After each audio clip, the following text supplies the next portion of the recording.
Ladies and gentlemen, welcome back to New Line Cagefighting. As always, I'm Elijah Thacker, and I'm joined alongside the outside dog, Colin Caprini. We'll be joined shortly by our junior intern, Bailey Manley, BJJ Wiz.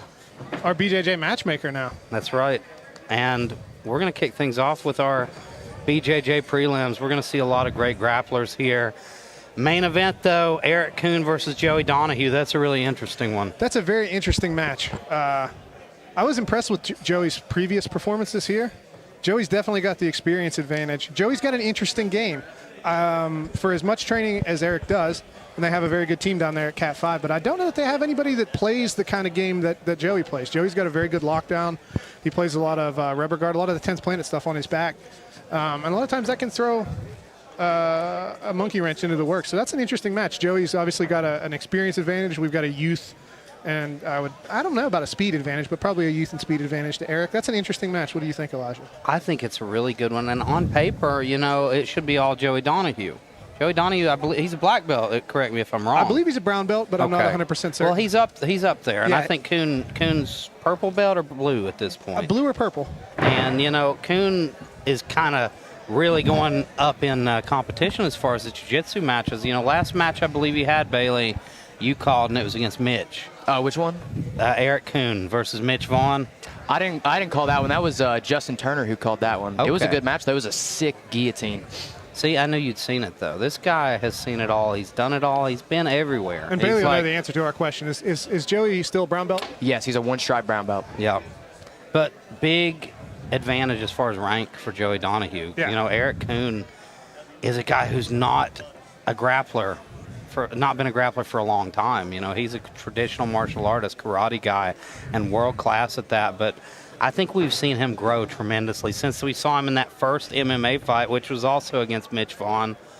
I think we've seen him grow a lot as a well-rounded martial artist. And I'll be honest, I saw that the New Line Technique of the Week video that they put up with Eric, and Eric was showing that was high-wrist arming guillotine, which is one of the only guillotines that if he gets it, he gets an extra 20 bucks. Yeah, and he had very good details. I mean, a lot of it, I mean, I'm assuming that he got it from either the Donahghue or Gordon Ryan instructionals just based on the way he was showing it. But, I mean, there's not a better place to get them from than that, right? That's a sneaky guillotine, and it's one I've never used. You know, I've used a lot of variations on the guillotine, but I've never used that one. Believe it or not, that's the only one that I've actually gotten, repeatable success in training with. I stole it after Isaac Michel used it at Asian Trials a couple years ago. It was before the 2022 ADCC, I think. But, yeah, it's a good one. I mean, it's very tight. It's much different. I mean, the finishing mechanics don't feel like an arm-in guillotine. They feel like a regular, almost like a front naked strangle, really, because you get complete artery closure on both. Yeah, typically if I do the arm-in, I'm going for that reverse gable, that changed everything for my arm-in. But I've never seen that one, and it was really interesting. It made me want to try it. As soon as I saw the video, I was like, I want to try that. So tell me, Bailey. Yes, sir. You've done a great job matchmaking on this BJJ Prelim. I think it's the best grappling card to date. Which match, in your mind, makes you most excited? Well, the main event, my coach, Joey Donahghue's fighting for the title like we've been talking about. But I had most exciting probably Ethan Goss versus Zach Hbertson for the light heavyweight grappling title. They're both extremely high-level guys. I've seen Zach compete for us, I mean, over 5 times now, I think. And then I've trained with Ethan personally, and they just keep a pace, and they're both just high-level black belts that I can't wait to see compete. I think it's going to be a leg lock battle, truly, between those two. But Ethan is a big leg lock guy, and Zach has told me he's been working on him, so I think it'll be fun to watch. Colin's going to have to call that one. I don't know what's going on.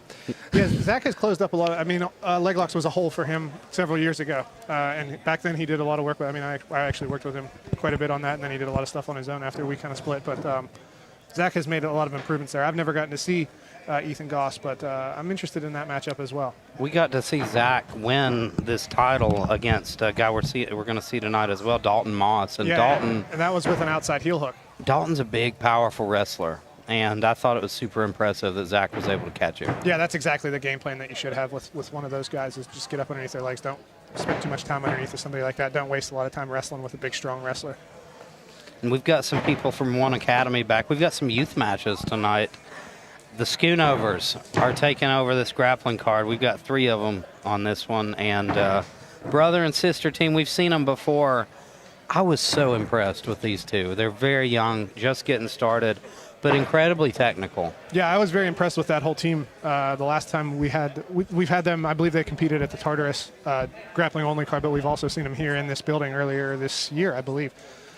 I'm bad at keeping track of time, but I believe that was earlier this year. And, you know, Daisy Skoonover, the sister, she took a loss in that the first time we saw her, but I was so impressed with her. She was so tough, taking on a boy that was bigger than her, and she almost caught him in Ezekiel early on, if you remember. She did. She had several big moments of offense and several good, not just toughness, but actual like technical defense on top of toughness, which is what you're looking for in grapplers. And we see Austin Maddox up against Ground Zero Bridgeport's Travis Heinsman. And Travis is somebody I'm not really familiar with, but Hbertson speaks very highly of him. He introduced me and was talking to him a little bit earlier today. I'm interested in that match. I don't know much about Austin's grappling credentials. I know he's training with Tartarus, so that'll be interesting to see. Austin's a really solid blue belt. He's we've seen him quite a bit in MMA, but this will be the first time I believe we've seen him in just grappling. He's had 2 grappling matches for New Line. His first one was against Jared Knorr, which I think he lost in overtime, and then he had a match against Lucas Kahn, which he won that one in overtime. I should say it's the first time I've personally seen him grapple. You know, I like Austin too. Austin's scrappy. He's always looking for a way to win, and I really think that focusing more on jiu-jitsu is going to help him in his MMA career.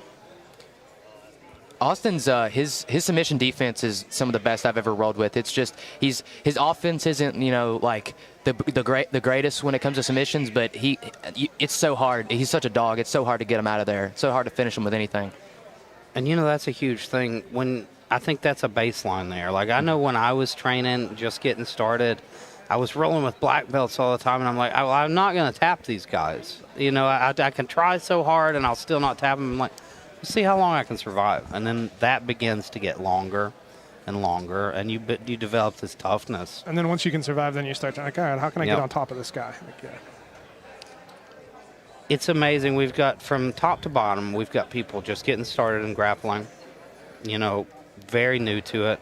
But then we've got guys that have been there and done that. Guys like Joey Donahghue, guys like Zach Wild. Zach Wild's, I don't think we've talked about him and George Euler. No, that's How a many spectacular times matchup. have we seen these guys compete over the years? I believe, according to George, they've competed 3 times. And I believe, according to George, he said Zach was 3-0 on him. So, which is an interesting, outside of their matches with each other, George, I think, is the more accomplished grappler.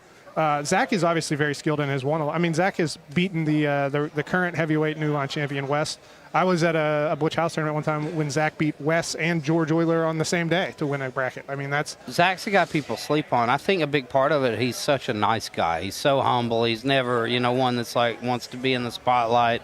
He's usually there behind his team, you know, helping them out, and then he'll take a match and usually do really well. Yeah. I always like watching Zach grapple. I actually competed against Zach, and when I was getting ready for that, I was like, we'll see if there's any film on this guy. And he has like probably 100 matches on YouTube. I mean, he's been competing a long time.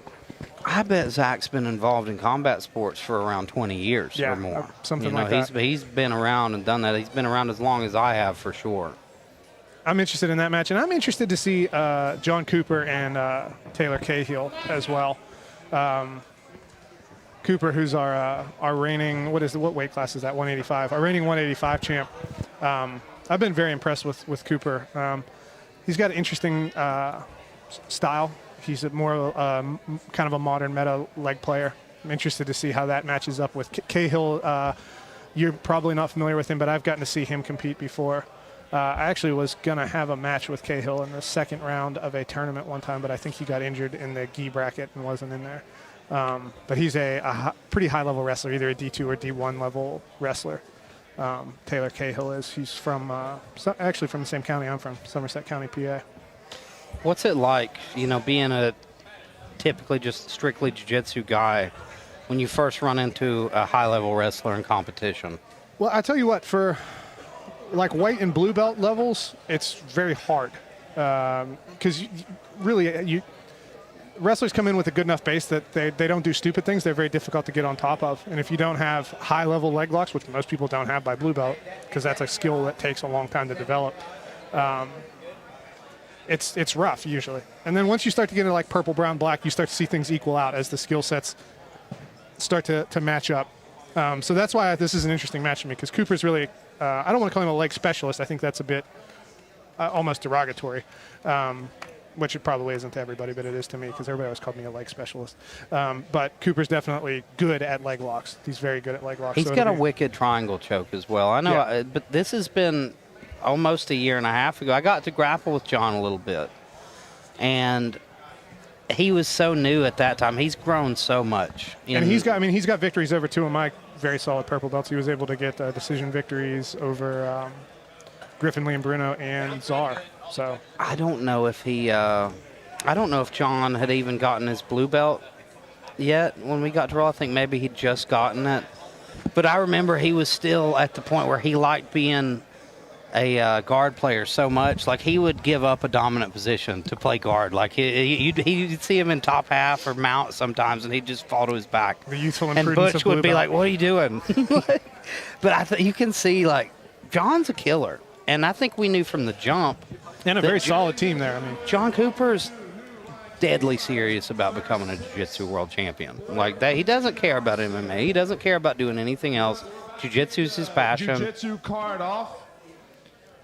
About to get started. We're gonna have 15 grappling bouts starting now, and then at 7 o'clock we go straight into the main card where we have kickboxing and MMA and professional MMA main event. Main event is Devin Pollson from Anchorage, Alaska versus Michael Boyle from Yonkers, New York. Going to be some talent in the main event. But here we go, kicking it up to bout number 1. Better start the music, please.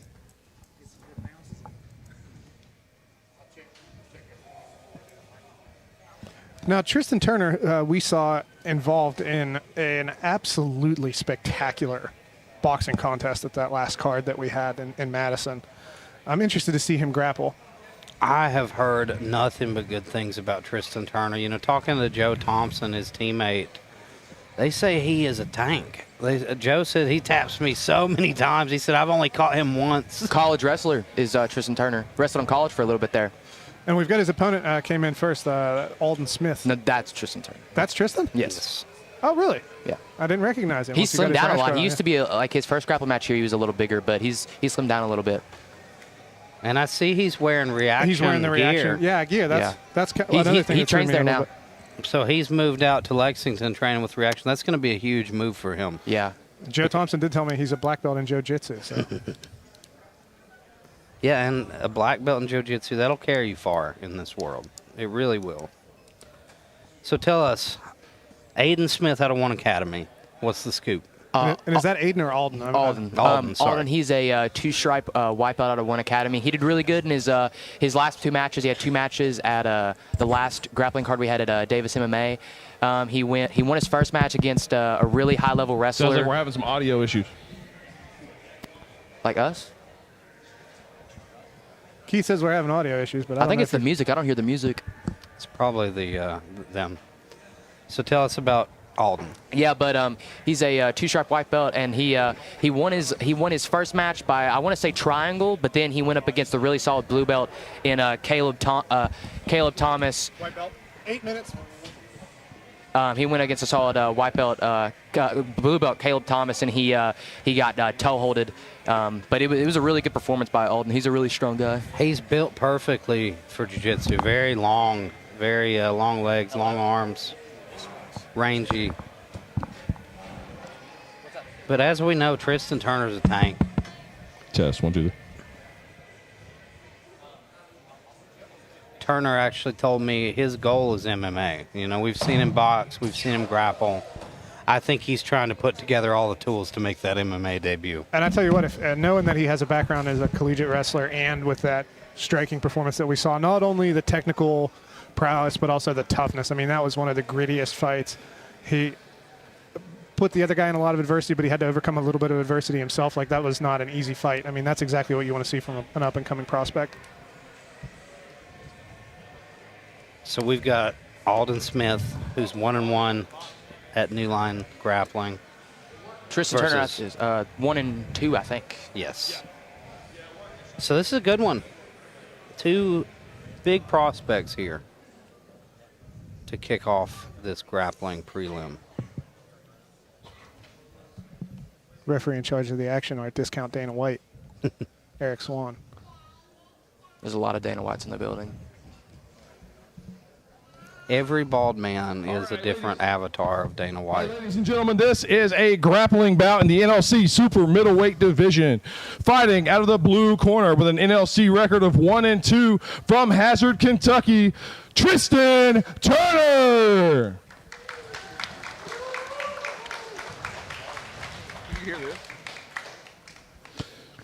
Fighting out of the red corner with an NLC record of 1-1 from One Academy, Ohio, Alden Smith.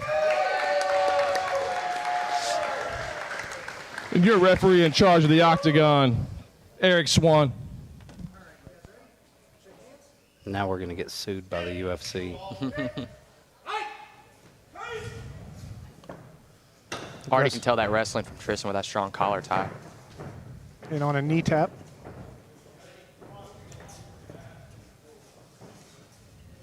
Solid shoulder posts from Alden as well. He's not afraid to get in there. Deep shot there for Tristan Turner, and he gets it. Trying to get that full guard back.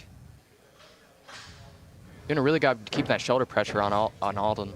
Not letting him get that knee back in. Yeah, that's a heavy cross face there. But we do see that he's able to sneak in a half butterfly hook there. He has the hand trapped almost in a Von Flue position, but his hands aren't together, so he should be okay. Now he's safe. But we do see Alden Smith recover to a full guard. He's got one butterfly hook. Might be going for an omoplates to try to sneak that leg up. Yeah, he's definitely up on his side and playing that clamp guard position. He's playing maybe towards a triangle. He's got a trap triangle here, but he doesn't have good enough connection yet to actually try to finish it. But deep overhook. Now he switches. But now he's on the arm, but good defense by Tristan Turner's triangle defense is amazing. In his last match with Dalton Martin, he was in some tight triangles, and he got out of every single one of them. Now he's settled into side control. We'll see what he starts working for here. Is he going to pass to the mount? Is he going to start trying to isolate that arm on the far side? Looks like he's going to go to the mount. Yep. We see him starting to set up maybe a little head and arm choke action, but he's put back in the full close guard now of Alden Smith. Good job by Smith, recovering guard there. Smith going towards mission control here. Starting to try to swim the hand in for the zombie, but goes towards K guard, towards the legs. That was a nice attempt there. Alden definitely the longer fighter really coming to play for him, using those long legs. It's a good job by Turner to scramble out of there, get back to a better spot. Now he's going to step over, pass into half. Yeah, and that's really how you kind of want to deal with that rubber guard generally, is with some low, slow, steady pressure passing. That's good guard recovery, though, from Smith. It is. Almost a butterfly sweep right Keeps right threatening there. the base of Turner. I like seeing that. Turner's base is amazing, though. That college wrestling, you can definitely tell. It's so hard to sweep a wrestler. You've got to really be on point with your sweeps and your timing. I think Alden needs to work to get those butterfly hooks a lot deeper if he's going to work for that sweep. That was a beautiful job passing him out by Turner. And now he's starting to set up that arm triangle. Oh, he loses the underhook, though. Ooh, Ezekiel. Goes in towards the punch choke. He needs to get a better anchor on his own arm. Alden Smith does not want to be flat on his back right here. Needs to get on his side and start to shrimp out. Maybe look to knee escape. Alden needs to defend that underhook better.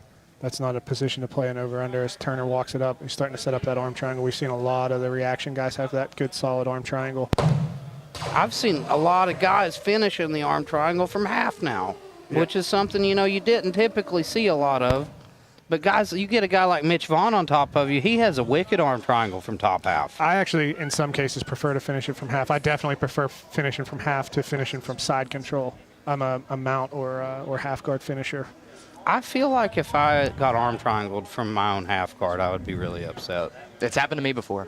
He's answering the phone, but Turner's got a good bite. We'll see. Oh, he was a little bit greedy, stepping over into the side. Interesting the grip he's using on that that arm, almost like the double wrist lock kind of grip. Yeah, you'll see a lot of times people will play that kind of an Americana off your own head. He's got good shoulder pressure here, though, and he looks like he might be able to slide back out. If I were him, good escape there by Alden Smith. He's going for a shoulder crunch now. Yep. We see him playing that high shoulder crunch on the near side. But Tristan Turner is so strong. That was excellent work, though, by Smith. He's so sneaky getting back to guard, and then he threatened that arm. He's had a few moments here where I've thought, he was close to the sweep or close to the sub. He had a decent look at a triangle there off of that K-guard inversion as well. We've got some interesting music playing, folks. It definitely makes it a lot more epic. Yeah. It makes the stakes seem so much higher. Good kipping escape here by Alden Smith. And he might be able to turn that into single leg X, and he is.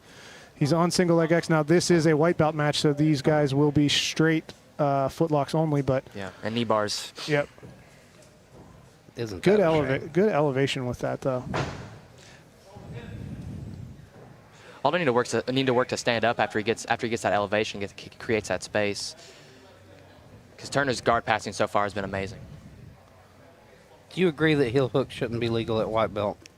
Personally, I'll let Bailey answer first. For white belts, I think heel hooks. Like I was talking to Colin earlier about this. I think the leg game is like defusing a bomb. I think high level guys should only be messing with the heel hooks and Aoki locks and toe holds, just because I feel like they're more dangerous. I mean, straight ankles and knee bars are definitely dangerous, but heel hooks, I mean, it just takes 1 second and your ACL could be gone. So I agree with it being illegal for white belts. Now, I have a slightly different take. Like at our gym, white belts, everybody who's not a kid does twisting leg locks. But we also drill the defenses very early. And I think a lot of the defenses to heel hooks, and as far as they're dangerous when you don't know that you're in trouble and you might make a movement in the wrong direction. And a lot of gyms still don't quite have a high level of defense to instill in their lower belts. So I get why they are illegal. I would like, hopefully in the next 5 years or so, for the level of defense to rise to the point where it's safe for everybody to do heel hooks. I've seen guys get injured pretty seriously with heel hooks, but I think the big issue is that it's not like your typical submission. There's not much pain. It's pressure. You feel a unique pressure with a heel hook that you don't feel with any submission. You think you're okay. You need to spend a lot of time in those positions to know when you're actually in danger. You have to feel it, and you have to know when you're caught. Yep. You have to realize it's dangerous. You can't play with a heel hook. Now, Tristan Turner's starting to set up that kind of a variation of the arm triangle here. He's almost in like Rutola team territory, but now we're going back to a more traditional arm triangle. You can tell he's comfortable there. He's done a great job working his way back to this dominant position, and he's just methodically isolating that head and arm. And Smith's doing a good job of doing the kind of the air guitar to get that arm, shoulder back free. It reminds you almost of the catch wrestling style that Turner has, because he's like, you know what he's trying to do, but are you going to be able to stop it? Now we see him setting up towards almost like a monoplata mount, and he might be looking to set up a half stocks here or something like this. The way he's controlling that wrist, yeah. Now there might be a triangle coming from Tristan Turner here. Put that foot back into half guard. Yep, Smith does a good job capturing that foot. Usually that kind of gangsta lean position that we saw Tristan Turner setting up is usually a telltale sign that a mounted triangle. Turner doesn't seem so worried about the half guard. He's more worried about getting that arm where he wants it. And I think he's looking to take the back here. I think we're seeing him start to pack it in and start looking for a chair sit, which he can still take the back even with that half guard on that side. That was good, smart of Smith to know that he needs to move. And hits a wrestle up. Front face lock. He hung out there. Oh, that was a nice entry. Now he's in double outside Ashi, but he's only got 20 seconds to work. And a good smash into the leg drag. Great work right back to Turner. mount by Turner. Are the white belts allowed to reap? 15 seconds.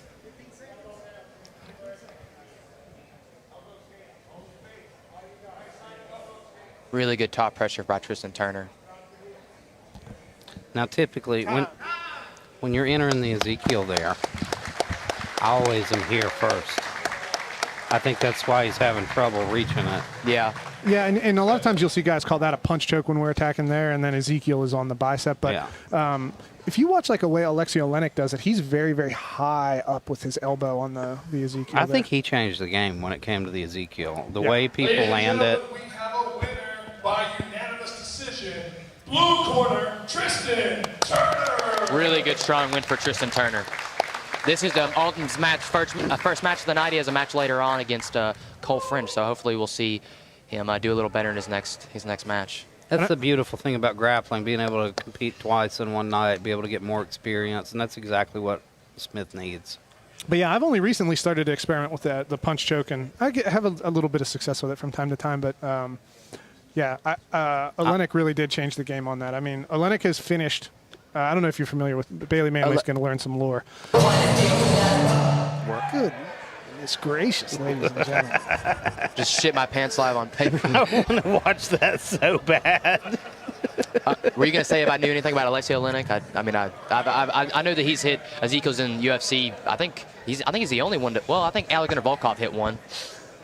So Olenek has finished before. I knew it was Ezekiel's long before he was in the UFC. So Alexei Olenek actually has like 10 professional MMA wins with the Ezekiel choke. Wow. And he has finished it from mount top, mount bottom, half guard top, half guard bottom, wow, close guard top, close guard bottom, and standing position. Like anywhere you can imagine hitting an Ezekiel choke from, he has finished it. It's very uncommon to see it in MMA, and he's doing it consistently. And what's interesting about him, he'll get you in the clinch, and he will just fall to bottom mount. Yes. Because he knows he's going to sink that choke Once in. he gets that elbow back behind the neck, his cues are so good, and he uses his chin to kind of lift and he uses a chin in the temple to kind of elevate and get this arm in nice and deep, and then he goes very, very high with the elbow. I've noticed, too, a sneaky way he'll open up the space to get it. He'll allow you to pass to mount. He'll be in bottom side, and as you're passing to mount is when he's going to sink that in. And you saw, like, he finished one that way in the UFC, and the fella that he did it to looked like it's the most depressed I've ever seen a Victor person. Pesta. It was so sad. He tapped from mount top, and then he just kind of like sat up and looked up at the heavens like, yeah, well, how do I go home after this? Like, I saw. Kudos to him. He's a better man than me. I would have for sure killed myself. I don't know if you know Jamal Muhammad. I think so. He's got a gym in Lexington. Very good black belt. We actually have somebody training with him that's competing tonight. I believe that's where Chase Blevens trains. What's the llama, right? Back at yes, I think so. Back at Purple Belt at a competition, I saw Jamal get caught in an Ezekiel from his mount and get tapped. Yeah, it happens. They're so sneaky. I've been tapped with that by one of our black belts, Sampy Harding. It's very depressing. And do you guys prefer like the karate chop, or do you prefer the fist? I hear a lot of different stories. If it's no-gi, I'll start here and come through with the blade in my hand. I've found success doing it that way. I've tried the punch choke. I don't have as much success. So the punch choke, really, I think the big thing is you've got to drop your chest on your fist and down through their trachea. That's like the Jocko Willink special. When I'm playing punch choke, usually I'm just annoying people. I just want them to bring their hands up. When I'm using it most of the time because I'm trying to collect an underhook, and maybe they're pushing frames on my hips or something like this, and I'll threaten that punch choke just to make them bring their hands up as a defensive reaction, but really it's just to get an underhook. But if I'm actually trying to finish it, I go blade and for the full Olenek finish. I think for the most part, that's what I use it for. Like even if you're not going to land it, it's going to make them move. It's going to make them panic. And it'll get you where you want to be. There's very few things you can do from mount to make somebody bring their hands up, right? A lot of times guys are really good at keeping their elbows in tight. They're either playing elbows in like, the kind of the home alone position here, or they're going double hands on the hips and trying to set up the kipping escapes, the Gordon Ryan stuff. I call it the Gordon Ryan stuff, but I mean, really it's older than that. I believe Lloyd Irvin is actually the first person I've seen do it. I think we're getting into our second match now. J.D. Johnson versus... Amos Skoonover. Looks like J.D. Johnson coming out first. Fighting. I believe this is Skoonover. Oh, I'm sorry. I thought he was wearing Tartarus gear. I need glasses really bad, folks. I messed up Tristan Turner in the first match, so. Yeah, we're 2 for 2. Yeah, we're 100% on messing up who's walking into the blue corner, ladies and gentlemen. I know the blue corner walks out first and everything. I just thought something weird had happened. But yeah, we have gotten to see Amos compete before. I mean, he's one of the other guys from One Academy, I believe. Yes. Skoonover takeover. That's what's going on here. Here we go. Now we got J.D. Johnson He's wearing the One Academy gear too. This is very confusing. I think he was right. What was it? I believe that is. Yeah, there we go. They're in the right corners now. Yeah. Okay. We don't have any You hear music. that, It's hard folks? to. Hear that, folks? I was right. Elijah was right, and I corrected him confidently. It's the first time you've done it too, and the time you do, I'm right. Colin will let me sit and call an entire fight by the fighter by the wrong name the whole fight. Never say a word. Well, in the case of Cody Noble, we'll just call him the wrong person, even both of us. I think I got Noble right. It was we confused him in his other fights. We didn't confuse him while he was fighting. It's Percival. Yes. That I mixed up. Yeah. Sorry, Chris Percival. You're awesome. Now, I'm a little bit bummed out that we don't have our walkout music. Yeah, I hope we get that fixed before the main card. JD Johnson was going to walk out to Gangnam Style. See, the reason I say that, Amos Skoonover, last time he was here, he walks out to Amos Moses. That's amazing. Which is like the hardest song you could ever walk out to. So, especially at like, what is he, 9? Yes. Maybe 10? All right, ladies and gentlemen, we got a 6-minute match here. I know the clock says 8, but 6 for the kids here.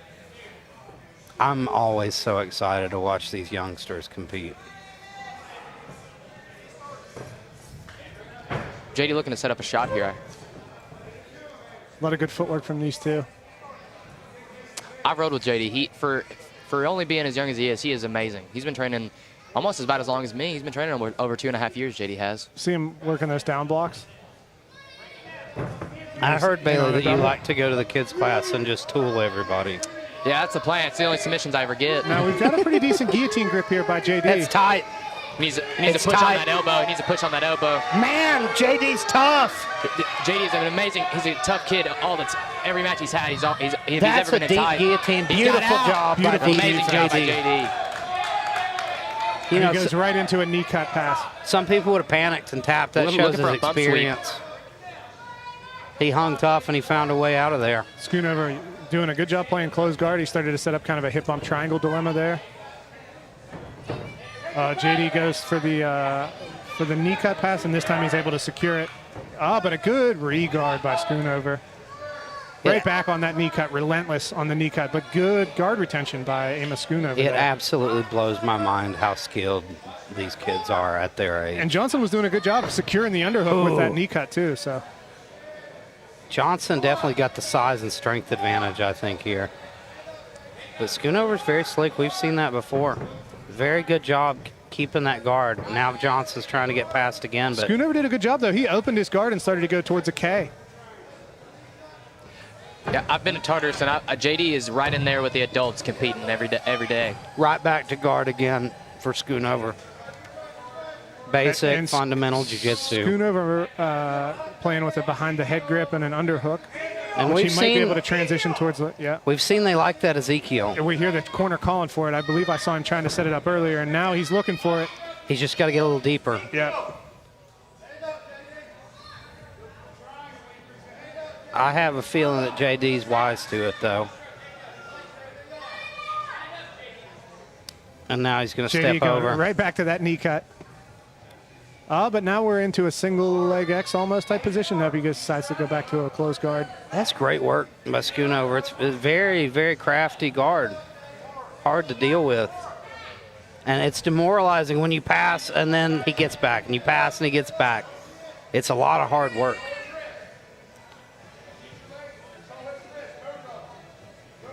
JD doing a good job standing and using that log splitter, the knee wedge. Good diamond guard by Skoonover. Yeah, and he's doing a really good job bringing that knee back to the inside. Very hard to finish knee cuts on a skilled opponent, and even here with the size discrepancy, You got to block the hip. He's going to have to block the hip, or Skoonover's going to keep cutting in. I've dealt with my old coach, Aaron Goebel, was so good at regarding. Like Johnson setting up his own Ezekiel choke now. If you don't have something there to stop them from cutting the hips back in, they're going to cut the hips back in. Yeah.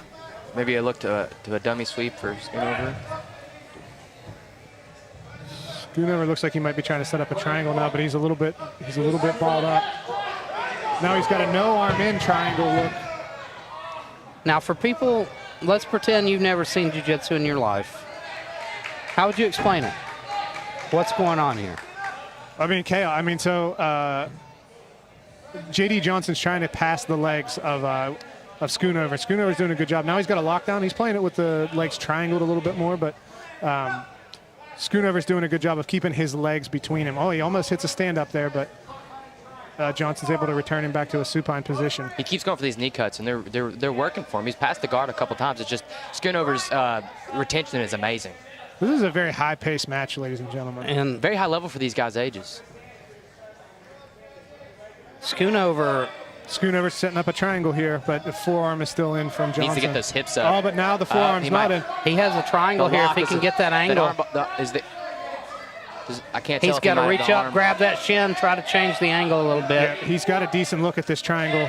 He's got 90 seconds to work on, and he bails on it.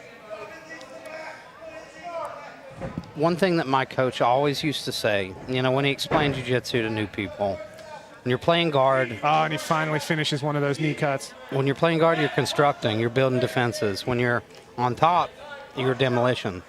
So that's all it is. Right now, Johnson has successfully demolished Skoonover's defenses. He's gotten past the guard, and now he can do something. Now he can put him in some danger here. That guard is... Oh, what a really beautiful half-guard regard. Great work. That's your line of defense as a jiu-jitsu guy. If you can get your legs in play, it changes everything. And now I think as we see fatigue start, so now we've settled into kind of a Kajiri Kesugatame position here. That's a broken scarf hold for the non-Japanese speakers like Elijah. We just call it queso. Queso. Oh, and we see him, he's setting up at a pillow V arm lock on the far side. He's probably going to have to clear the arm if he wants to be able to finish it, especially on a young guy with flexible shoulders. It's very difficult to finish that before you get out around the head. Now we see him, and he loses it as he tries to go around the head. Good work by both gentlemen. 10 seconds left. What a match. I do believe that probably secures it for J.D. Johnson, though. Yeah. On the judges' scorecards. Although I'm not one of the judges, so I should shut my mouth. A match like this, I hate to see a decision almost. I feel like both these kids are winners in my book. I mean, I thought we were letting it go over a little bit. It was such a back and forth match from both sides. Phenomenal performance. Skoonover's guard was phenomenal. Yeah. He stayed out of danger almost the entire match against an opponent that's got quite a bit of size. Yeah, I would guess there's probably a 10% body weight difference between those two gentlemen. I'm very impressed by both of those guys. And good dogged determinedness to keep attacking those knee cuts until eventually he started to secure them at the end. Some people would have tapped to that guillotine. Some people would have panicked and tapped. He stayed calm. He stayed tough, and then he found a way out. J.D. Johnson wins the day, but, man, both these kids are going to be special. That rash guard on J.D. Johnson, the gorilla. How cool. That is a pretty cool rash guard. We have a winner. Oh, they gave it to Skoonover. Oh. On that deep fair. I mean, it was back and forth. He threatened the guillotine. He threatened from the guard with the triangle. Yeah. Yeah, I have no quarrels with that decision. Yeah, I think it could have went either way. I think I personally would have given it to JD, but I might have a recency bias towards the end of the match as a commentator. Phenomenal work by both of those guys. Good job, man. You're awesome, dude.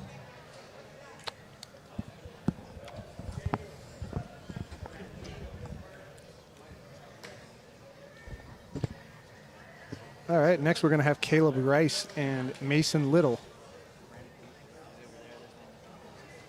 Flyweight grappling 125, 8-minute round. This is Caleb Rice's debut here at New Line. Mason Little we've seen twice, 1-1.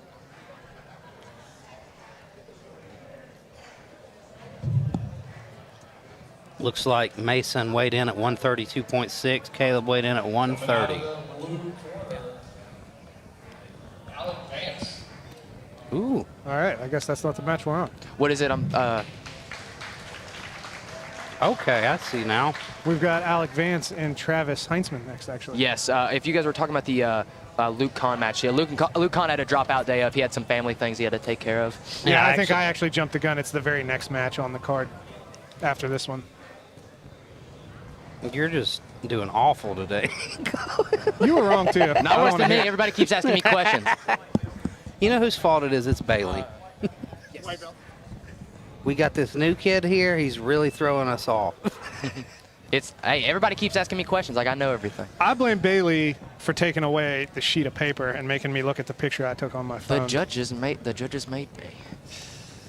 The judges are less important than me and Elijah. So, did you match this one, Bailey? Yes. Tell us about these young Alec gentlemen. Vance, he is a, I think he's a wipeout out of Appalachian Combat Club. You know, the Morgan twins, Chase and Chance Morgan. I think those guys are one of the most high-level gyms in the area. I think they're amazing. Alec, I booked him a couple months ago against blue belt Caleb Thomas, and I truly thought that it was going to be a really tough match for Alec, but he controlled the entire pace. He stayed on top.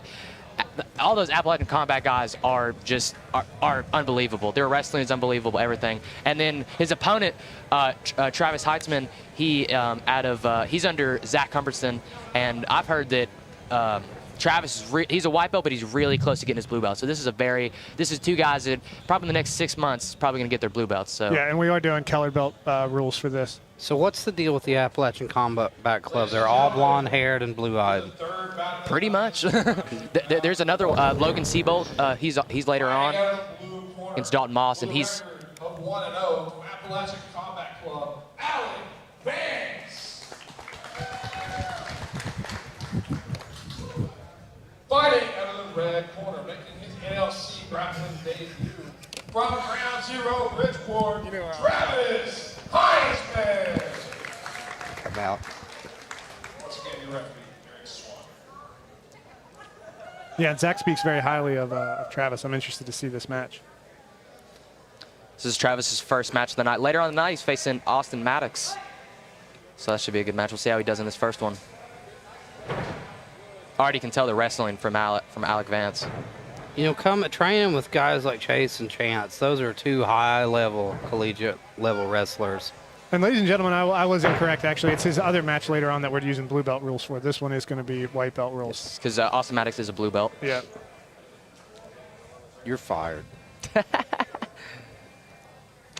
I think I'm going to be. I had people come up to me after that J.D. Johnson match, like, who are the judges? And I'm like, I don't know, I picked them out. Some disagreements with that. They're somewhere in here. Nice Cosoto entry from Vance there. And he's going to take Single the back. hook, Whoa, yeah. that was nice.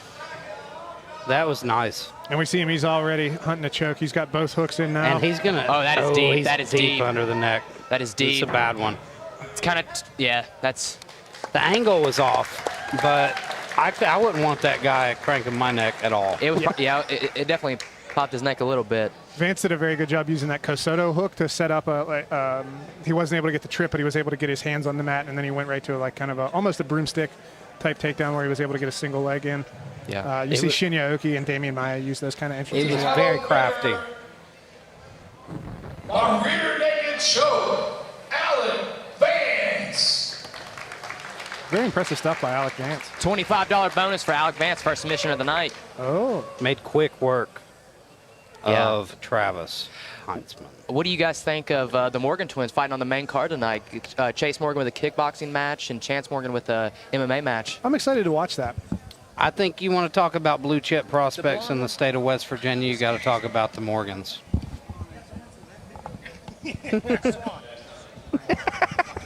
Eric Swan. Impressed with the bicep size of Alec Vance. As we all should be. Pythons. I feel so bad that nobody has music. Sing. That's Bailey's new job. That's the new guy's job, is you got to sing the walkout songs. There was definitely some creative theme songs for this one. But right now we're getting into Caleb Bryce versus Mason Little. I trained personally with Mason. He's a two-stripe white belt. Been training probably around 8 months now. He's like a tiny gorilla. That's the best explanation. He's like a tiny gorilla. I mean, like when he comes out here, you'll see him. He's like a gorilla that we starved for a year. Oh, he doesn't look starved. He's just short. Just short. Yeah. He's a fire plug. Pretty much. But going against Caleb Bryce here, who trains out of MCC, and he trains in a gym in Stanton, in the Powell County area, and they were really good. A lot of high-level leg game there. They do a lot of leg lock stuff here. In this match, only allowed to straight ankle and knee bar though, so no heel hooks or toe holds. I think it's really amazing the amount of really solid jiu-jitsu gyms that are in Kentucky. It blew my mind when I first got into the scene as a kid. You know, you don't hear about jiu-jitsu. If you're not in this weird world, then you find out there's high-level guys right around here. The guys at MCC Jiu-Jitsu in Richmond, they are some. I went there and they have a lot of high-level guys. Did they used to be a? I know there was a Ground Zero school in Richmond at one point. I'm not sure on that one. This is really? Flyweight grappling bout. Now this is 10 Fighting years out of the ago, blue corner, making his NLC debut from MCC Jiu-Jitsu, Caleb Rice. I always used to remember seeing them at competitions and stuff. They would always wear Fighting the out of 10th the red Planet court gear. with an NLC record of Not Ground 1-1 Zero, 10th from Planet. Dayton. That's why you're confused. Mason Little. See what I'm saying? Little gorilla over there. Look at that guy. Ladies and gentlemen, Elijah is also wrong sometimes, you see. Ground Zero and 10th Planet sound sort of the same. There's this ballpark. 10th Planet Richmond still That there. won't offend me, but my coach might fight you for those words. Pull guard He's immediate too for scary. He's too tall. for Caleb Rice. Working to get that guard back. Mason's definitely going to have the strength advantage here. Shooting for a Kimura trap. Beautiful job rolling back through, getting that guard back. I've rolled with Cahill. He has an amazing elusive guard. Like he will invert on you like he's a purple belt. I mean, and he's only a 3-stripe white belt. He's doing a good job fighting for inside position here. Coming up very high. That's why, you know, I kind of asked the question about whether you think heel hook should be allowed, because I've seen guys who start off at white belt getting into heel hooks. Like So they now just become obsessed. Now he's in full mission control. He's starting to look to set up a meat hook. So he's got. Ooh, nice. He's actually in New York. He's got the foot on the hip. He's got the overhook cleared. He goes to a double bag position, crackhead control. This is what we were talking about, too, that 10th Planet style. Oh, he's setting up a Hindulo Oh, and if he can connect his hands, he might have a shot at finishing this. He's a very interesting high elbow guillotine variation. Very weird. I've never seen it. This is a Ben Eddy special. And it's very difficult to get the grip. Usually you finish that with they call it an OK grip. It's kind of a modified hook grip. He's able to strip the grip, though. But now he's trying to clear the neck. He might be going towards Chill Dog, or now he's in a dead orchard. Armbar position. Yep. Oh, but the dead orchard was just a little bit too low. Mason Little was able to shrug it off. Let's look. He's probably going to go back to the well there and go back to mission control, to that rubber guard position. Yeah, that was a beautiful sequence of rubber guard transitions. And it's something we don't get to see often. It's such a unique style of jiu-jitsu. I always like watching guys that play that 10th Planet style, that Ground Zero style. I actually, he's a good. Oh, he went for a quick kill on the push the wrist triangle. Mason needs to be able to work his posture up, because he doesn't want to beat you down in Caleb's workspace, right? That's where Caleb wants him, right down, chest to chest. He's going to start throwing up triangles, rubber guard, like I said. That's a deep classic. That's a classic triangle setup. I think beautiful. it's dead He needs to to rights. adjust that angle. Yeah. Dead to rights, I think. Oh, and he's putting the fist in the neck on the other side too. This is high level stuff here, buddy. I'm telling you, those MCC guys are amazing. That's it. Hook the really leg. great, man. Beautiful Really. finishing. Eddie Bravo is smiling somewhere. That's a hellfire of rubber guard attacks and finish. Amazing performance from Caleb Rice, but also by Mason Little. Yeah. That was I think that so far that's performance of the night, though. Yeah, I would agree. That was a good offensive sequence. We saw him start to set up, like I said, you saw him setting up some dead orchard stuff. Another $25 bonus. Keith No is crying. Bankrupting Keith No, ladies and gentlemen. Ladies and gentlemen, we have a winner by round one rear triangle choke. Come on, Keith, lock in. Caleb Rice. Ladies and gentlemen, it's a bad night to be a No person music. from New Line talking. I think they put something in the water here in Catlettsburg. Swan.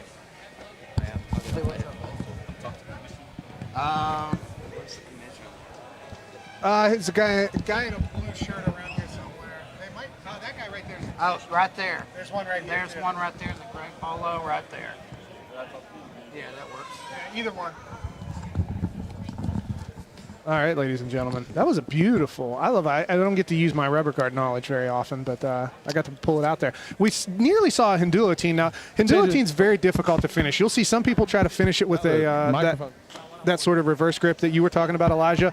But a lot of times on that one, because you're over your own leg, you'll see Ben Eddie talks about kind of making a hook here with your thumb, all fighters on and the then main card, taking the pinky in there to get that high elbow finish. Did not like that. weigh in or get licensed last night. So, please go to actually, the so think like the stage reverse and grip, like see you were Matt talking. with the commission. Yep. Also, So all coaches So on the make main take your card, left please hand, go make see a Matt to get or your right hand, make a shelf there, and then flip your left hand and grab your thumb with your Okay. pinky. Yeah, I gotcha. It's a very intricate grip, very difficult to finish. I feel like it'd be tough to reach it. I'll be honest, I've only ever hit one Hindulotine because my legs are 4 inches long and they're about 30 inches around, and that was on a 100-pound female Yeah, white I think belt. that's one thing that I don't see myself landing Yeah, consistently. that was one. I haven't taught it in a long time, but when I do have to teach it, I miss when Lily was around because Lily was one of the people I could actually demo that on because she was tiny. Poor Lily Schelling. Poor Lily Schelling that abandoned us to move to Hawaii. Yeah, who would do that? I know. Who would leave Morgantown? Who would leave and the go to dreary Hawaii? weather of Morgantown, West Virginia? And here we go. It's the Skoonover takeover. We're back. Got Jennings Brumfield out of One Academy taking on Abraham Skoonover. Now, Jennings has competed with us before. He's 0-1. I get so excited. I can't help myself. I know it's probably weird. I love seeing these young kids that are like so good. Like I could not have imagined being this good at jiu-jitsu at that age. I'm barely as good as them now. Like that last one was crazy. Yeah, very impressive stuff. Like, and if you, I've been around jiu-jitsu tournaments for a long time. I've had to ref some of the kids' matches, and the level of skill from 15 years ago to now, it's incredible. It's nuts. Look at, you look at like high-level blue belt matches now, and it looks like, 10 years ago, that was a black belt match. Exactly.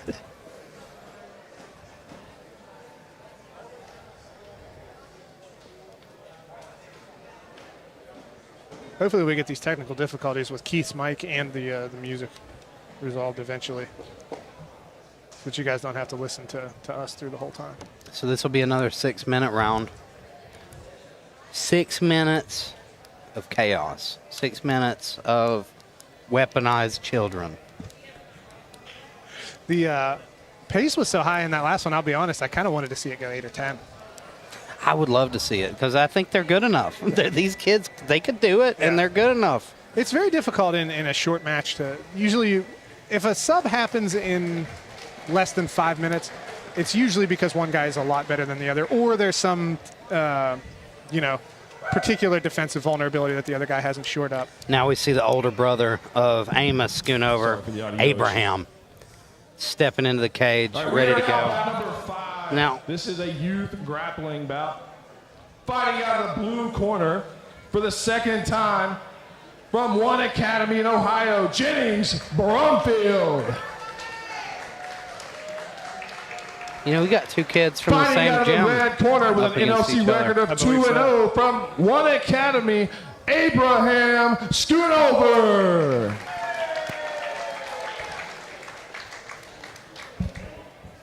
I would almost bet that they're friends.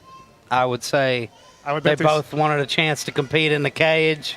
Probably couldn't find an opponent, and here we are. Now, Bailey might be able to give us some more info on this. We got two teammates here. Two teammates. Usually, I handle, when it comes to the matchmaking, I usually handle all the adult matchmaking, but usually Keith is the one to reach out to all the guys and the kids and all the youth and make sure that gets grappled. So I forgot they don't let you speak with minors anymore. Wow, we are live on pay-per-view. I'm just joking. Yep. Bailey's barely not a minor himself. Hey, I was 19. Oh, man, he's got him in a scissor choke. Oh, he definitely watched Joey Donahue's video on Facebook. That's a nasty spot to be in. I don't think they're teammates. I think they're from the same gym, but different areas, like different academies. Yes, different academies. He's not got the angle to where he can cut off the caradas, but it gave Abraham something to think about here. Didn't pay attention to Joey Donaghue's video then. Technique Tuesday. Well, he set it up from a different place. He didn't have the Kimura grip where he set it up from, but he did do a good job using it to make space. Yeah, that choke is amazing. It gets so tight so quick. You know, I've never used that. I really enjoyed watching Joey's video, walking through it, because I've never used it. I would use the triangle from there. You know, I'd trap the head and the arm. Oh, he's going for a straight armbar. I think that's it. Well, he's coming up. It's nice. But it's tight. It's deep, too. He's really doing a good job. He's got a deep bite on the. Oh, that was such a beautiful switch to the triangle. Good transition. Good to now go to a mounted triangle. He can finish this here. And it looks like he's going to try to finish either an armbar or an Americana on one of the free arms. I think if he just pulled the head, he might finish the triangle. He's got that arm. He's got very long legs, though. It's going to be difficult. Mounted triangles are pretty difficult to finish. Now, that's a tough spot for that arm. Tight. And he gets the tap. Good tap. That was really sick. Amazing fight. Really amazing match.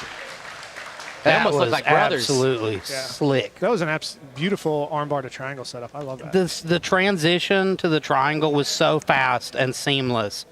You don't see adults doing that. Yeah, that was very, very smooth. You can tell that he's drilled that transition quite a bit. Your winner of the red corner, Abraham Skoonover. Give me more of these youth matches. They're cool. Yeah. Next up, though, we got a debuting guy in Jacob Connor versus returning guy in Cole French. Both white belts, over 18. And I'm not familiar with these gentlemen. Do you know anything about their gyms, where they train at? I think Cole French is more of an independent guy. You know, he trains with a lot of his buddies. They all roll together. But Jacob Connor, he is out of Next Gen Jiu-Jitsu in Versailles, Kentucky. There are a lot of high level guys there. But Jacob Connor, what I've been told, is usually a gi competitor. So we'll see how he fares in a no gi competition. And I don't believe we've had one or two gi matches here at New Line. Maybe just the one, actually. Keith doesn't like him. He won't let me book him. That's no fun. I hate the gi. I think Keith didn't like one gi match in particular that we had. Zach Wilds and his teammate. Who was a brown belt. I can't remember his name. Gosh, I know his name every other time that you would ask me. Kevin Nolan. Kevin Nolan's slick, too. He is very tough. good. Kevin caught me years ago. I remember I almost caught him. I had him dead to rights in a rear naked, and I didn't land it. And then he escaped, and he Peruvian necktied me, and I was like, you dirty dog. That's like the worst submission to get caught in. It's very uncomfortable, yeah. It's just embarrassing. Like, you got caught in a Peruvian? Anytime you get caught in anything fancy or cool, it stinks. We saw Jeff Kern's brother hit one of those. It was the first time I saw it in Bellator. I don't know if you remember Pat Kern. That sounds really familiar. I'll tell you, you know who had a great Peruvian? People probably forget about him was CB Dalloway. CB Dalloway did have an excellent Peruvian necktie. He might have hit the first one in the UFC. I think he did. I think he's hit two in the UFC.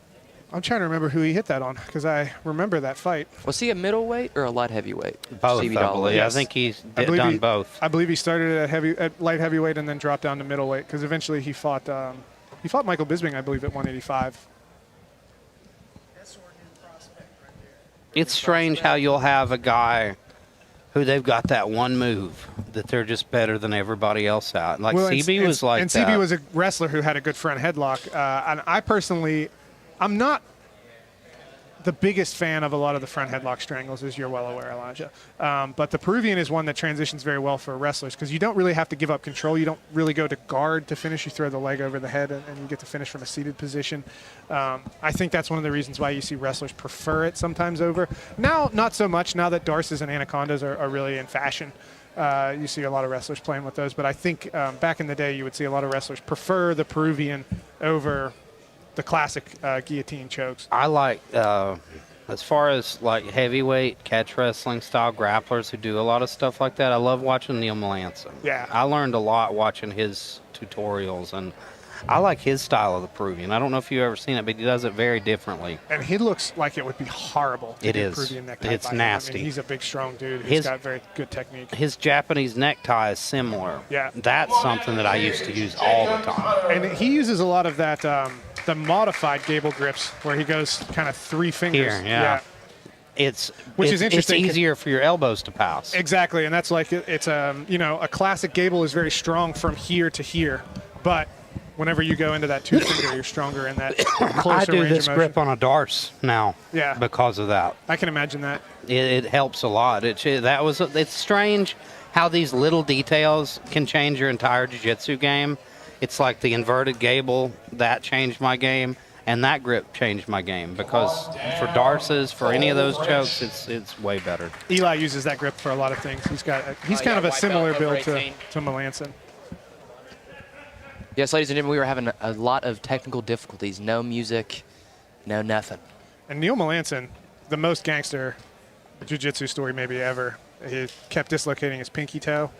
And the doctor would tell him, take 2 weeks off, and then it'd dislocate again. And he'd tell him, take 2 weeks off. And the third time he was like, how much time do I have to take off if you cut it off? And the doctor was like, what do you mean? And he was like, cut my toe off. He was tired of it, and he doesn't have a pinky toe anymore because of it. That's when you know you're committed. Yes. Some Ronnie Lott stuff. Versailles. Good job, Keith. Military training, I think, though, for Jacob Conner, I think he has a little combatives in the Army. See how that takes a play. This certainly looks like he could be. Yeah. I want to say, other than combatives, I think he has about 6 months of jiu-jitsu is what his coaches have told me. Same around for Cole French. Big size advantage, it looks like, for Jacob Conner. Jacob Conner, like another guy who's built perfectly for this sport. Long, lanky. That's what you want. Weird approach for Cole French, starting with his hands down. He's probably worried about that shot. Looking for a duck under is Jacob Conner. Good, amazing trip. Yeah, nice outside trip off of that. He's got head and armpit control directly already. to mount. Corner correctly telling Cole to get to his side, start trying to get back to a half Cole guard. French has got to get that right arm out of there and do something else with it. It's just wide out in the open. Conner doing a good job of pushing off of the cage so that it's not an unavailable option. He's finally getting on the side and trying to get that half guard. He's doing a great job with the left arm threatening the hips, but the right arm worries me. And then we see that kind of... Working for maybe an Americana here. Yeah, he's got that kind of like false gift wrap on the far side as well as the underhook on the near side. Now it looks like he's making a transition off to the other arm. Although, actually, I think he might just be playing double unders here. He's thinking about that Americana, I believe. And this double unders with the arms up over the head is a good position to launch an his armbar wrist from. is in a really bad position right there. Yeah, he was thinking about switching armbar there. Now, French did a good job of catching the foot and quarter guard there. Which is it's going to save him a little bit. Now he's not thinking about that armbar. He was getting ready to drop back for it. And actually, he's in 3/4 mount, not quarter guard. My apologies, ladies and gentlemen. Are you even a brown belt, bro? No. I thought he was a black belt. No, I'm demoting you. I should be demoted for calling that. Coming from the guy that gave everybody a blue belt under me now. So is Wes. You can join if you want. The entirety of Facebook is the blue belt under you, Mr. Thacker. Now he's looking to set up an armbar here, it looks like. Or maybe he looked for a second like he was looking at Kimura. He's going to go belly down on this if Cole isn't smart. I believe he's trying to go towards that side Jujigatami arm saddle type position. Oh, no, he's going to try to finish it from a belly down position. This is dangerous. This is a bad spot. Oh, my God. Oh, Jesus. He's not got French taps. Funny story. That was deep. As a white belt, I have like PTSD from the belly down armbar. I broke a kid's arm, like probably 2 months in to jiu-jitsu. We were both starting at the same time, both very competitive. He didn't want to tap, and as soon as I turned belly down, it was. You showed him what's for. It sounded like a shotgun going off. It was bad. Ladies and gentlemen, we have a winner by armbar, Jacob Conner. Impressive stuff by Jacob Donahghue. I really thought Cole French's arm was going to snap there. I did as well. That belly down's dangerous. You don't want to play with it. And he's got a second match tonight. I might have to go see if he still wants to, because that arm looked like it definitely popped a few times. You don't have a ton of range of motion for the break from the belly down, though. You'll see a lot of times people, instead of finishing straight belly down on their forehead, they'll go to the side. They'll go to the Fedor was good at that. Yes, they go to that. We call it a side Jujigatame position now. It's in that. Some people are calling it a choi bar, but you can break over the hip, and you have a lot more range of motion to break. You have to have the angle perfect. Yeah. If that angle's right on the belly down and all your weight comes down on it, oh my God. And we've actually seen Fedor finish both ways. We've seen Fedor finish. He finished Hongman Choi with straight belly down. But then you think about other, like when we saw Big Nog, Armbar, Mirko Cro Cop. Actually, both of those off the same position. The guy bridging up from Mount Bottom. Nogueira finished it from that side Jujigatame position. Rob Deagle's a specialist in that position. Shout out if you want to learn the arm saddle. Deagle's it's funny you mention Big Nog. I don't know why. I've had Big Nog on my mind a bunch today.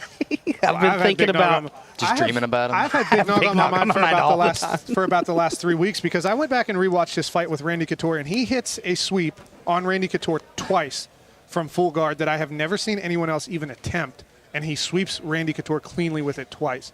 And I started to drill it, and I'm starting to understand the mechanics of it a little bit, but it's like the deep half sweep he hit to beat Tim Sylvia and went to that guillotine. Come up on the guillotine. Nogueira is a god of mixed martial arts, ladies and gentlemen. If you're not familiar with Antonio Rodrigo Nogueira or his little brother Rogerio, but Big Nog took superhuman amounts of damage and was one of the best fighters in the world. Didn't one of them get hit by a bus? Yes. When he was a child. He got run over by a truck. Holy shit. And he's got missing one of his ribs. You can see there's a giant hole in his back. Yeah. And then he went on from that to, I believe he won South American trials for ADCC. I think I read about that accident. I think he was in the hospital for like 9 months as a child. Like he almost died. Yeah. I mean, and if you think about his fights, he gets dropped by a Mirko Cro Cop head kick, and then he comes back in the next round, sweeps him, arm bars him. Just I think the fight that to me shows his spirit more than any though is Bob Sapp. Yes. Before Bob Sapp became a joke, you know. At that time, I talk about that a lot because Bob Sapp, he did kind of at the end of his career really protect his health, probably like excessively. He was just fighting for money, you know. But Bob Sapp beat Ernesto Hush twice, who is the greatest kickboxer of all time. At that time, that's the only person Fedor said, no, I don't want to fight that guy. And he fought Nogueira instead. He picks him up and spikes him on his head. Nogueira had neck problems for the rest of his career from that. He literally powerbombed him. Yes. He powerbombed Big Nog. And Nogueira survives, and it's just like he tries to armbar him a handful of times in the first round where he just can't overcome the strength, but he exhausts him and then eventually overwhelms him with technique. Like that is the biggest thing that is the biggest of like the Elio Gracie style of jiu-jitsu philosophically. That is the most concrete instantiation that we've ever seen. He kept trying to take Bob Sapp down head on too. He would try to double leg him, and Bob Sapp would just smash him. And then finally, he hits the double leg and sits out. And that's how he ends up on top and gets the sub. It's just craftiness. It's toughness and craftiness. Like, that's what a martial artist should be. It changed. Watching that one, I think it's an unforgettable fight. Yeah. I watched a lot of Nogueira. He's one of my heroes. Worst commentary you'll ever hear, though. Bill Goldberg. Oh, my. Bill Goldberg, the wrestler, was commentating that fight, and he loved Bob Sapp. Well, I believe Bob Sapp had a deal with WCW or something like that before that.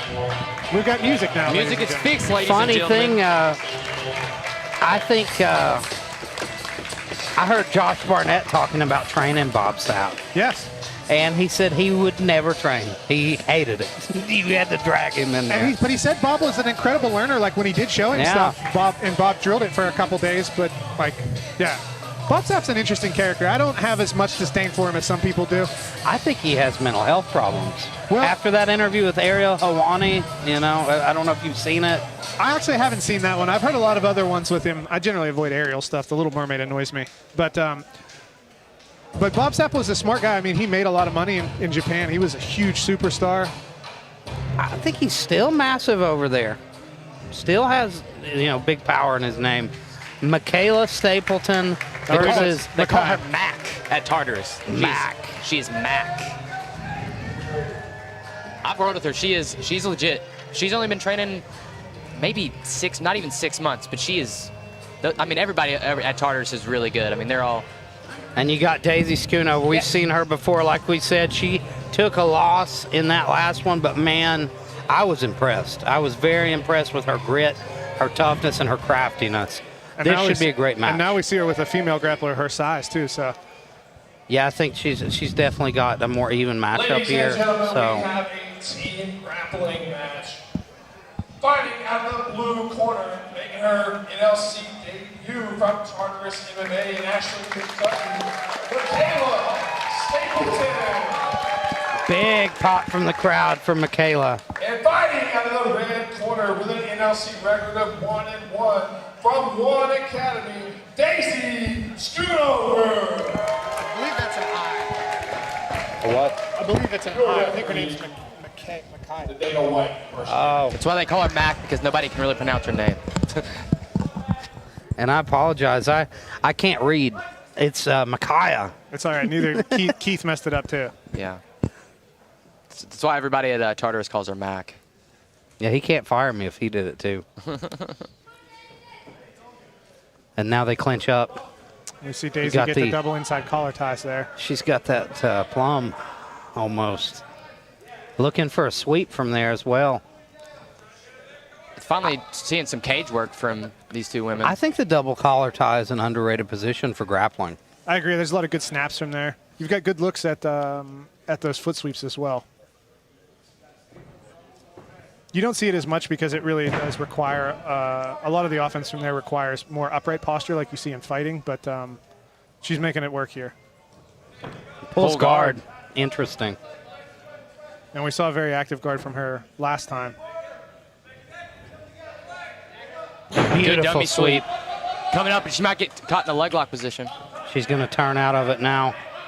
But that was great by Mac. Good work. Getting out of trouble there, getting back to her feet. And I believe we do have no leg attacks for the teens. Yes, other than calf slicers, if you count that. Yeah. Oh, a little blood. Time. I feel like if you're able to calf slicer, you should be able to heel hook. I think a little busted lip. You know me. I'm for prison rules. That's me. I'm for wear mouth guards. I've never worn a mouth guard ever grappling in 16 years. I've never grappled without one, other than maybe one class. I think you're risking your tongue. Yeah. Keep your tongue in your mouth, Bailey. If you're rolling with me, keep that tongue in your mouth. When you get older and start to like women, you'll need that tongue. What is happening tonight? Oh, no.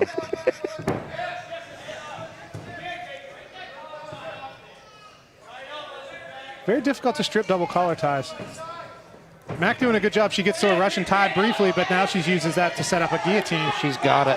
If she can pull guard here, she'll have it dead to rights. Oh, nice by Mac. Yeah. Getting past the guard. Yeah, and now she's setting up a Von Flue. Von Flue choke here. She's got that She's arm got trapped the in for the pressure. shoulder pressure, too. She's got it. Oh, she flips amazing her. roll. Beautiful. And now she's in a decent spot to finish that guillotine, maybe. It's difficult to see if she's got artery closure on the far side. Mac looks like she's pretty comfortable in here, though. This is the proudest moment I've ever had in a grappling match. I used to do that a lot. I used to bait the Von Flue. It's very dangerous, but it works. You can roll them. You've got that head control. If you push the hip, it's a beautiful way to sweep. Underrated. I wouldn't do it against OSP, but I think Oven St. Preux, he has, I think, at least 3 it's Von like Flue we chokes. talked about. There's certain guys that they have that move, that they are the best at that move. And OSP's like that with the Von Flue. You'd think it would be Von Flue, but nope. OSP's surpassed Trying to set him. up an armbar here is Mac. Yeah, she's got the arms crossed across the body, but she's got her standing. She needs to break her down a little bit if she's going to start to attack that upper body. Sweeps her. Good Just sweep. Yeah, just a balloon sweep over the top. Good job by Skoonover, though. Skoonover right back Scrambling. up. Mac is definitely giving her some trouble. She's got. Skoonover's looking for that Ezekiel.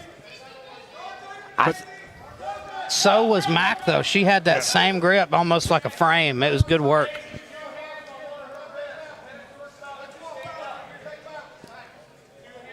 This is a great matchup so far. Mac takes a scoop grip. Looking for a pendulum sweep, maybe. Yep, she's taking a scoop grip and looking triangle. Yep, she might even be able to dead orchard her here with both arms in. She's going to go. She's high enough if she's able to get her knees to her chest a little bit more.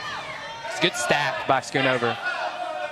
Beautiful work. There's such a sneaky, crafty armbar from there if you can just snap up and grab it. It's got to be quick, though. Good job getting her knees in and guard retention there by Mac, though. This is a great match. So far, I think it's been the most back and forth we've had. Yes. I think if this goes to decision, it's going to be close. It's going to be hard to judge. 2 minutes. I couldn't score it. We've seen both ladies sweep each other. We've seen both threaten submissions. Skoonover, that was nice. That was beautiful. That was nice. That might have been winner of that match. Yeah, I think so, too. We still have a lot of time if left. If she can stay on top here. Mac's playing a reverse lockdown, inside out, outside in.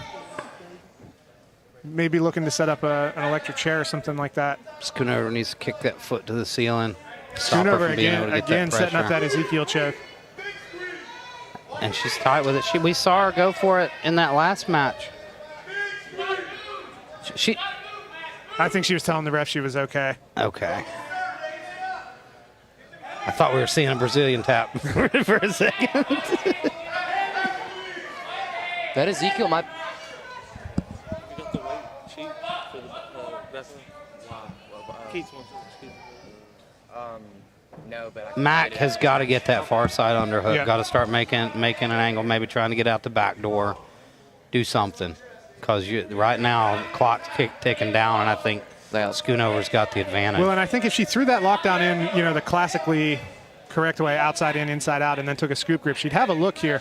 Because she does have, now Skoonover's doing a good job crossing her legs to kind of deny the access to that. Yeah, that's good work from Skoonover. She's staying safe here. She's doing exactly what she needs to do. But now her base is threatened, but Yep. she looks like she's going to try to pass through the mount. It looks to me like she's going to have a look at maybe at a back take potentially if Stapleton were to go all the way to her knees. But she's sitting in that three-quarter mount right now. Yep. Which is such a dangerous position. Some people are so good at floating from that three-quarter mount to the back or to mount. Yes. Less than 10 seconds left in this match. Really high levels.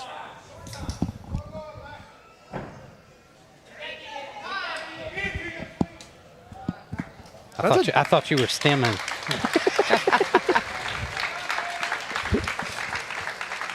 That's a tough one to score. I'm actually kind of glad we're not judging that one. I really think it's a tough one. I think the end of the match, Skoonover took it. That throw, in and up on top, I think that sealed the deal, maybe. I'm not sure that we saw anything closer, though, than the Von Flue and the guillotine after the Von Flue. So I don't know. I think this is a tough one. Your judges have come to a decision, unanimous decision for the red corner, Glazy, Skoonover.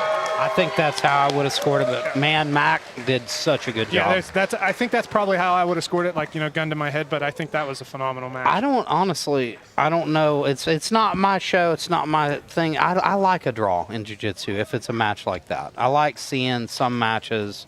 If it's a draw.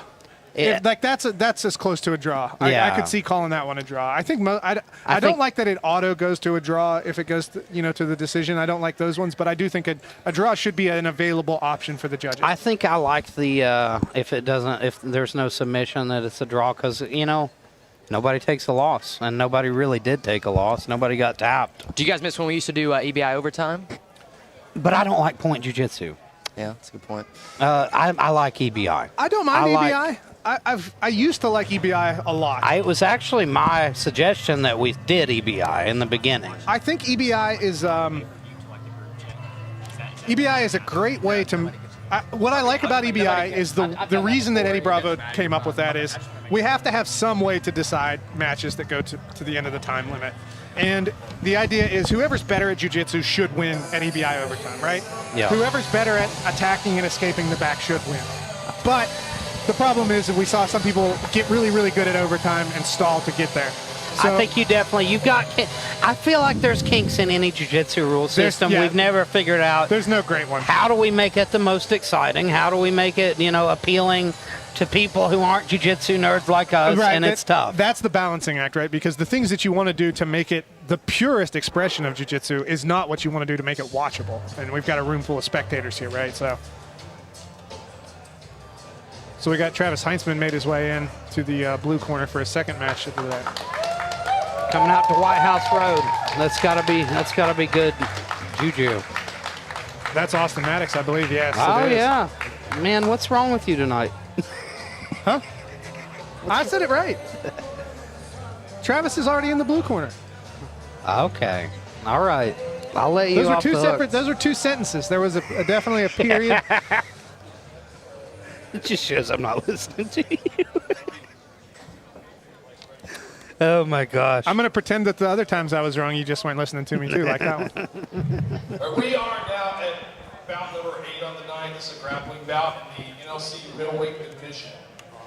Fighting first out of the blue corner with an NLC record of 0-1 from Ground Zero Bridgeport, Travis Heinsman. Fighting out of the red corner with an NLC record of 2-1 from Tartarus MMA in Ashland, Kentucky, the Trailer Park Phenom, Austin Maddox.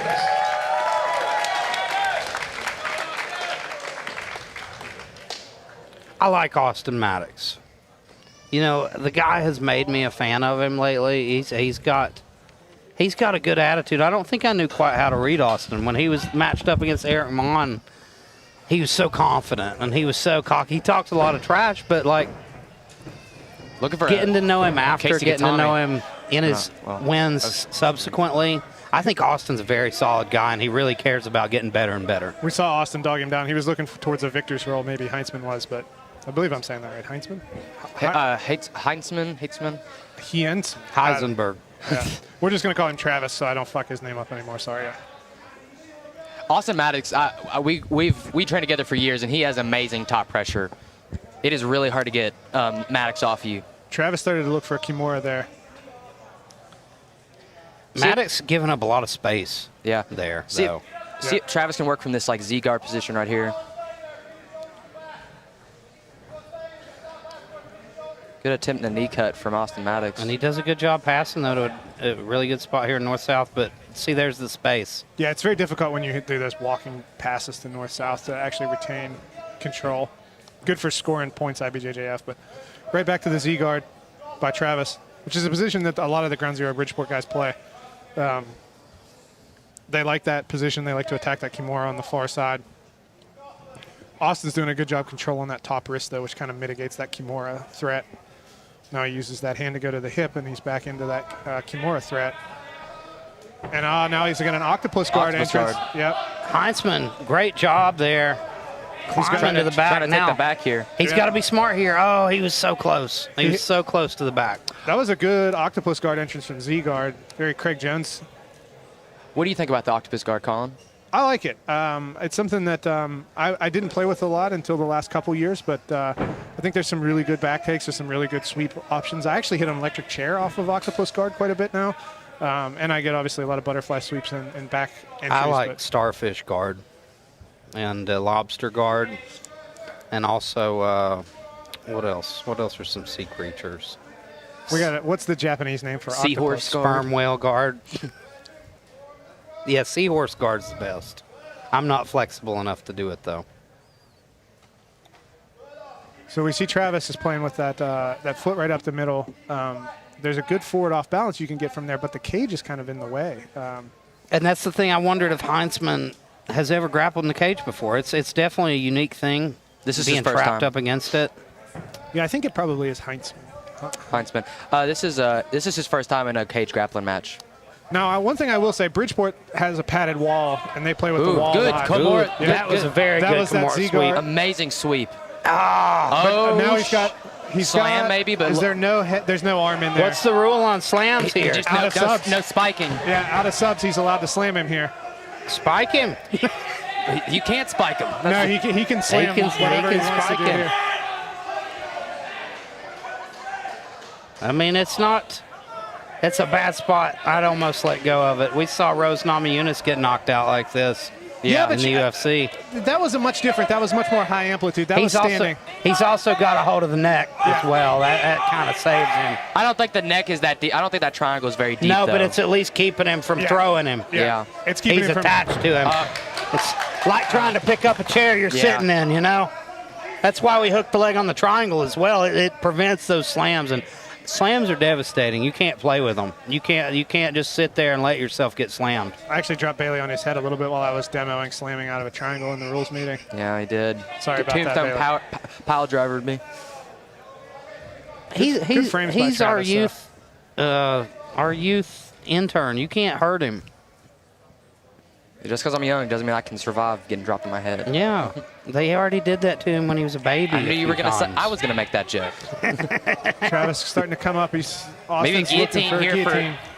I like that. I used to finish a guillotine from here a lot. You got to get the angle really drastically, like the high elbow. He just gave us a thumb up. Yeah, Travis gave us a thumbs up. It's not easy. You got to really have a feel for that that angle. I think the other guy has to be kind of. Tap.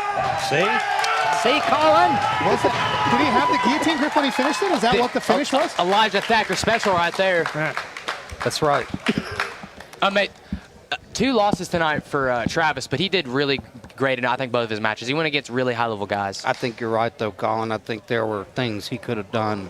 Well, and it looked to me like he there. had stripped the grip. I'd like to see a replay if we could of that finish, but because it looked to me like he was. There must have been some adjustments made right near the end there.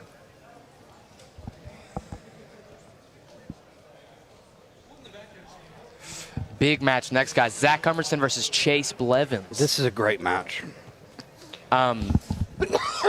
Chase Blevens has a 70-pound weight advantage.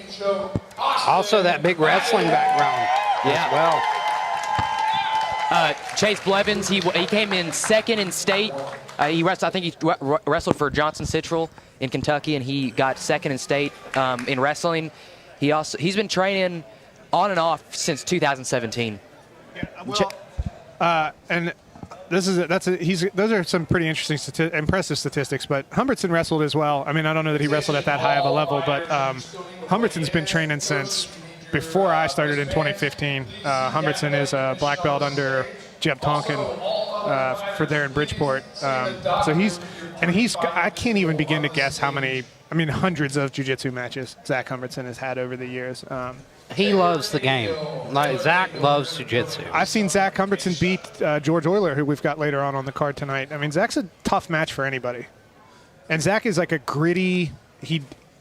I talk about this a lot whenever we're doing MMA commentary, but it's one thing to not get tired in a fight. It's another thing to how you fight when you are tired, right? I talk about that skill a lot. When you see 2 guys that are tired, a lot of times it comes down to who competes better while they're exhausted.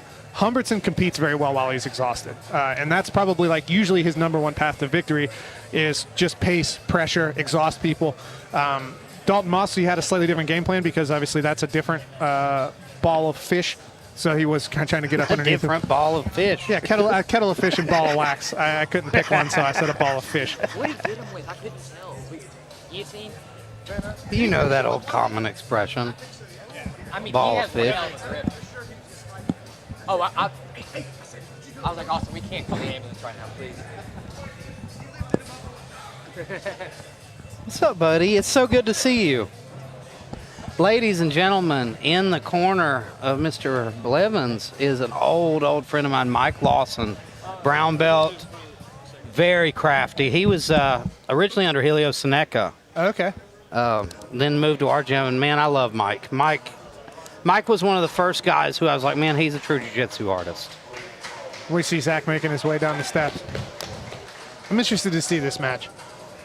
But yeah, if there's a guy that I think will do well in a weight disparity match, it's the style of Zach Hbertson. So this is an interesting match. He might also get stuck underneath of him like he did with Zach Wilds, but we'll see. Seeing that Chase has Mike Lawson in his corner, I know he's training with some good jiu-jitsu guys. Mike's crafty. Now the question is, who has better hair and beard here? It's tough. I think Hbertson's got the better beard, and I think Blevens might have the better hair. They look like they could be related almost. This could be like a before and after for a product that doesn't work.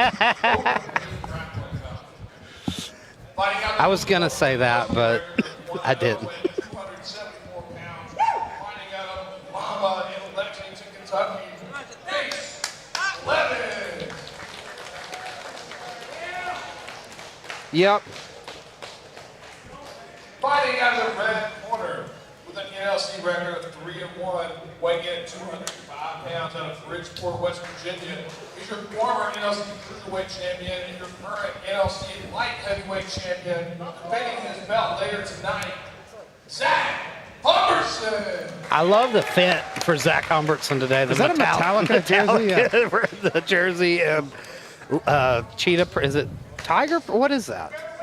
Some kind of cat. Some kind of big cat. Zach, the big cat, Hbertson. Zach right away. Sits the guard. Sits the butterfly. Smiling. That tells me that he might be interested in taking home a leg. I think that's definitely the game plan here against such a good wrestler in Morgan. And he's done it before. We saw him do it to Dalton Moss. We see him go right to that Adam Wodzinski half butterfly. This is a favorite position of mine. Blevens doing a good job of trying to mitigate it with the weaving his arm in between the legs there. I'll tell you this, though. Mike Lawson, very good leg locker. And the guy, in Morgan's corner. So I'm sure he's been dealing with that. Good frames there by Hbertson. He started to look for a scoop grip a second ago. I think that's probably going to be what he's looking for. I think he's going to look to enter into single leg X on that left leg of Chase Blevens. Chase is kind of leaving it a little bit close for my liking here. Although he is using a crossface, but good double unders here by Hbertson. Now, Did Zach Morgan's pull got to deal with that. There we go. He gets a big, deep overhook. That'll help with that underhook on that far side. Zach needs to use that half butterfly to stay more on his side than he is. Now it looks like Blevens is starting to walk around and get him extended. In this position, Hbertson needs to be able to threaten off balances. I'm looking at the wrong thing. He needs to be able to threaten Sunagaeshi to that side. every time I've called Mr. Blevens Mr. Morgan, I apologize. You call him Chase Morgan? I had the wrong bout sheet here. I knew his name was Blevens, but it's been one of those days. You have now surpassed me in errors, so I feel like I am. Oh God! I gotta protect my record. The rest No of one the has passed me and leave you in the commentary booth to answer. You know, questions. and you know more than all of us. I know you it. matched all these. Hey, everybody keeps asking me questions. I'm Stay Keith, here. I'm like Keith No right now. Zach looks to be setting up. He's using that far side pinch grip. Now he's going back to an underhook with his left arm. It looks like, or at least he's trying to. You can tell Blevens is a bear. Yeah. He's going to be a tough guy to deal with. I wonder if Zach has ever competed against someone like this heavier than him. You know? Oh, for sure he has. He's competed. I mean, he's competed against Zach Wilds when Zach was probably close to that weight. George when George was probably close to that weight. George is looking slimmer tonight, but Blevens is starting to creep up here a bit, but that might not be a good thing. He's also bringing his hips closer up underneath of Hbertson's guard.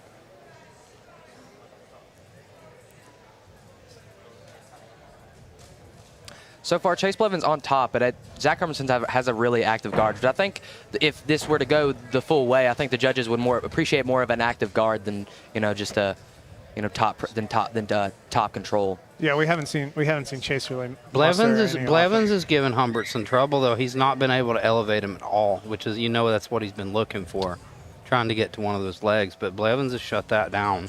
Yeah, Blevins only a one-stripe blue belt going against a very seasoned black belt here. And so now you got Hbertson playing this traditional closed guard game. Let's see what he can do from here against a very, very, very stout guy in Blevins. You can see he's minding his P's and Q's well. He's got great defensive skills. Even though there's an experience advantage, I think this is a close matchup. And we see Blevins kind of working like a body lock, but body lock's really not where it's at from closed guard. He's getting away with it because he's a lot bigger here. Yeah, it's good to shut down stuff, but other than that, I mean, can't really do anything with it. On guys your own size, oftentimes you're going to be giving up strong overhook game. And, he definitely doesn't seem like he knows how to break the guard. Now he is. Now he's working on breaking that guard, but yeah. I think he knows Hbertson's dangerous. I think he knows he's got to be careful. So he's being a little bit conservative. Chase Blevins in his last match beat Zach Wilds. That's very impressive. Now we see Hbertson going in on that Kimura. Again, you see a lot of those Bridgeport guys like that Kimura from the bottom. But really good way to defend that. Yeah. By Chase. Really using his breed strength so far in this match. A lot of technique from Zach, though. The man's a hoss. And he knows how to wrestle. He's got great skill and great instincts. He wants Hbertson to wrestle with him. I don't think Hbertson's going to do that. Hbertson later tonight, though, defending his light heavyweight title against Ethan Goss. Now, he just engages the full guard again. Didn't want to deal with But he goes right that into a open shoulder guard. crunch and with butterfly. That's nice. Now the question is, I think that the weight disparity was just a little bit too much for him to deal with that shoulder crunch. Blevens is a tank. He really is. Yeah, Zach Hbertson took this fight on like a week notice. Chase Blevens says we had a Halfway, 5 minutes, Zach. someone had to pull out Chase Blevens' first opponent, and Zach was like, "I'll do it." Zach just loves to compete. Yeah. Period. Sometimes to his own detriment, but yeah, he definitely has that dog in him, as they say. I mean, the way I've spoken to him about it, and I liked what he said. He was like, I'll take the kids out, that he's teaching, and he's like, they'll see me lose sometimes, and it teaches them it's okay. It's okay to lose. It's okay. Just get in there and try. And I like that mentality. Zach and I are very different in that way. We've discussed this. Me and you have too much ego and pride. If I lose, I'll die. Well, they're just different approaches and different ways of enjoying jiu-jitsu. I don't think it's any less valid. And Hbertson and I we don't even enjoy it. We just have to be the best at it. Jiu-jitsu is not something I do for fun, and I don't like. It's serious business. And for most of my students that excel, you'll notice that they're kind of the same way. You guys are weirdos and fat. Halfway through, though, I think I give the edge to Zach. I think he's been more active. I would agree. Personally, I would agree. There hasn't been much that happened, but what little has happened, it has been Hbertson. this is kind of how I thought this match was going to go. Like, now he's threatening a butterfly sweep. Oh, that was a decent off balance with Sumigaeshi. 2 judges have it blue corner. One of the corners. The reason we're laughing, one of the corners just yelled, "Zach, get out of closed guard, man." Did Keith say that 2 had blue? 2 had Blevens, which I don't know that I could agree with. I don't think he's really done much. I mean, the top control is impressive, but also like you have to be. I don't get the sense that he's actually trying to pass. This has been a stalemate, and I get the sense agree that he's with just you. been trying to defend. I agree with you. I definitely think Hbertson has been on the offense here. Yeah. As far as submissions and sweep threats, but he's not been able to do anything to Now, Zach. Blevens this is a better spot for that body lock. Blevens might be in a spot where he can start to make something work from there. Zach is good elevation, so doing a good job elevating and get back an underhook. Good base. Goes back Blevens. to But again, it's more of the same. We see Blevens just kind of defending while Hbertson is on the offense. It's what we spoke about before, though. It's so difficult to deal with a wrestler's base. Like, they're so tough to sweep. They're so tough to elevate. We're seeing it now, though. Zach's in a good spot here. He's looking for that combination knee tap and Sumigaeshi.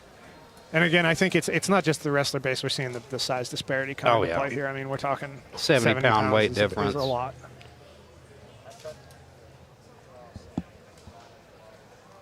It's a very interesting puzzle for Hbertson to work out here, though. That's what's so interesting about jiu-jitsu is you get to see guys compete that are drastically different in their weight class. And, that's old school stuff. Seeing, that's what they used to do back in the Pioneer and the Settler days in jiu-jitsu. Now we see Zach got back to his underhook in that knee shield. He doesn't have the underhook, but it looks like they're jawing at each other a little bit here. These guys are close friends, though. So it's Hbertson's close friends with everybody. This is all fun and games here.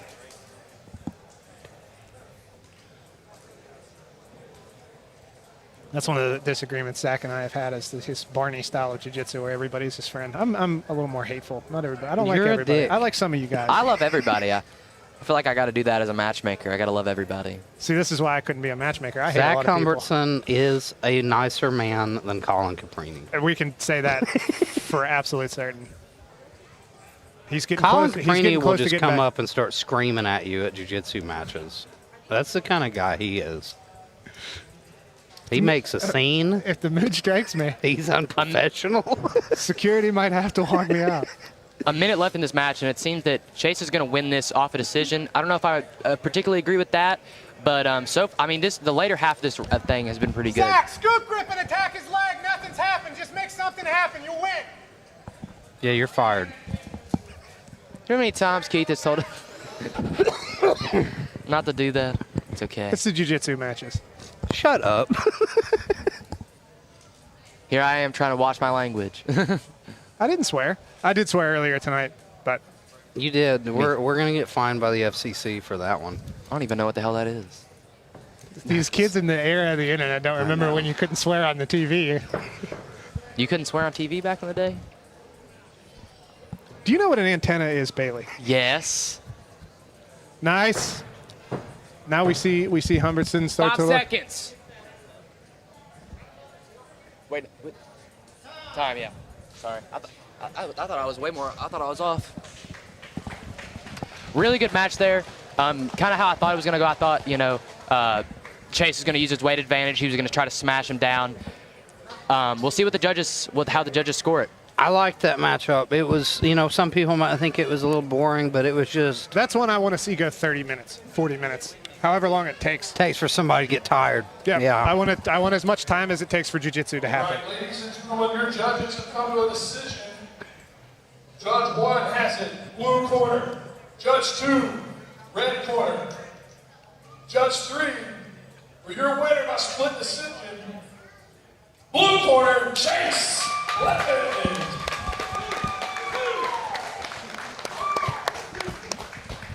Chase Blevens going home with his second win. He's 2-0, and he's taken out 2 black belts now.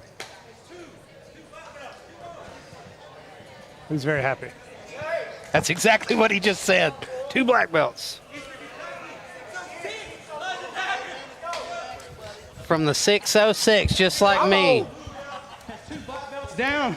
Category 5 has like all the fucking belts in this place. Sam Hedrick, if you're in here, come in here right now. Face to face, face off for the belt, heavyweight belt. Next match, 3-0, 3 black belt. Ooh. He's Where's Sam Hendrick at? He's being called out. I think that's Great call out. I like seeing a guy who calls his shot. This guy's a competitor. It might not have been a match you guys agreed with, but Zach couldn't do anything with him. Yeah. Yeah. I mean, if I was going to be that excited after a performance, it would probably be after one where I did something other than laying somebody's Hey, card. man, if I beat a black belt by points, I'd be like that. I would be like that guy in the meme that's in the 3rd place podium. That would be chewing me. on the medal. Sam Hedrick is a very legitimate black belt, though. Long time at Ground Zero Huntington. And That's then how you get better, spent a lot though. of time. You challenge people who you know that's going to be a tough match. That's how he's not looking for easy matches. That's true. I like the guy. He's from my mom's hometown, so I gotta like him. And he's a bear. The dude's I wouldn't want to grapple him. He's a bear. The He is a black large fella. belt hunter, Chase Blevens. Yeah. Next up, Dalton Moss versus Logan Seabolt out of Appalachian Combat Club. Now, this is one people have been talking about online. This is a match people have been wondering about who's going to come out on top of this. Let's hear about Mr. Seabolt. Logan Seabolt, he's a blue belt out of Appalachian Combat Club. As I said earlier, Appalachian Combat Club, very high-level wrestlers. But now we're talking about Dalton Moss, who might be the highest-level wrestler we've seen step in the cage for New Line for us, I mean, he's showed that his jiu-jitsu is probably his weakness. His wrestling base is definitely his strength. But Dalton Moss is still a high-level grappler. We've seen Dalton, though, look unstoppable until he got caught in that leg lock, and that's something I'm sure he hadn't dealt a lot with, guys that are high-level leg lockers. We're behind. Yeah. I'm sure he's went back to the drawing board now, though, and I'd say he knows how to deal with guys trying to get up under his hips and elevate him. I'm really interested to see Dalton back. I know he had a knee injury after that one. I'm glad he's back in action. And his beard's gone. No. Is it all the way gone? It's just Yes. not, it's mostly gone. He's got the stubble now, and that's a good look. He's a handsome man. This is a cruiserweight grappling bout. Fighting out of the blue corner with an NLC record of 223 pounds from Appalachian Combat Club. in Kenner, West Virginia, Logan Seabolt. Logan Seabolt, last time he competed for New Line was back on the Davis MMA card, and he went 1-for-1, losing a decision to, I can't remember who it was, but then he his next match he got a tight heel hook on Jamie Stanley, who's a really good four-stripe white belt out of MCC Jiu-Jitsu, and I talked to Jamie after the match. That heel hook that Logan Seabolt got on him popped his LCL. He was out for a little bit after that, so Logan Seabolt, a big, strong competitor. I'm gonna be honest, Colin. Does this guy look 223? He doesn't. Logan Seabolt looks like 250. Yeah, he looks thick. He looks strong. But Dalton is a fire hose himself. I mean, he's a short, stocky, strong guy. What do you think about Dalton? I think Dalton's probably the highest level wrestler that we've seen in the New Line cage. He's certainly one of them. We've had a few, but I think as far as pure wrestling, he might be the highest level of wrestling we've seen. Although we did see Tristan Turner earlier, who's also a collegiate wrestler. Yeah, but Dalton Moss has definitely showed that jiu-jitsu, when it comes to the pure jiu-jitsu game, when it gets to the ground, it does look to be his weakness. But although he showed some good, kind of catch wrestling style top game. He has got a good Kimura setup and some pinning from side control we've seen him use in some of his matches as well. Acceptable to the legs though, he is. We've seen Dalton Moss get heel hook before. I want to say his last match was against Mickey Sanchez, brown belt out of Category 5, and he got heel hooked very quickly. Mickey's a very skilled leg locker. Actually, the exact same setup that Hbertson got him with. It was a single leg X, scoop grip to elevation to finish from almost like a backside double outside position. But it takes years to learn leg attacks and defense. I mean, that's something that, and especially, I would say that's the biggest thing. I don't know if he is presently, but I know for a while Dalton was mostly working out with wrestlers and coaching wrestler. Yeah. You need guys who are good at leg locks to not only throw that heat at you in the practice room, but to also teach you. But we see him get now. He's got a good underhook. His knee inside position. Looks like he's trying to set up a double leg. Pulls guard, Logan Seabolt. I don't know if that was a good idea. Dalton's very good in these positions here. These are those kind of catch positions I was talking about. He's doing a good job of controlling that top wrist. He's doing a good job starting to separate the feet. It'll be interesting to see how he attacks from here. And the cage actually is on the side that helps Dalton Moss not get a leg entry on that side. If he can keep his right hip to the cage. Because the leg entries from Z-Guard are almost all going to come with a scoop grip on the far leg.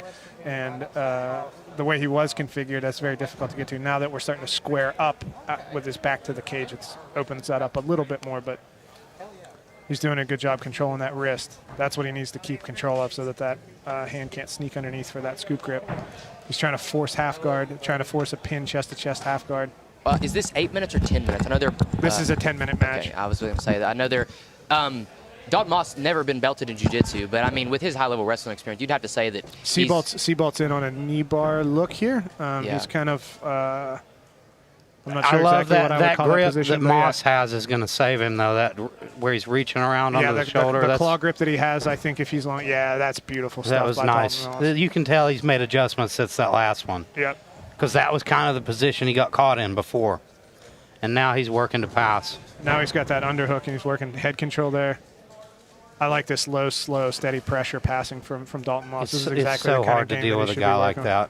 So hard to deal with a guy like Maybe on him. a Kimura, though, is Logan Seabolt. Yeah, he's definitely reaching up over the top for a Kimura. He's got the grip but lock. It looks to me like... And now it spins to the back with the Kimura trap. Beautiful work. That was gorgeous.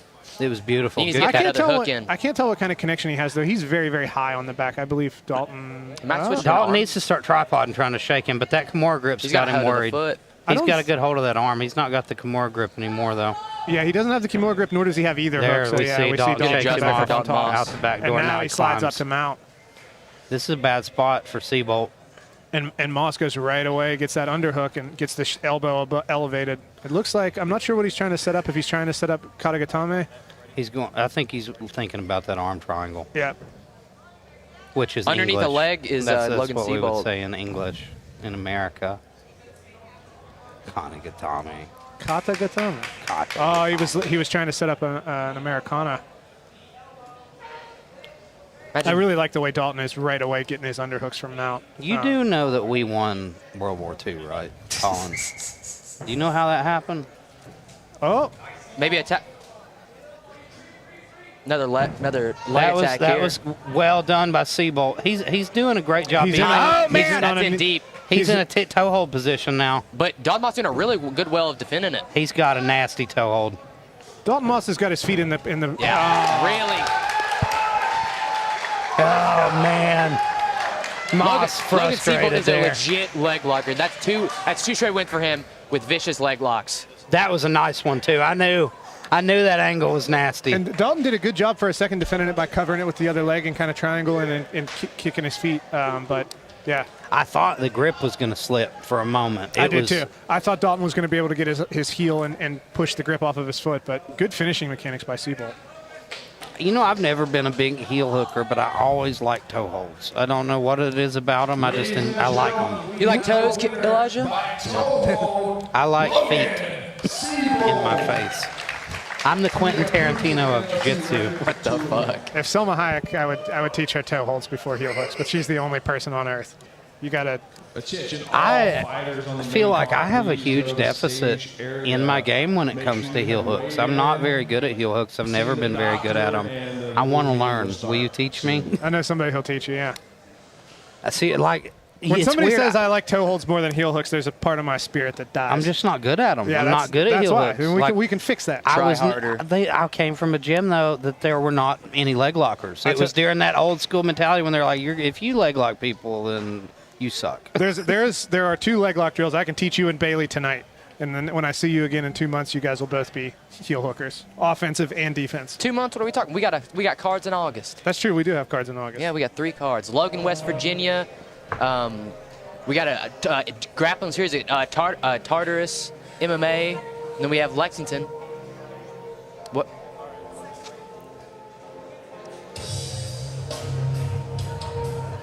Now this is.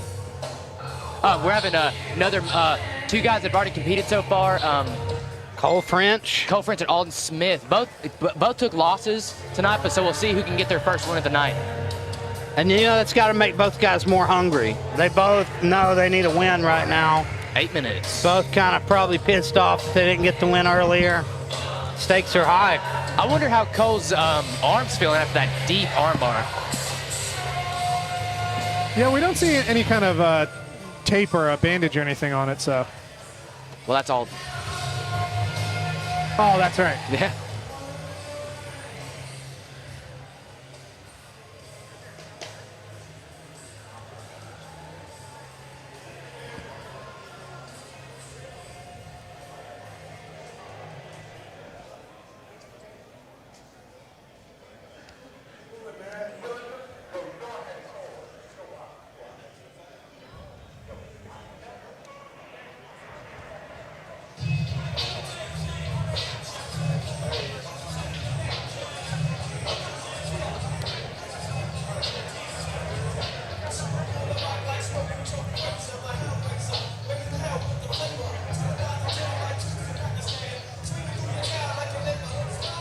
French coming into one of the best walkout songs one could use for jiu-jitsu, Protect Your Neck by the Wu-Tang Clan.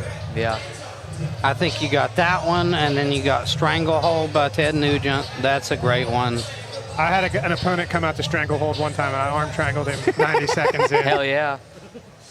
Brought me great joy. It was one of my favorite matches. You know, there's one person with cerebral palsy that's ever We are competed now and fight to win, number 11 on and he the lost to night. me. This is a grappling bout So in the NLC light heavyweight division. Fighting first out of the blue corner with an NLC record of 0-2, weighing in at 201 pounds, Cole French. Is that the victory you brag most about, beating that guy with cerebral Fighting out palsy? of the red corner with a record There was a, of 1-2, weighing in 190 pounds, out of One Academy, Ohio, Alden Smith. There was a jiu-jitsu website that had an article about being inspired by the first man with cerebral palsy. They only referred to me as his able-bodied opponent. So that was my nickname in the gym for a while. The able-bodied opponent. That's horrible. He barely had it. It was maybe like his little toe at that time. He barely had cerebral palsy. What are we talking about, guys? Just an amazing grappling match going on right now. We got collar ties battle going on here. Shot from French, but Smith does a good job defending. Smith gets that chin strap in. Now that's a nice guillotine, but he's out.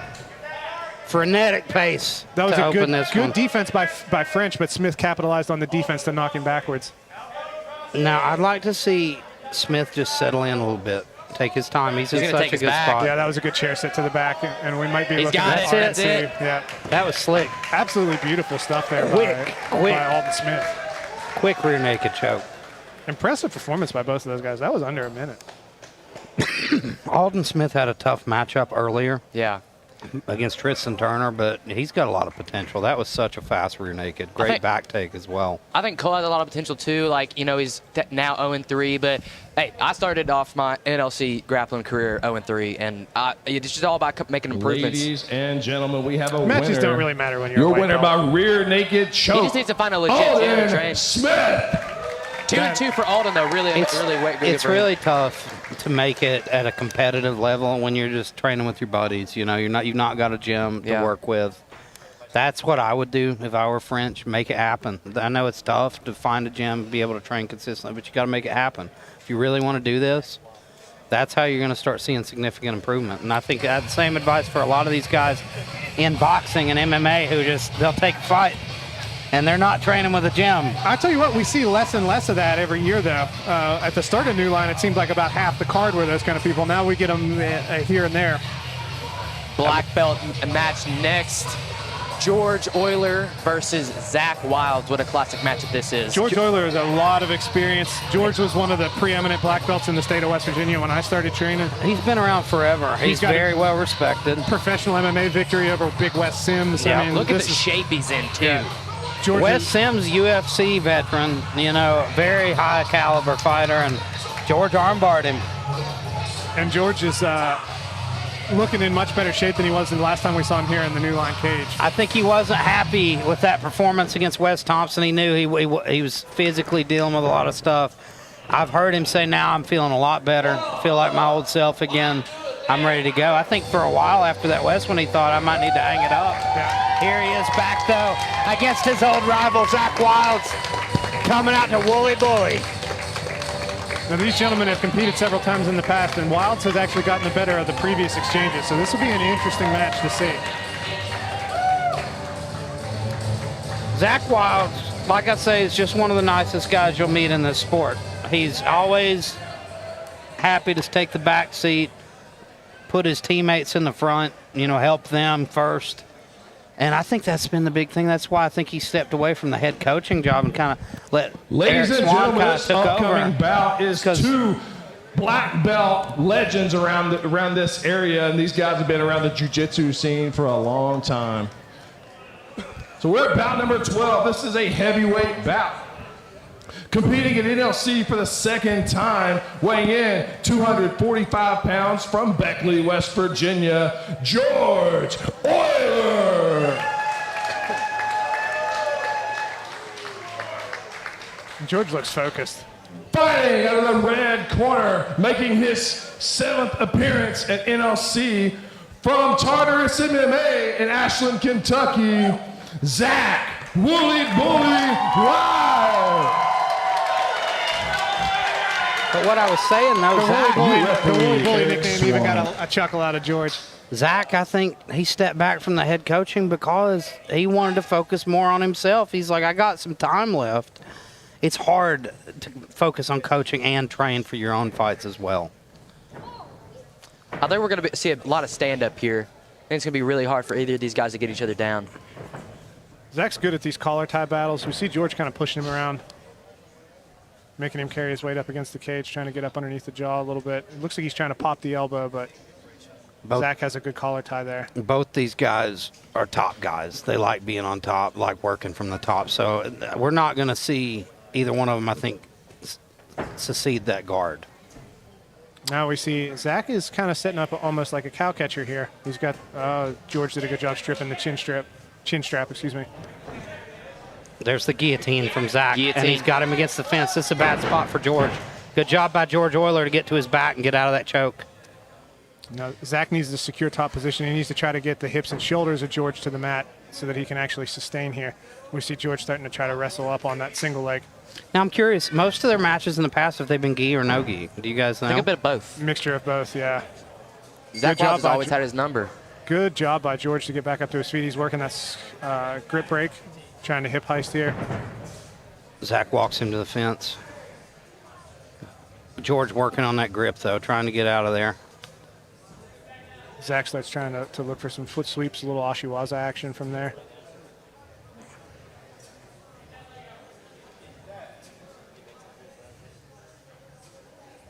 And George is able to get his arm into the inside and strip the grip at least momentarily. Will he be able to turn? He should be able to turn now. Zach's doing a good job using his ear on that shoulder, though, to stop him from turning. Yeah, Zach's got good pressure. Now he might turn right into a high crotch from Zach, depending on... Oh, that was a nice little foot sweep, but George is wise to it. George keeps his feet. I love watching two guys that have been around this game so long. They've both almost seen it all, done it all. And they both know each other so well from just all their competing they've done.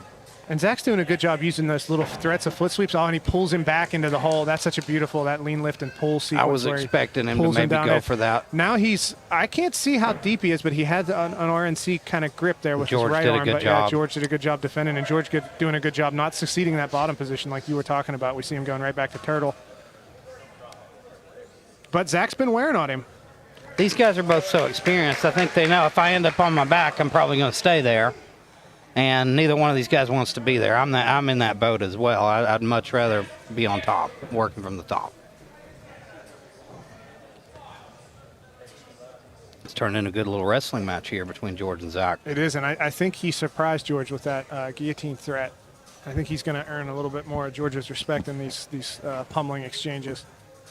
He definitely made him have to do something drastic to get out of it. To give up top position like that, George was in trouble. Good head position for George Euler. And Zach's pretty good at these fence wrestling exchanges. You see that good pummeling back to the collar tie, underhook, collar tie, underhook on the other side. Now George has got him pushed up against the fence. Let's see what he can do here if he can start working for his own takedown.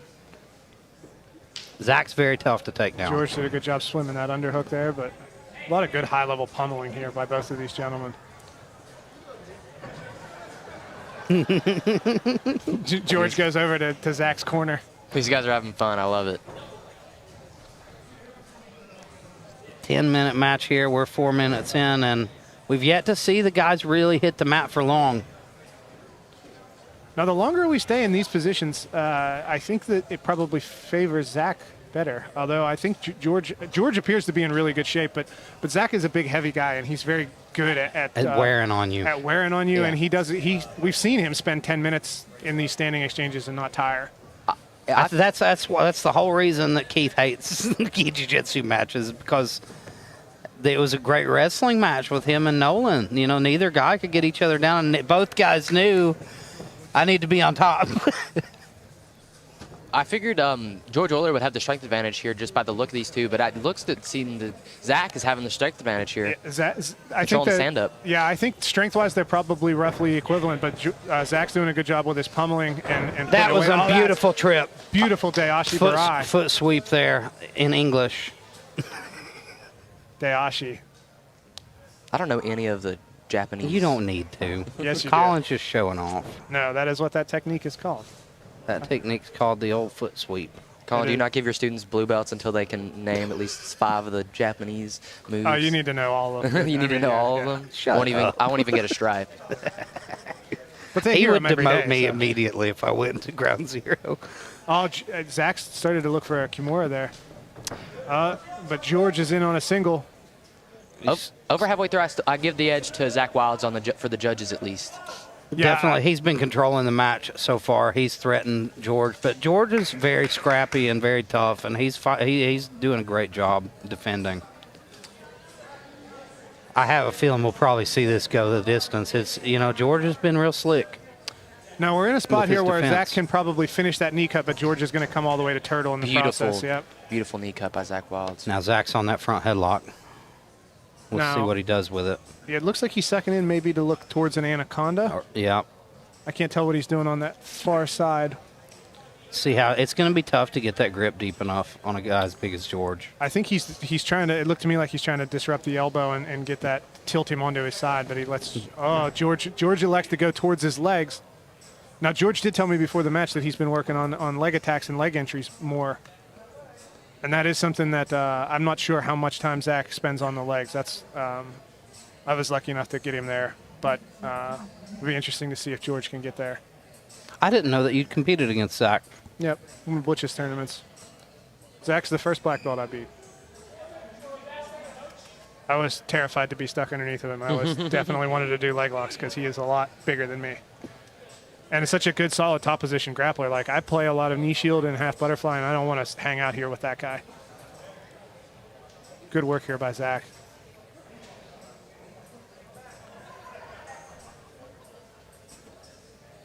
Zach's doing a good job hand fighting there from top half. That's exactly what you need to do. You need to hand fight that top arm from Z-guard. You cannot let them have an underhook with that top arm. Or a scoop grip. Now you see George is able to get towards...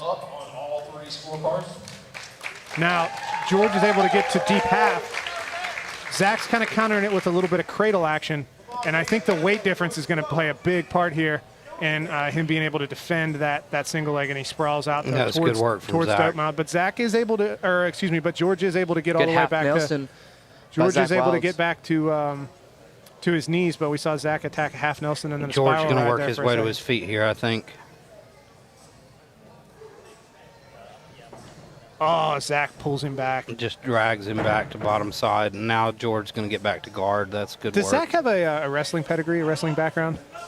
I don't know. He's been training for like 43 years. Yeah. So I would say he's wrestled a little bit.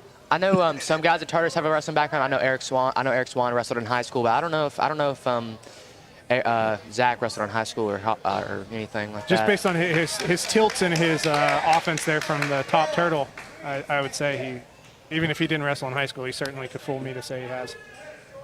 I don't know how did you feel when you competed against them?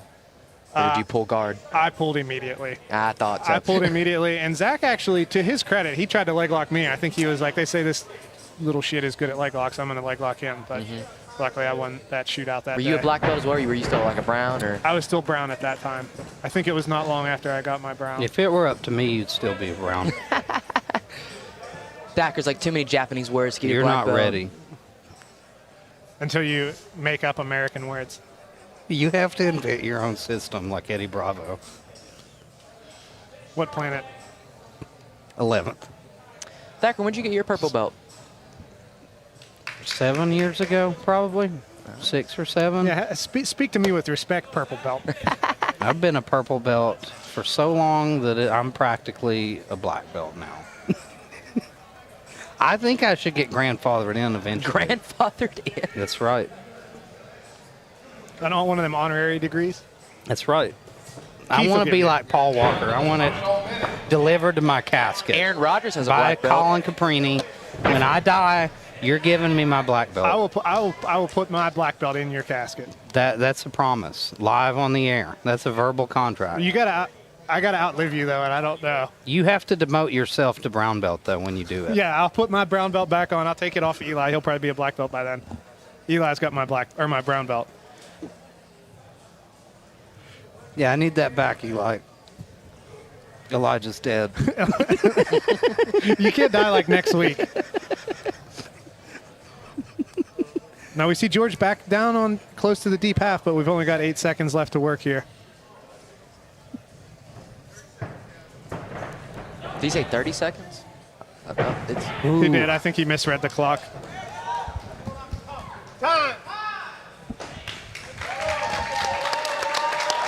Good matchup. Both these guys. Good Been work there, by both done gentlemen. that. And we saw- I think George handled himself well. His defense looked He did. great. George looked much better in that than he did the previous time we saw him in the new line cage. Tough to tap. You know, he's been around a long time. It's going to be tough to tap that guy. Those the foot sweeps from the standing rear body lock and from the Those were the moments front, of the fight, like those, or the match. You know, Yeah. I think Yeah, Zach Wild's wrestling that and the guillotine won the threat, day. yeah. And the good turns to be able to return George back to the All right, mat. our judges have come to a decision. All 3 judges have it. For the red corner,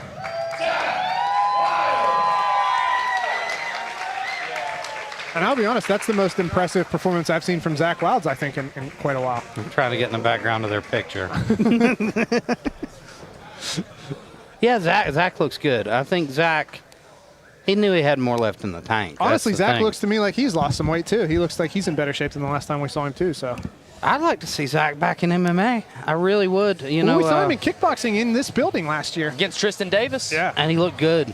He looked good. He won that fight. You know, he had an MMA fight for another promotion, big rivalry against a big pro wrestler. Looked great in that one, too. It was massive rivalry. Like, these guys hated each other. And Title match now, guys. oh, yeah. This is it, Ooh, ladies I'm and gentlemen. excited. Ethan Goss out of Next Gen Jiu-Jitsu going against Zach Hbertson, who we saw lose earlier against Chase Blevens. But now he's going against someone his own size, so we'll see how this goes for the light heavyweight championship. Hard to consider that much of a loss as well. I mean, that was so close. Yeah, that was one if He draws could have were went option, either yeah. way. It should have been a draw, probably. And I'll be honest, I think the criteria that, Zach actually asked what criteria we were going to use to judge the match. And me and Swan told him, like, whoever's trying to do more jiu-jitsu, whoever's trying to win. Who are the judges for us tonight? The judges tonight is Mike Wells. He's a black belt out of Next Gen BJJ. He also works for the State Athletic Commission as a judge for the MMA fights tonight.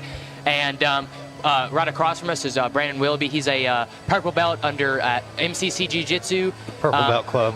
Yeah, and then we also have in the blue hat over there we have Steve Griggs. He's a brown belt under. Who's the Four Seasons black belt? One of the first black belts in Kentucky. Oh, he'll know this. I'm blanking on Mike O'Donnell. Mike O'Donnell. He's a brown belt under Mike O'Donnell. The Wizard of Diz, Mike O'Donnell. I heard some rumors that Four Seasons was actually closing here soon. I didn't know that. I've heard some talks. Which is sad because Four Seasons used to be the mecca for Kentucky Jiu-Jitsu, Kentucky MMA. A lot of these guys, you see these gym owners in Kentucky now, they're guys that started there and have branched off, started their own places. And I think that's the big thing. And you see it with like the Gracie family as well. You have these great teams. And then guys get good and they're like, I'm going to start my own place now. I'm moving on. Ladies and gentlemen, we are now at bout number 13 on the night. I'll tell you this, though. Mike O'Donnell is a wizard of jiu-jitsu. He's been here for a couple fights. I've met. This bout is for the NLC Light Heavyweight Championship. Fighting out of the blue corner, your challenger making his NLC debut, weighing in 198 pounds from Next Gen BJJ in Versailles, Kentucky, Ethan Goss. I heard a story about Mike O'Donnell traveling to 10th Planet years ago. Tapped all of Eddie's black belts. 204.8 pounds. Out of Bridgeport, West Virginia, the former NLC Cruiserweight champion and the reigning, defending NLC Light Heavyweight champion, Zach Hbertson. This is going to be a good one, boys. Now the question is, will Hbertson be warmed up or burnt out from his match earlier? Too, He looks fine. He does look recovered. Yeah, he looks very in shape. He's a guy who's used to competing multiple times in a tournament. He looks good too. I mean, he's lost some weight since his previous matches. Colin, you know Zach really well. How is his wrestling pedigree when it comes to a grappler? How's his wrestling? Zach is a good wrestler, and he's a dogged wrestler. He might not be like the most accomplished, D1 or anything like that. It's wild because you typically see him pull guard. He's got good shots and good scrambles. You see him in there deep on a single leg. And it's like you say, he's dogged. He hung on that takedown attempt until he got it. Now we've got an omoplata attempt here. Maybe a go-go if he wants to get that foot over the head. Good job controlling that outside foot by Hbertson. Now he's in more trouble. Hbertson in on the leg, though. Now Hbertson is in an outside Ashi position here. If he can get heel exposure here, he is in a good spot. Now he's in cross Ashi. This is my favorite leg locking position. He's in a very good spot. Now, if he can get good braking mechanics here, he's in a good spot to finish. That was great. Great job from his opponent, Goss. And now we see spin in the right direction. Now he's looking for his own leg lock. Hbertson is still in the better of the leg entanglement positions, though. He's in outside, double outside Ashi here. He's got a bite on the outside heel hook. You see Goss is getting, that knee's not as deep as it should be. That was slick. Did he tap? Yes, that was very Goss slick. was able to get a straight ankle That's lock. right, Ethan. I believe Hbertson might be hurt here. That ankle might have popped. Yeah, that's the only way you can really finish those straight ankles. Is They're you gotta do them brutal. all They're at once. brutal. Yeah, you got to be. You get a lot of guys will hang tough in them, but You got to like, have they're that brutal. Shashinsky breaking pressure. Mateusz Shashinsky, if you haven't seen that guy. He definitely had it. That was quick, a quick straight ankle lock. So fast that a lot of people might not have caught it. And really just by a straight ankle. It wasn't a heel hook. It wasn't twisting. It was just a bad pop. Honestly, we've seen a lot more people figure out the braking mechanics there from that straight ankle since Mateusz. We got to see Nicky Ryan finish JT Torres. We're seeing a lot more finishes with straight ankles. I used to train with a guy who had a wicked straight ankle. You could not play around in it. You just he would do it high almost on the chin is where he would grab it from, and it was brutal. The torque he could put on it was surprising.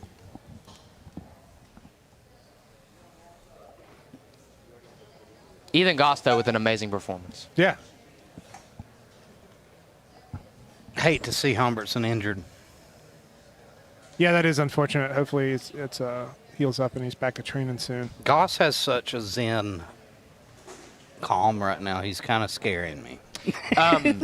Goss, actually, his last competition was a grappling match against Dylan Butka, a former UFC fighter, which he took Dylan Butka to a draw.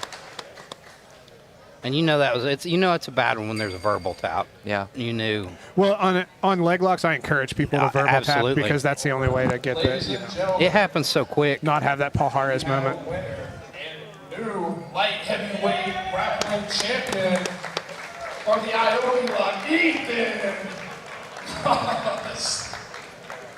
You guys. Who is the boss? Goss. I think his balls are hot, guys. Tony Danza. I like how the ring girl scurried away from him when he started pulling his shorts down and walking towards her. She was like, what? She was probably like, oh, God. Funny story about Ethan Goss. When he was grappling Dylan Butka, of course, Dylan Butka is a high-level wrestler, if you guys know anything about Butka. I've seen him fight, And he pulled guard on him. And the entire time he was like playing with his ears, like, you have such beautiful ears, Dylan. Just messing with this high level. So he was like 2 months later, he went to the UFC. This high level guy, just messing with him. Ethan Goss is a high level grappler, man. Great mustache as well. He does have a solid mustache. That gives you an X factor. He was a most part people of don't get. the Killer Bees back in the day. Was he with Adam Gomez and those guys out there? Yeah, back they're in the day. legit. Next title match, though, John Cooper versus Taylor Cahill. John Cooper 8-0 here at New Line, middleweight champion. And then Taylor Cahill making his debut here. I don't know a lot about Taylor, but from what I've seen on like videos and stuff, he's a very high-level wrestler. I think Taylor might be a state champion wrestler in PA. He's of that ilk. Yeah. I know that he was I believe a Division II wrestler in college, maybe a D1 wrestler in college. He's been competing for a while. He competed at a Grappling Industries in Philly that I was in. Look at that neck power, definitely a wrestler. Yeah. John, though, his last competition was against one of your guys, right? Caesar or Parrish, or I'm sorry. Yes. Yes, yeah. I can't say his name. I'm sorry. Caesar Parrish. Czar. Czar? Okay, I wasn't even close. Czar is the Russian version of Caesar. Yeah, please don't tell him I said that. He's kind of intimidating. Czar Parrish got a win last weekend. Won the championship, didn't he? He did. John Cooper walking out to an interesting remix of Careless Whisper.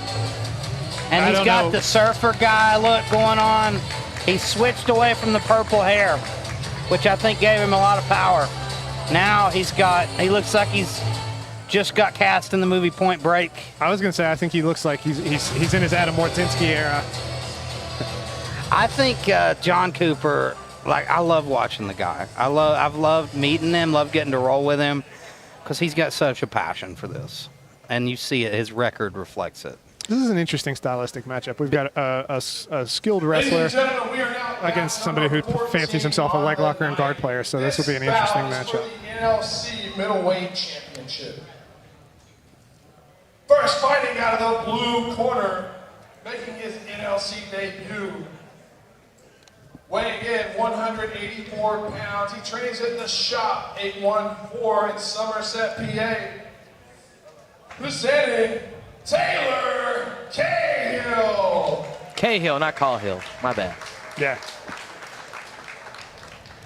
Fighting out of the red corner with an NLC record of 8 wins and 1 draw, no losses.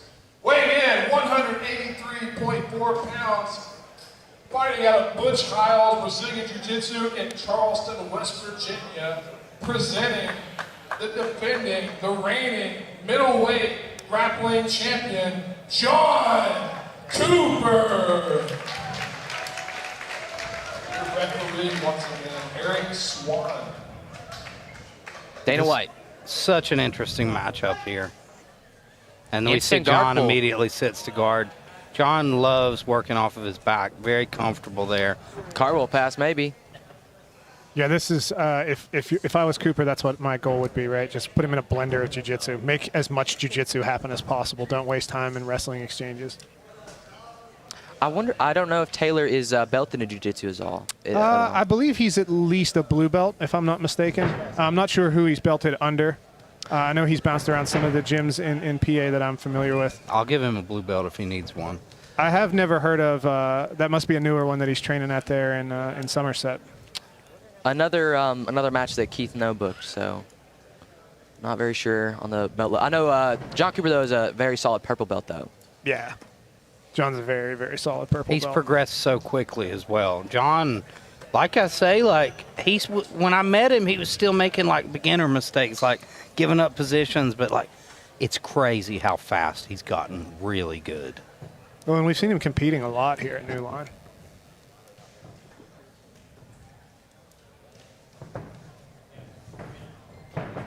We see Cahill trying to make those Toriando passes. That was slick. Good knee cut. That was really nice. It's almost like chain wrestling. He stayed on the pass until he was through. And this is what he needs. He needs to kind of solidify this the pass with the turtle. It looks to me like he's trying to set up maybe some front headlock chokes. Cahill's doing a great job of blocking that hip. Yeah. Like I say, a guy that's so active like that, if you don't block the hip, he's going to get back. You see there, as soon as he stops, he's back to guard.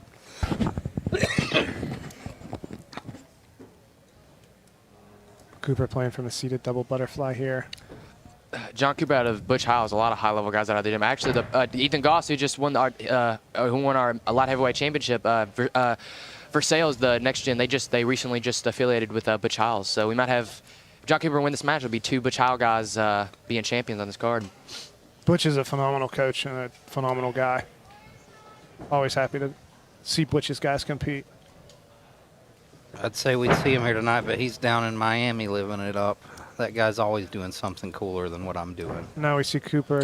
Cooper's trying to establish a half butterfly there, but Cahill's wisely. He's doing the reverse of what I said Cooper should be trying to do, right?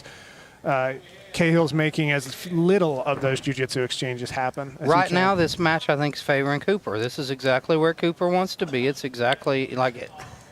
Cahill's having a tough time getting past this guard. And Cahill's been able to pass his guard, but he hasn't been able to do anything with it without giving up a recovery. That's right. Like and that's frustrating. And I don't know enough about Cahill's game to know what his finishing skills are, but we've got a lot of time left to work. I'm not sure what his preferred finishing attacks are, or if he's looking more to win on points. He's using a short underhook on that top side.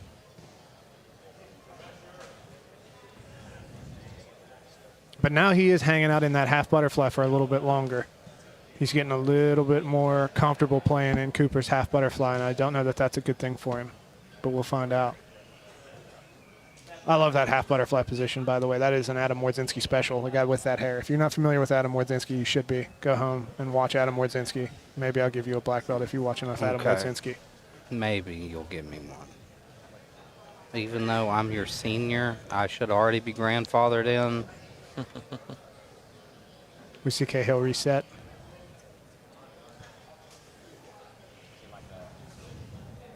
And this is one of the interesting things about these jiu-jitsu matchups, right? That was a good job lifting the feet to put Cooper supine for a second.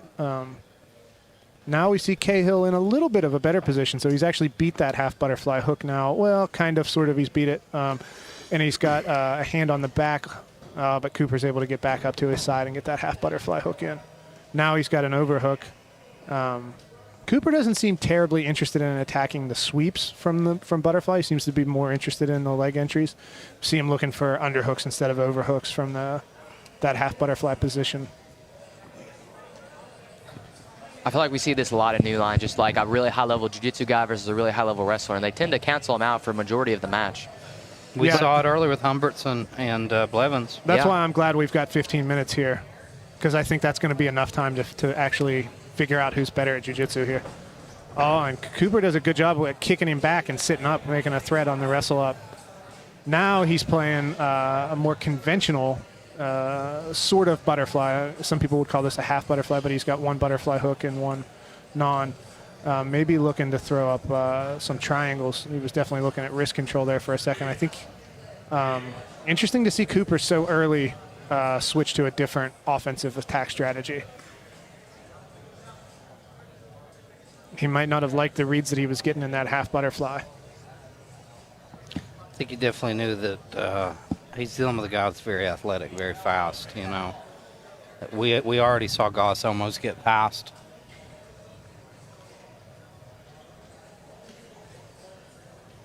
I think this closed guard gives him the ability to lock him down a little bit Cahill more. doing a good job of bunching him up against the cage. That is one thing that will keeping shut that arm down pin down too. Yeah, that will shut down some of those leg inversion entries.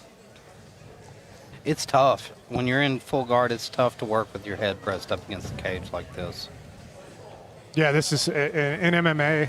This is how I have all my people pass close guard. Just to walk them to the cage and do that exact algorithm. I think Cahill has some MMA experience, if I'm not mistaken. Yeah, I believe so. I think he might even have turned pro. I think so, yeah. I was going to say he turned pro. I wasn't very sure, though. Cahill trying to figure out a way to get past the legs of Cooper. You can tell he really respects the guard of John Cooper. Yeah, he's not. John Cooper messing with him there. And smiles. And Cooper using those threats of double Kauchi to come inside.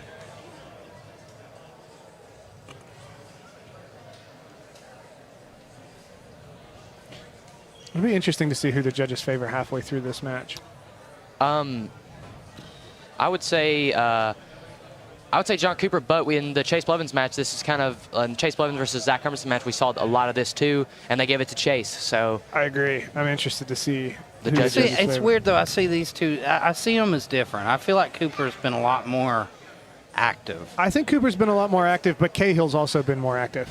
Yeah. So I think it's probably roughly. And it's a different passing style. You know, you had Blevens who was a smasher. Cahill's a lot more dynamic.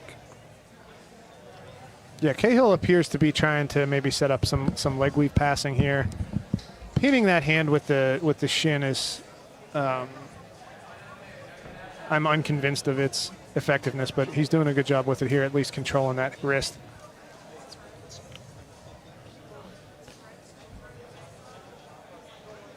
You got to really lock down a guy like John's hips and legs. Like it's. I feel like a smash pass is probably going to serve you better against a guy like him. Yeah, you have to have a very good body locking sequence to deal with a butterfly guard like this.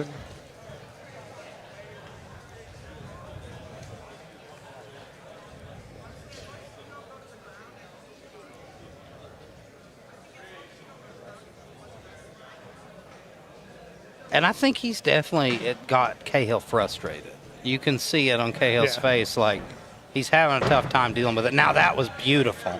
He's got to block the hips though and stop John from regarding. John's able to get back to his back and right back Cahill gets out of there. He knows. At the midway point, all three judges have it. Blue corner, Taylor Cahill's up on the scorecards. Yeah, I think the judges are just favoring whoever is on top here. Which is strange because, you know, we got a panel of judges with three, pretty high-level jiu-jitsu guys. Yeah, I think that was a nice double by Cahill. Yeah, I don't know. I don't see it going that way. If I were scoring it, I think right now I'd have John up because John's the aggressor, believe it or not. Yes, I would agree. I mean, we see it right here, right? Cahill took him down, but then he's backing away, right? And Cahill Cooper is the one scooting towards him. So, how long has Cahill settled into a dominant position? That's the question. I don't think he's settled into a dominant position at all. And that's right. Unless you consider this position. He's passed for a couple moments and then not long enough that you would even get points in a tournament. Right back on the guard. Maybe tonight is showing that maybe we should go back to the EBI overtime, possibly. You know, there's been some questionable decisions. I think maybe we need to have a meeting with the judges and talk about criteria a bit, perhaps. I think I need to make all the decisions. Well, me and Elijah make all the decisions. The judges do change every time, but I was the one that I wouldn't say I handpicked the judges, but I found 3 reliable guys that I trust to. Well, I think all of them. I think honestly, if I had to guess, I would say it's probably more of an issue of just criteria. Yeah. Not the judges not knowing what they're doing. Well, I mean if you're scoring this like an MMA fight, then yeah, the guy on top's usually winning. I think it's whoever's more active. Like if I'm in your guard and I'm stalling, but you're throwing up submissions after submission after submissions, I feel like that person who's being the more active guard fighter should be, get the win. That's what we were talking about when you stepped away. I think I would score it for Cooper, even though the judges have got it, the other way right now. I think Colin and I see it a little differently. And now I think everybody sees jiu-jitsu in like a different way. Same thing with MMA judging. He's going to look for a butterfly sweep now. He's got a pinch headlock. He's got the far side, which is now he goes to shoulder crunch but loses it. Colin, what do you prefer if you were the judge? What would you prefer, more activity or more dominant?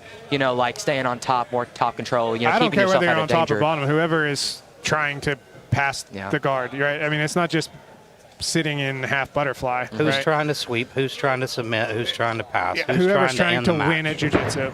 I will say though that Cahill hasn't been in any danger so far. So that was a nice knee slice, but he's leaving too much space. Now we see Cooper's in on double outside Ashi. He's in trouble. Yeah. This is the best position we've seen Cooper in so far. And John Cooper's got 4 minutes to work here on this leg. And John Cooper is looking for an Achilles lock Cahill, now. Great job getting a hold of that wrist. If he can keep a hold of it, no, he can't. He can't. And now we're in that. He's looking for that same Botinha, that same footlock that we saw earlier. But now he makes a switch to a false grip, and if he can, get that knee out. That was excellent work by Cahill. Good defense by Cahill. But now that is one where I will say, if I'm judging, I am decisively favoring Cooper now. Yeah, I think that's as close as it's come to ending this match. Yeah, that's the only moment of significance that has happened in this match for sure. Cahill has shown some really, really clean, slick passes. He's just not able to settle into a good spot. Working for maybe an arm drag on that far side arm. Yeah, I think what he's doing with that is he's trying to do the Gordon Ryan thing, the reverse grip arm drag, where you get the hands to the mat and then you can attack a shoulder crunch. If I had to guess, is what he was looking at there. But it is interesting to see because, also Cahill, we're not going to see any more urgency from him, right? Because he knows the judges had him winning with what he was doing in the first half. But now that might change a bit. We might see a bit more urgency from him. I don't know. This will be an interesting last 3 minutes. Cahill's got Cooper in a pretty good spot here. I think Cooper's been really good at keeping, Cahill's weight off him. He's never gotten fully chest to chest. He's never been able to flatten him out at all. That's why I'm giving the edge to Cooper. And Cooper might be starting to look for some pass-over arm saddle entries on that far arm. See him playing less of the butterfly. There's a nice Kimura entry for Cooper. Does he have the grip? I think that he just lost it. It's going to be difficult to get at this juncture. Although now we're in on an omoplata, maybe a potential triangle setup. There's the sweep. That's what he's looking for there.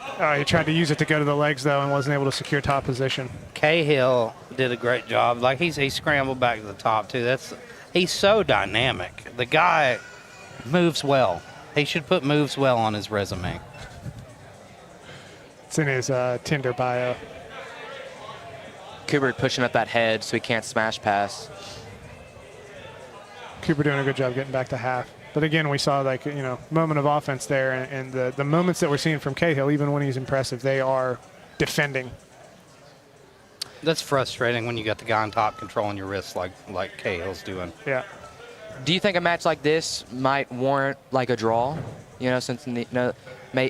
Possibly. There's a triangle attempt here from Cooper, and we see Cahill goes that slam leg. Yeah.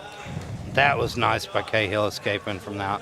Very slippery at this point. And to answer your question, I would definitely not say this one's a draw, especially with that I think close John straight Cooper ankle attempt. should win this match. Close heel hook attempt, omoplata sweep, and then that triangle. I mean, these are he's had Cahill playing defense the entire match. Yeah. I think you could make an argument for the Hbertson and Blevens match earlier, but I don't think this one. I think this is pretty clearly John Cooper's match if we continue the way we are for another 30 seconds. I would hope Colin's so. going to lose it here if Cahill gets. I think Colin's going to go strip everyone, all the judges of their belts after if he's going to go yell at them. For well, no, sure. honestly, like I said, I would think that maybe we just have a difference of opinion in criteria. Yeah.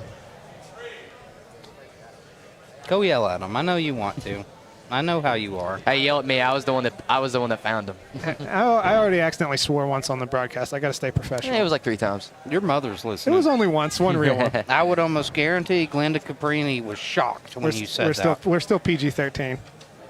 She's watching my dog. PG-13 means I can say shit. I'm going to message her and tell her what you did. Elijah's trying to rat me out so he can move up the favorite of my mother list. Your mother already You're likes me already more than higher, you. so give it up. So we got, I think that's it, ladies and gentlemen, time. Now, here's the interesting part. How are the judges going to see this one? You know how Colin and I see it. We think John Cooper did enough. I think Cooper, but I think after that halfway point, I think Cooper, put Cahill in a lot of threatening positions.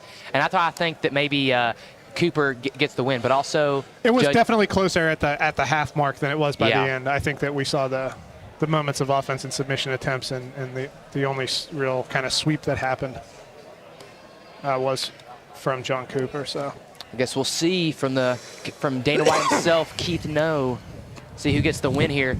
From Dana White #2 himself. Yeah. If Cahill will be Ladies and gentlemen, our judges have come to a unanimous decision. Your winner and new champion, blue corner, that's Taylor Cahill. I kind of thought it was going to go that way. I'm here with your winner. Tell me what's going through your mind. Colin, what do you think about that one? Where's the belt? It doesn't at? matter what I think. Hey, we're the voice of the people. We're the voice here. We'll listen to what he has to say. So I want to go full 15 minutes, so worked out pretty good for me. Do you have anybody that you'd like to thank today? Any team members you want to give a shout out to? Coaches? All my friends and family. My mom, my dad, my brother that came out. And all my training partners. You guys have a nice day. I'm going to go walk out. All those guys keeping me short. All right, what about a word to advice from a young jiu-jitsu practitioner? Do you have anything you pass on as far as words of wisdom? Yeah, just keep rolling and enjoy the process. Put yourself on the line. That's the only thing you can do. You're going to lose a couple times, but you just got to keep pushing forward and chipping away and try to get the next best thing. Give it up one more time for your winner, everybody.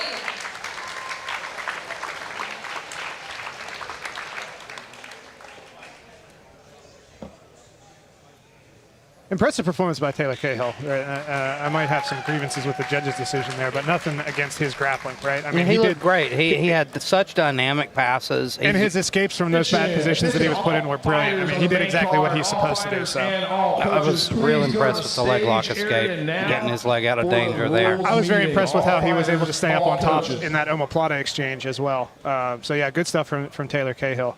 It's very difficult, and ladies and gentlemen, we are down to the butterfly, main especially event half of the butterfly. It's an grappling interesting Rubik's cube to solve, right?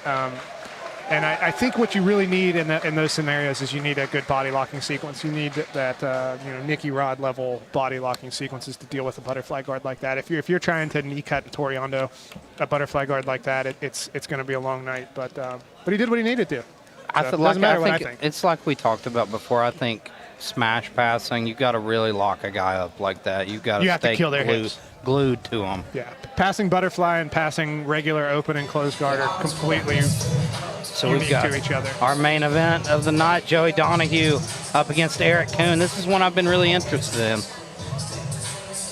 Joey Donahghue, very crafty, very content, both on top and on his back. Got a nice rubber guard. Very unorthodox submission game as well.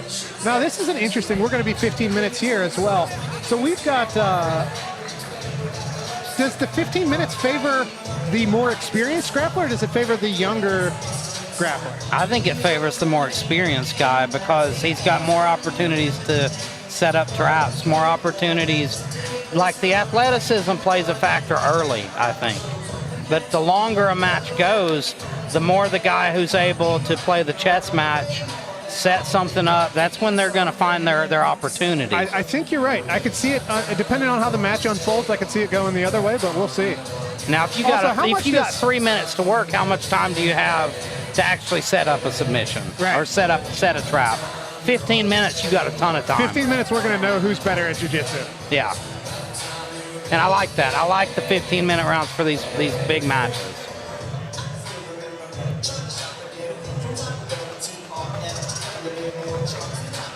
And here's Joey Donahghue, the crafty Joey Donahghue.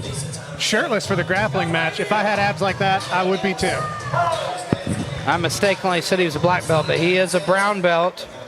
I'm ready to give him his black belt. I'm just going to say it. Joey looks in spectacular shape. If I had the power to, I would give it to him. I would make Joey Donahghue a black belt today, but I can't. Only you can do that, Colin. I'm not first degree yet, or second degree. Well, you got to be second degree to promote the blacks. That's not any good. Stay off commentary just because I don't want to commentate on my own coach. Bailey wants to be better than me and not coach and commentate, so he's going to sit himself Bailey out. Manley is a man of integrity. Unlike myself.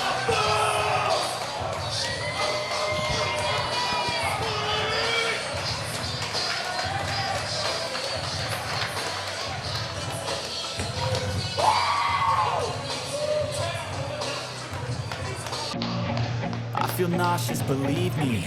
Never had a lot of shit come easy. Had to work hard, struggle just to be me. Had to rise up just so they could see me. Did what I had to do just to feed me. And what was left over I put towards...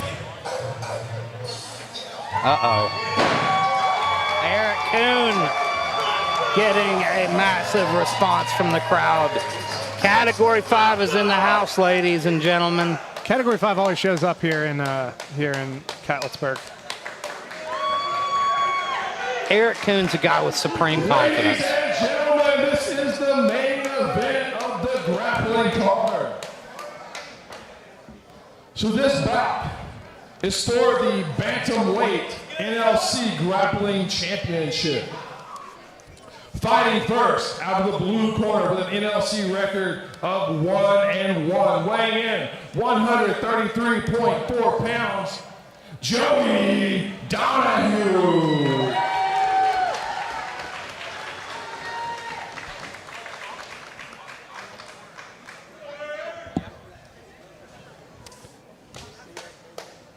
Just realized the guys are standing in the wrong corner. Please switch.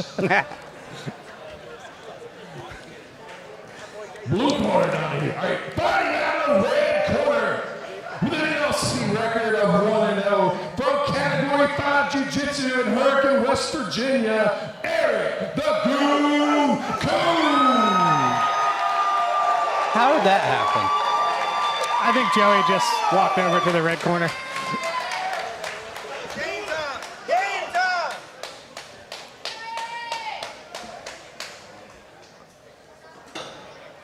It's going to be a really interesting one. I have no idea what to expect from this match. The Category 5 guys surprised me a lot with their skill level in jiu-jitsu. Yeah, I mean, that's a solid camp, and we've got a young, athletic, current competitor in mixed martial arts. So, I mean, this is not a mismatch of any kind in either direction. Joey is also the hand fighting they're doing is interesting. We saw Eric looking for that same Dayashi.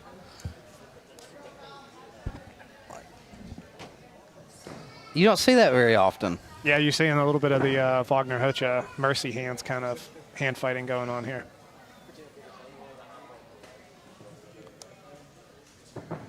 I need Joey Donahghue's dietitian, man.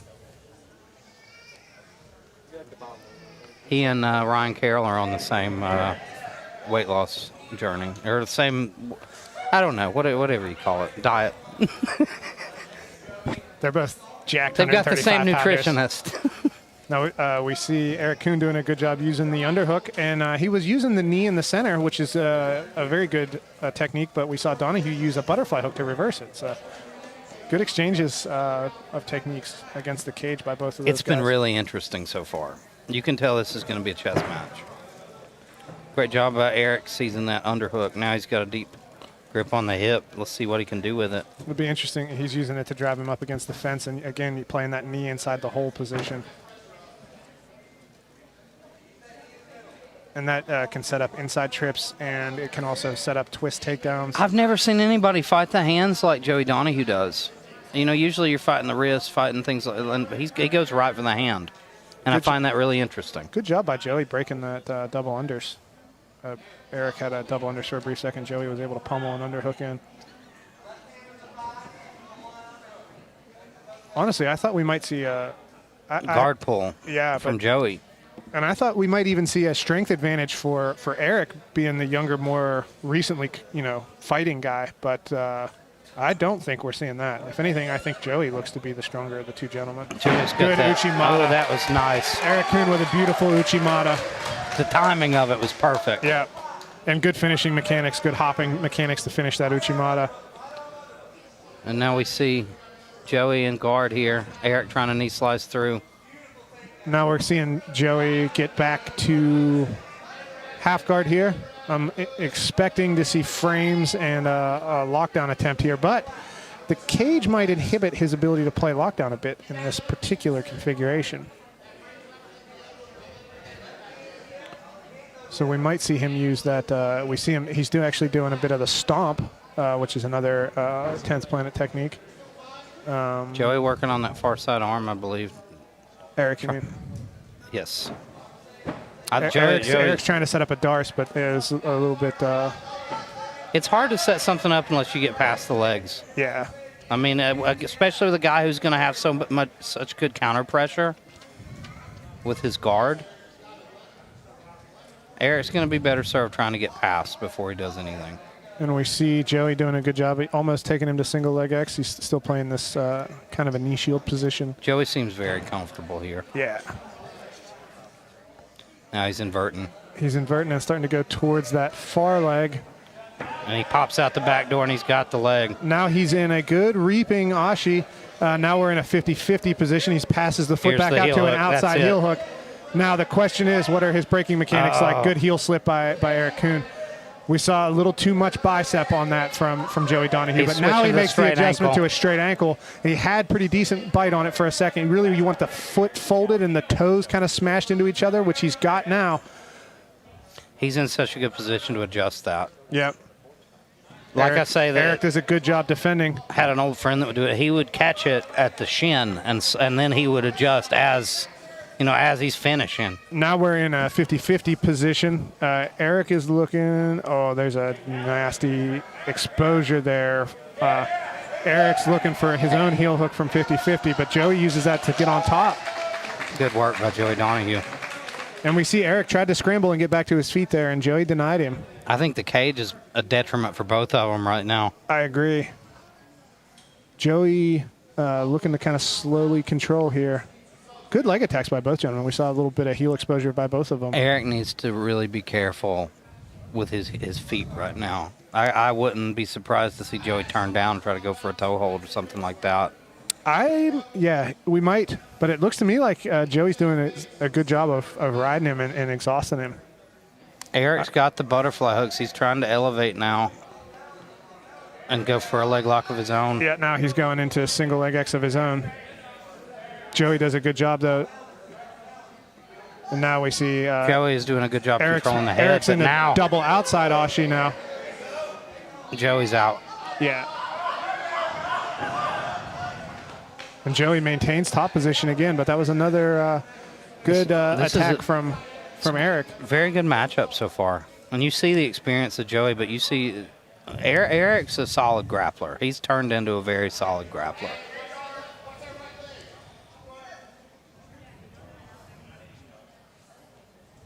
Just something you got to give Eric Coon credit for, because a lot of guys that are such high-level strikers, they'll avoid grappling. They won't train. They won't deal with it. And you've seen that's what holds them back in their MMA career. Eric's not like that. He's looking to be as well-rounded as possible. I'm very impressed by Joey Donahghue so far. I am too. Very methodical, very crafty, very comfortable in these positions. He's doing a good job escaping and staying on top, which in a match like this is a big deal. I think he had Eric in some dangerous spots there earlier with the leg lock attempt as well. Yeah, I agree. I think his outside heel hook attempt was probably the closest. Eric's inside heel hook attempt from 50-50 was very close too, though.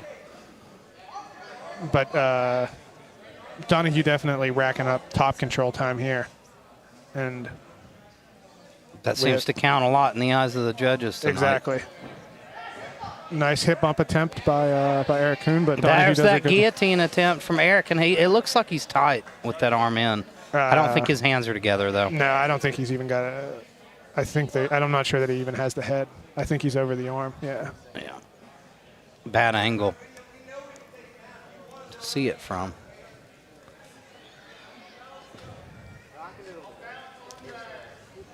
After seeing that demo, though, we know Eric's got a crafty guillotine. Got some crafty guillotine setups. Well, you won't see the high risk guillotines from close guard very often. Usually, you'll see those standing front headlock.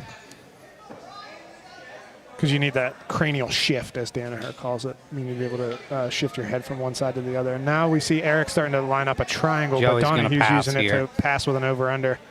He stapled that bottom leg, and he's grinding him up against the cage. Eric did well getting that leg out of there. Now he's back in that Z guard. Really, we're seeing Donahghue play a lot of a similar top game to what Mitch was able to frustrate Eric Coon with.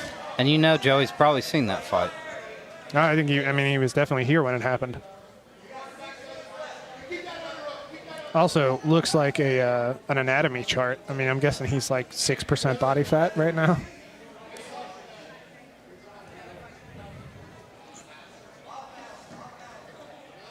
Now the question is, will he be able to settle in? He needs an underhook on that far side, and he gets it. Beautiful adjustment. He goes to head and arm. Colin Caprini impressed by the work of Joey Donahghue tonight. And then he uses that no hands pass. That's an Eddie Bravo. That was perfect. That's my favorite pass as well. That was beautiful. Coon does a good job being able to regard, though, and get back to close guard. That was great work by Eric. But Joey's really kind of, I'm interested to see, like we were saying, I was curious if Joey was going to fade, but I don't think so. I don't see it happening. I think, if anything, we're seeing Coon burn energy at a greater rate than Donahghue. Coon's having to work a lot harder.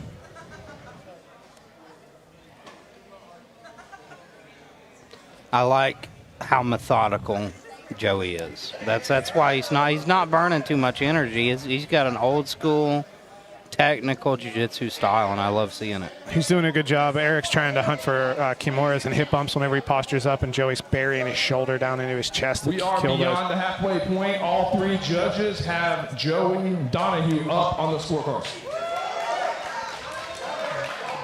Eric looks maybe confused by that, but now we see Joey. We see Eric opening up and going towards that kind of shin across Z guard. Now Eric might have a look at a scoop grip on the far side. Oh, he's got Kosoto. He might be trying to wrestle up, but Joey might be able to knee cut off of that. Joey's doing a good job with that far side overhook to keep him. He's got to watch. Oh, he's going to backstep into top cross ashi. Very nice footwork by Joey Donahghue to avoid that. He was in a spot there where Eric had the underhook. If Joey had finished that knee cut, Eric would have wrestled up immediately. Joey knew that was going to happen. He backstepped towards top cross ashi and then just ended up back in the closed guard. And that's that brown belt level of technique. Eric's starting to look for maybe like a pendulum or like a Pancrase era leg entry on that far side arm.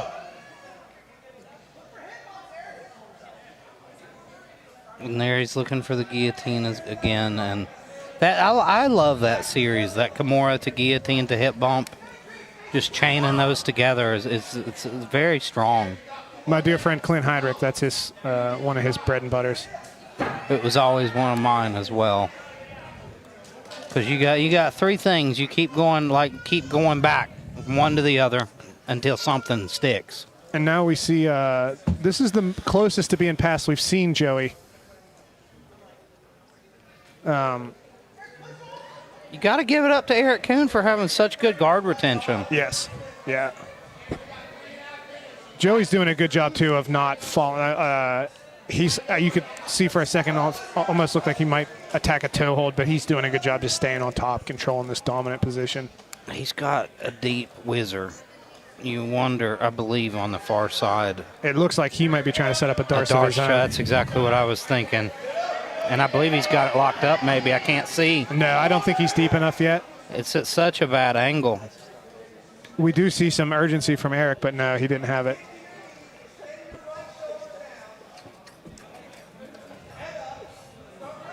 Now Joey slides over into dope mount and into mount. That's a beautiful passing sequence. Is he trapped in half? Yeah, Eric manages to catch that leg. That was great work from Eric. Joey knows he needs that underhook on that far side, and they're fighting to the death for that underhook. We can't see it, ladies and gentlemen, but right along the cage, there's a battle for the right underhook of Joey Donahghue, and he wins it as we see him start to elevate that arm. Beautiful crossface work from Joey as well. He's turning that head of Eric. Now he's passed all the way to side control, but Eric's in a good spot here to get back to turtle or maybe even hit like a reversal. You see a lot of wonky things happen against the cage. Block the hip. Nobody's blocking the hip tonight. And Joey stays on top of him. Now Joey might work for a guillotine of his own here. We'll see. No, I think he's content to hold that clinch position. Now he's going to finish the takedown. Oh, man, but he's in that guillotine that Eric loves. And he knows it, too. This is bad. Eric's going to need to finish this as a Darce. And dogfight position. Joey's back to his feet. And Eric rushes just a little bit there. But I think he did what he had to do. I think he was falling off. I think he had to bail and go and try to attack that arm on his way out. Good work from Eric Coon. Even though that didn't work out for him. Almost caught Joey. Now we see Eric's back into, he's got exposure on an outside heel hook. Joey's got his knee free, though, and it looks like he's going to be able to stay on top here. I really believe that guillotine was close. I think you're probably right. He wouldn't have given up top position like that if it weren't. That's the last-ditch effort to get out of a guillotine. Like, if you can't do anything else, you can spin to the back.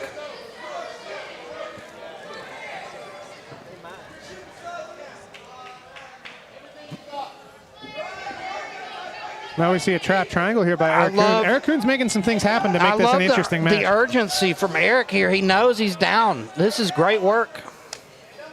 Joey, though, is too sharp. He's so slick, staying out of these submissions, staying out of trouble.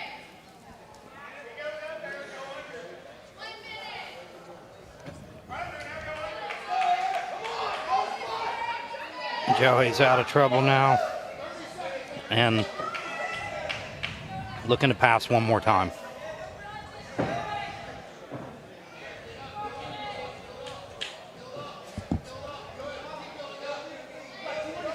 They're telling Eric to get up. 20 seconds left. Eric's up against the fence here. Joey's on his back.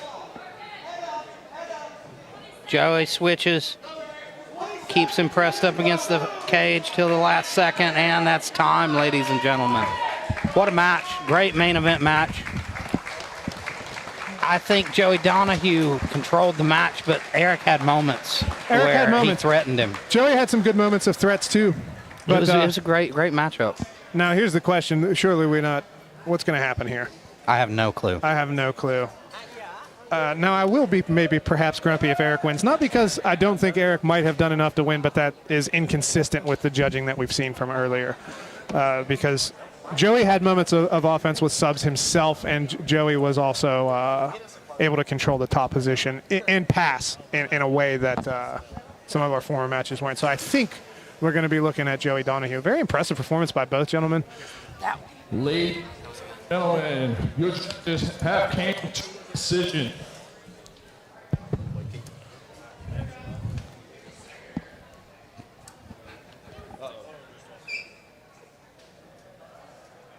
You know it was a good match when somebody's got to bring out the bucket.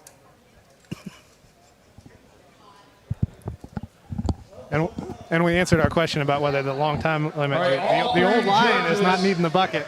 Have it for your winner and new champion, Out of the blue corner, Joey Donahghue. Very impressive stuff from Joey Donahghue. Incredibly impressive stuff from Joey Donahghue. All right, I'm here with your winner.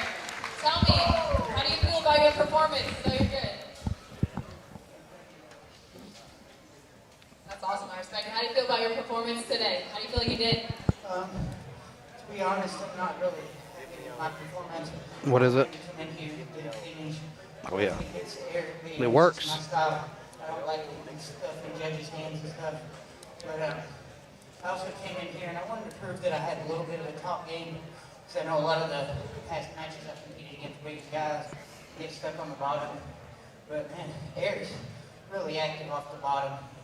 Doesn't let you have a chance. He's got a good team around him. He's going to be a champ one day. So. Very classy from Joey Donahghue. I also want to say thank you to Eric for bringing the dog out in me, pushing me through this camp. I was doing training for Swan, then he got injured and couldn't, and then Eric Coon still brought it out of me. I appreciate everybody who's helped me get to this point. All right, good enough for your winner, everybody. Let him hear some noise. We will be back at 7 o'clock, ladies and gentlemen, for our main card.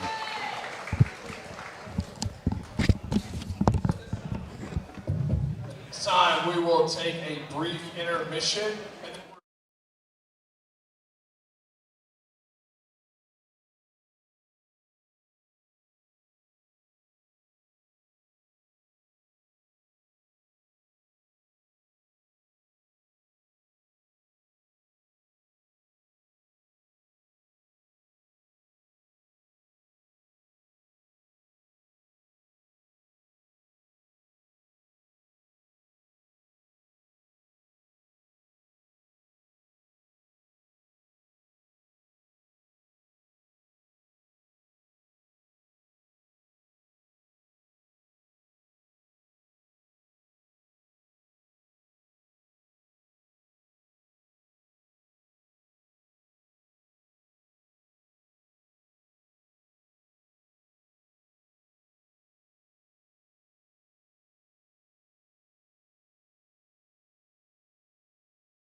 Ladies and gentlemen, boys and girls, fans and friends, I'm Elijah Thacker. We're back at Line Cagefighting 36. 36 events. We've been doing this a while now. I'm alongside Colin Caprini, the outside dog, and the queen of the sting herself, Becca Robinson. We're here, Boyd County, Kentucky, Boyd Convention and Arts Center. One of my favorite venues that we stop by at, and we're here quite often. It's intimate. Yeah, this is my favorite venue that I've ever fought in. It's classy. Clean and perfect amount of space for commentators here, not to feel too crowded. Fans, we've come a long way since we were having events at Hart's High School. Yeah. I do want to go back to Williamson though. At one point, we got to go back to the field house again. That was we've not been to the field house in many years, have we? It was weird. It packed like the first event was like standing room only. Were you were there at NLC 1? Yeah, I was in Eli's corner. You got to witness my greatness. I did. That's the first day I got to witness Elijah Thacker compete at 165 pounds. I want footage. Can you send me something? Yeah. I would love to check out. Actually, it's on there somewhere. And I did not know Elijah, but I had competed in divisions with the guy that he competed against, Keith Pecora.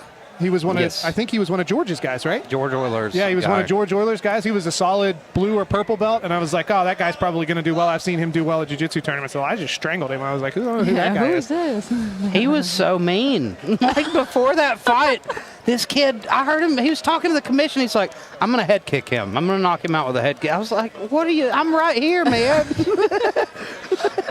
I also remember that there was somebody from a gym that I won't name, but there weren't, that one, there were like 3 or 4 people that were from real gyms, right? And it was a long time ago. So now 6 years ago. You see the rise in skill level. And I remember telling Eli, like, that guy over there is probably one of the most legitimate guys. And then that guy went outside to smoke a cigarette right before his fight, and I was like, never mind. I changed my mind on that.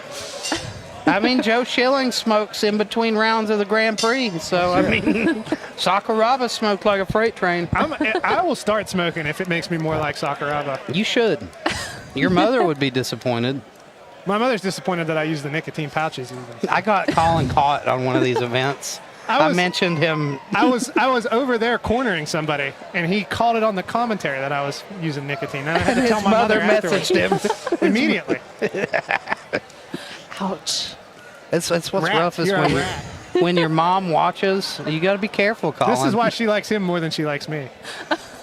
I can't wait till she finds out that you dropped an F-bomb tonight. I was more worried about Keith knowing that one. I don't even remember what the context was. I get emotional during jiu-jitsu, all right?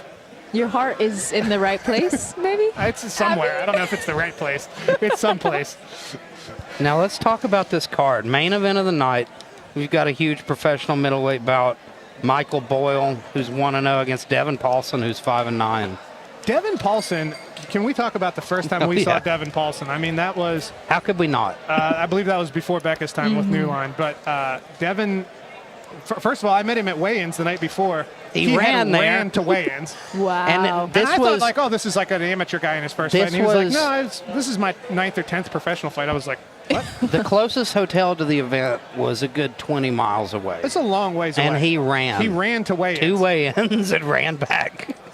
And did successful the next day. He won? In the match. Yes, and he was facing someone who on paper should have trounced him. It was a guy from TriStar, from one of Farasa Hobby's guys. Okay. And for later went on to the Ultimate Fighter. Wow. And that guy beat Devin for the first, what would you say, round and a half, 2 rounds? It was a beatdown. And Devin hung tough, and then he created a scramble, and he got on top, and he stopped that dude with strikes. And I have never screamed louder. Devin that was as much of a Rocky moment as we've ever seen at New Line. Like, I was fired up. Devin's fighting out of Alaska. He travels all the way from Alaska.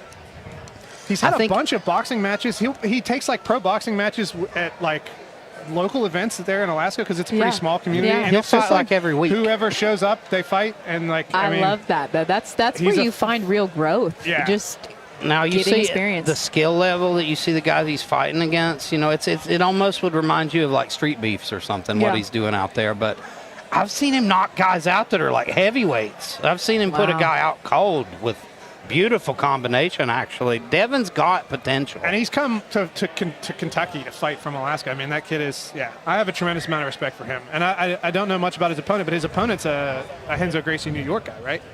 I believe so. Yes, and training partners with David Rice, who we saw a couple months ago right here, I think, in Catlettsburg. Yeah, he had a dominant performance with Skyler. And we saw how good David is. So, you know, and anybody coming from Renzo's team in New York, I mean, they're going to be legit. That's the Mecca. I mean, that's GSP's where he would go to get his jiu-jitsu. That's a very, very high-level gym. Renzo would go to me. And then GSP would go to Renzo. That's how it would work. That was the chain. The most underrated of the Gracies in competition himself. First, pick me a name. Because I was going to try to get Our junior correspondent is asking who he should interview first here. Let's show you behind the curtain a little bit. Can we get a here. live chat? We need to talk to Keith. Can we get a chat going on the pay-per-view so people can chime in and we can respond? I think there's one questions. There is one on the YouTube that I've seen before. Oh, okay, cool. Cool. Hey, chat, who do you want to see interviewed first? Yeah, talk to that guy. Talk to Devin as well. Devin is crazy. Devin's crazy. Like the best way. Yeah. That's good. He's going to hear that in commentary. I hope he does. He's crazy. Devin Pollson is insane, but in the greatest way possible. Like, if that guy sets his mind to something, he's going to do it. I don't care if it's crazy, if it's scary. He's doing stuff most people wouldn't do. He's fighting killers, traveling across the country. And I think that fight was in Hearts. Yes, traveled to Hearts, West Virginia. He took an airplane to like Charleston and then got like an Uber to Hearts, West Virginia or something. You know what I mean? Like, that's dedication. Well, no, he got an Uber to Chapmanville and then ran to Hearts. Ran to another town. That is not very close. And was offered a ride by so many people. So, no, I like to run. Kentucky, NLC 36, Bole versus Pollson, sanctioned by the Kentucky Boxing and Wrestling Commission. Judges at ringside, Dave Franklin, Mike Wells, Cedric Jude. Your referees tonight, Eric David and Matt Jones. Timekeeper, Jessica Davis. Ringside position, Dr. Young, and Commissioner at ringside, Matt Bird. The legend, Matt Jones. So we're going to go straight third man in the cage. The guys are ready to go. We'll bring them out. Bring them out. Now, I see an NLC celebrity sitting front row. You know, if this were the UFC, they would cut to him. Brendan Kelly is in the crowd. I've not seen him in a while. He's coming off a big third place victory at the World Mustache Competition. Yes, Got sir. the third best mustache in the entire world in the house tonight. He's also training for that the world record breaking. Now tell me, Becca, what do you know about Laquan Parks? Laquan Parks, he is Lexington native. Is he related to Q? He is younger brother to Q Parks. I thought so. Yep. Similar build. Very similar build. He has been training with Reaction MMA, but recently has kind of switched over to working with Thrive Tribe as well. We kind of collaborate teams. We're in Lexington, so we work together. But Quan's been training for a very long time, but his record doesn't really show it. I don't know if I've told you this before, Becca. When I was 16, my first ever jiu-jitsu competition, I trained for about a month.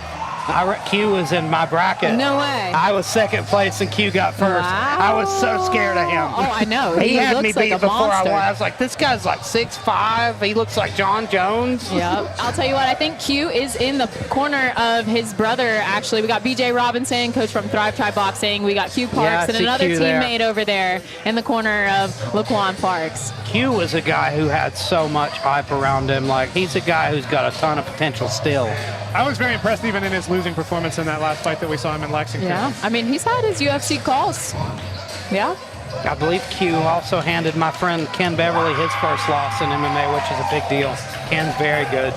And now coming in with the Category 5 guys is Josh Lacey making his debut. In the tie shorts.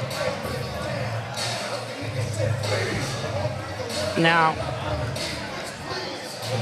for a guy, two guys who are making their debut, they both look so calm, so ready for this.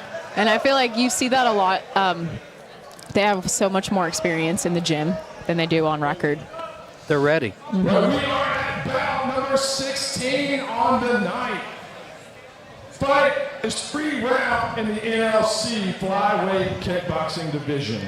Fighting first to my left in the blue corner, making his kickboxing debut, fighting out of Thrive Tribe Boxing in Lexington, Kentucky, Laquan Parks.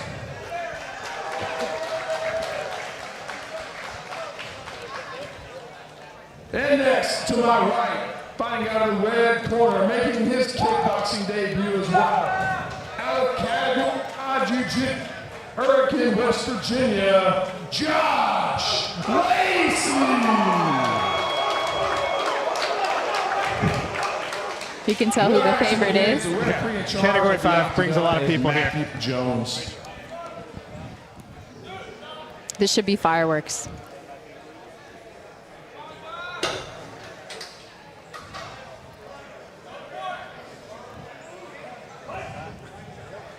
And they touch gloves, and we are underway. Front kick right out of the gate from Lacey. And I believe he will have the reach advantage. It's a nice body kick and right hand but by Parks, but a good knee there, which I believe is illegal.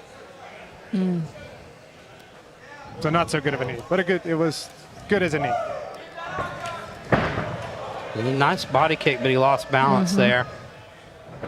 Nice low kick from Parks. Oh, nice knee to the body there. Those were right nasty. Corner. That was a big one. Nice. That nice left up hook and was down sharp. from Quan. That was nice. Body head, mixing it up. Staying busy. Parks doing a good job hanging physical in that clinch too. Right now, there's such a frenetic pace. I expect them as we go along, it'll kind of Settle in. slow down and we'll see more technicality. Oh, that high kick was sneaky and it almost caught Parks. Oh, he landed a good push kick to the face there of Parks Oh, nice as well. knee to the body again, up against Parks the is cage. hanging tough, though. Nice spinning kick there. Parks has a really clean left hook. And he's not doing a bad job on defense either. He's doing a good job using the dirty boxing in the clinch as a counter to the knees to the body by Lacey. Nice job there by Parks. Nice hard low kick from Parks. Kick by Parks. And that was a nice straight right hand very from Lacey, nice. but he eats one after. Oh, he had a Another nice shot to jab, the body. and then he landed a nice right hand behind that, did Parks.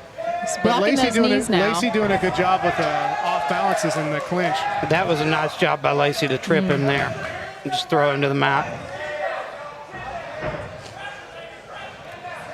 Nice little head movement there from Quan, slipping a punch.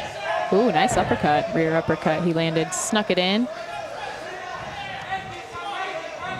I don't know what it is about tie sweeps, but I find them, you might not be getting a knockdown, but they're so satisfying, and I feel like it puts a stamp on That's the why I'm a fight big fan of when you Overeem. can dump somebody. Now, that's a very difficult round to score. It was very close.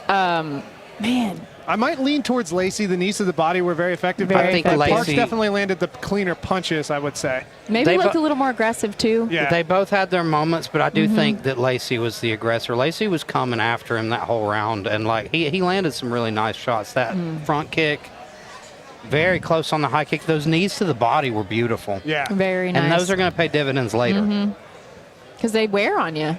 And here in Kentucky, the trips don't score anything, but they are legal. You are allowed to dump, but they're not scored like they are in classical Muay Thai.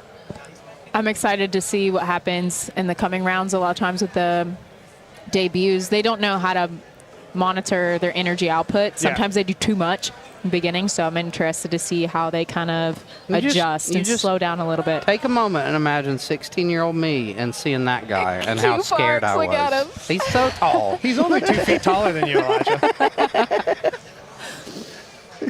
I'll tell you what, but he's a gentle giant. He Very wouldn't good hurt a guy. fly. Very nice That's guy. what's crazy. I'm like, why are you doing MMA? Been lucky You're too enough nice. to, I got to train with him and Jacob Couch a few years back. That was the first time I'd seen him in a long time. It was good to catch up. And I hated that I missed. He finally fought for us, and I missed it. My appendix couldn't handle Man, it. that was a fight, Nice man. right That hand was a by tough Parks one. landed here. And here we Oh, go. nice We're back. counter from Parks And coming back with like Parks 4 is or putting 5 punches shots. together now, and Yeah. I think that will help him. I If he think can so. get combinations together, he's got the better boxing, I think. The kicking game. Nice. He does need to find an answer for that front kick. That's the thing that Lacey's having the greatest success He's got to with. make it a little bit ugly and get inside. He's got to get inside because this guy's very long and he's using it well. Well, and the problem is that when he's getting inside, that's when he's getting the plum clinch in the knees. Yep. So Lacey's doing a good job. Oh! I can tell. I think he barely blocked that one, but yeah, and a little close for comfort. He's so tall and rangy. Like the knees are perfect, and the front kicks. He's really fighting to a style that suits him. And I really like his pace. Quan and I are.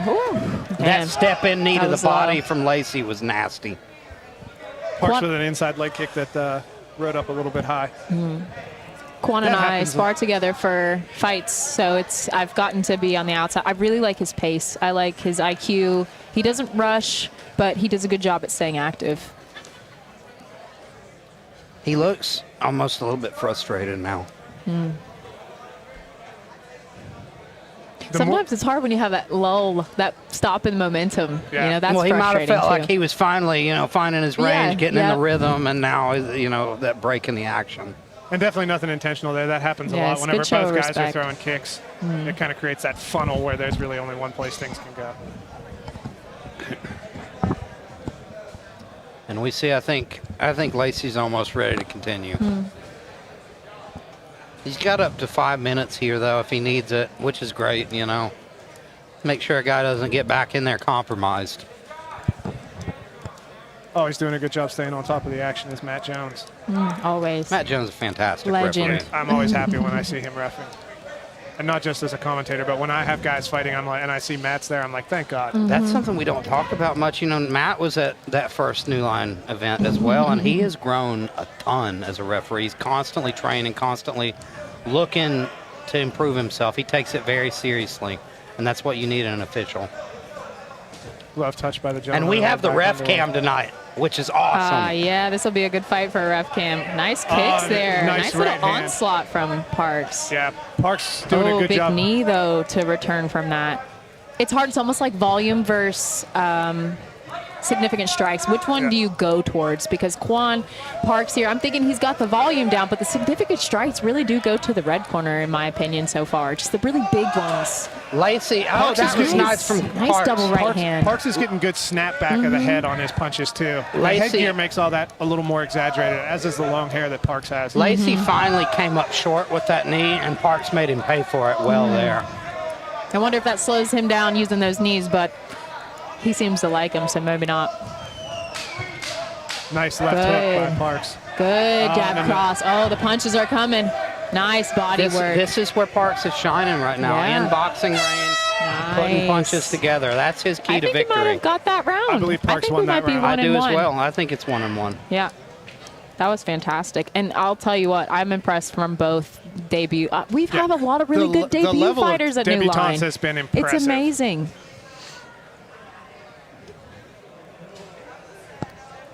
It's like you said, though, Becca. These guys have put in the work in the gym. That's the difference you see in guys who aren't really ready, who come in here and just take a fight for Well, fun. it's also what we were talking about at NLC1, where you see a lot of guys who aren't coming from good camps, right?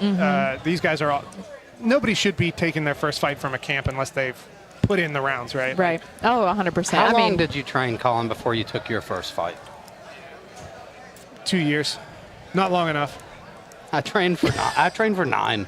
I know. You know what I was about to say? I'm like 4 or 5 years I trained before I took my debut. It started with me, though. I like training. I never thought I was going to fight. It's fun to train, and then eventually you see everybody else You doing have it. to. And it's probably these guys, too. Like, he sees his brother having so much success. It's like, I could do this. And look at him. He's an athlete through and through. It's definitely a sport he could have at home in. Yeah, that's a guy who's definitely at his right weight. Both of these gentlemen. Final round. Yeah, there's no doubt in my mind that both these guys are in great shape. They look completely ready.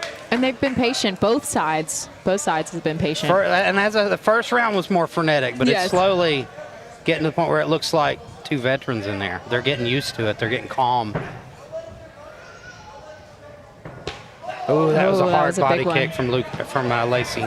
That Parks is making him pay with right hands whenever he throws those body kicks. That was a good flurry by Parks. He'll catch a shot, but then he'll be ready to return right back. It's very good. And you can even see it in his hips and his footwork. Parks seems to be finding his rhythm. I would like to see Parks try to keep Lacy on his back foot. He ducked right under that one. You do not want to let Lacy lead. That's where Lacy has success. You keep him on the back foot, though, stifle him, and then you're going to have success. Oh, that was a nice right hand from Lacy. And that's what makes this so good stylistically, too, because from what I've seen, Parks is very much, a counter fighter. He's going to go towards the speed of his opponent. So that could be a good way. Red corner could expose that. If he just stays on the pace and leads the dance. You see there. Nice leg kick. Good switch kick and a nice right hook. That was good work. And a big right hand in the body. Oh, Quan coming alive here. I believe body shots over and over. He hurt him with that one right hand to the body, and he saw it, and then he landed a big right hand up high afterwards. Yep, let's hope he keeps that pressure on. It's beautiful work going upstairs and downstairs from Quan as well, which is something you do not see a lot from a debut guy. A lot of times guys will get excited and head hunt. But you hit that body, the head follows. And we saw it just there. Parks walking him down with leg kicks. I'll tell you what, one thing I do know, Quan is a tough cookie, man. Can you imagine sparring with your big brother, Q Parks, all the time, you know? 2 big jabs landed by Parks there. Oh, that was nice. Nice right hand, but he's really another one. Onslaught of punches from Quan Parks. 10 seconds left. Taking control of this fight with solid fundamental boxing. It's a testament to the trap there. That was impressive boxing technique. Yeah, I'm proud of him. That's a great fight right there. By the way, that's still a very close fight. I think we could see those first 2 rounds go to Lacy. I think Parks definitely won the 3rd round, but the second was close, but I think Quan did enough. I really do. I think it should be 29-28 to Quan. I would agree. And I think that there's even a chance we might see 30-27 in that direction because the first round was pretty close as well. Q actually, I know he was knocking on the door of the UFC there for a little bit. Yeah. And honestly, he looked good in that fight against, was it Matt Sandlin? Nick Sandlin? Sandlin, whatever his first name is, sorry. Sandlin's good. Yeah, he was very good. I was really impressed with his dealing with the length of Q with the pressure boxing and the like that kind of Dagestani relentless setups, takedowns, very well-timed shots. I mean, Q looked good in that fight. He just ran up against a very skilled opponent. You get a guy who can chain wrestle, and it's so hard to deal with because it's not one takedown attempt you got to deal with. It's constant takedown attempts. And you see guys like Khabib, guys like Islam, that's what they're so good at, and you cannot stop it. And I'm excited to keep seeing these guys, both of them. I mean, I was really impressed. I am as well. With both of these guys as debuts. Curious to see how this decision goes. Ton of potential from both these young men.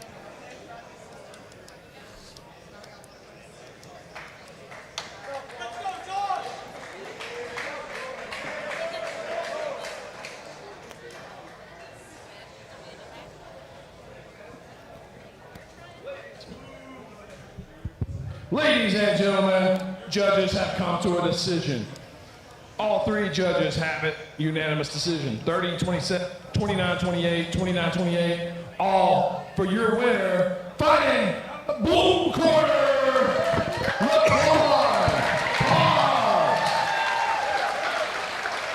And Becca Robinson going in for the interview here. Impressive performance by both gentlemen.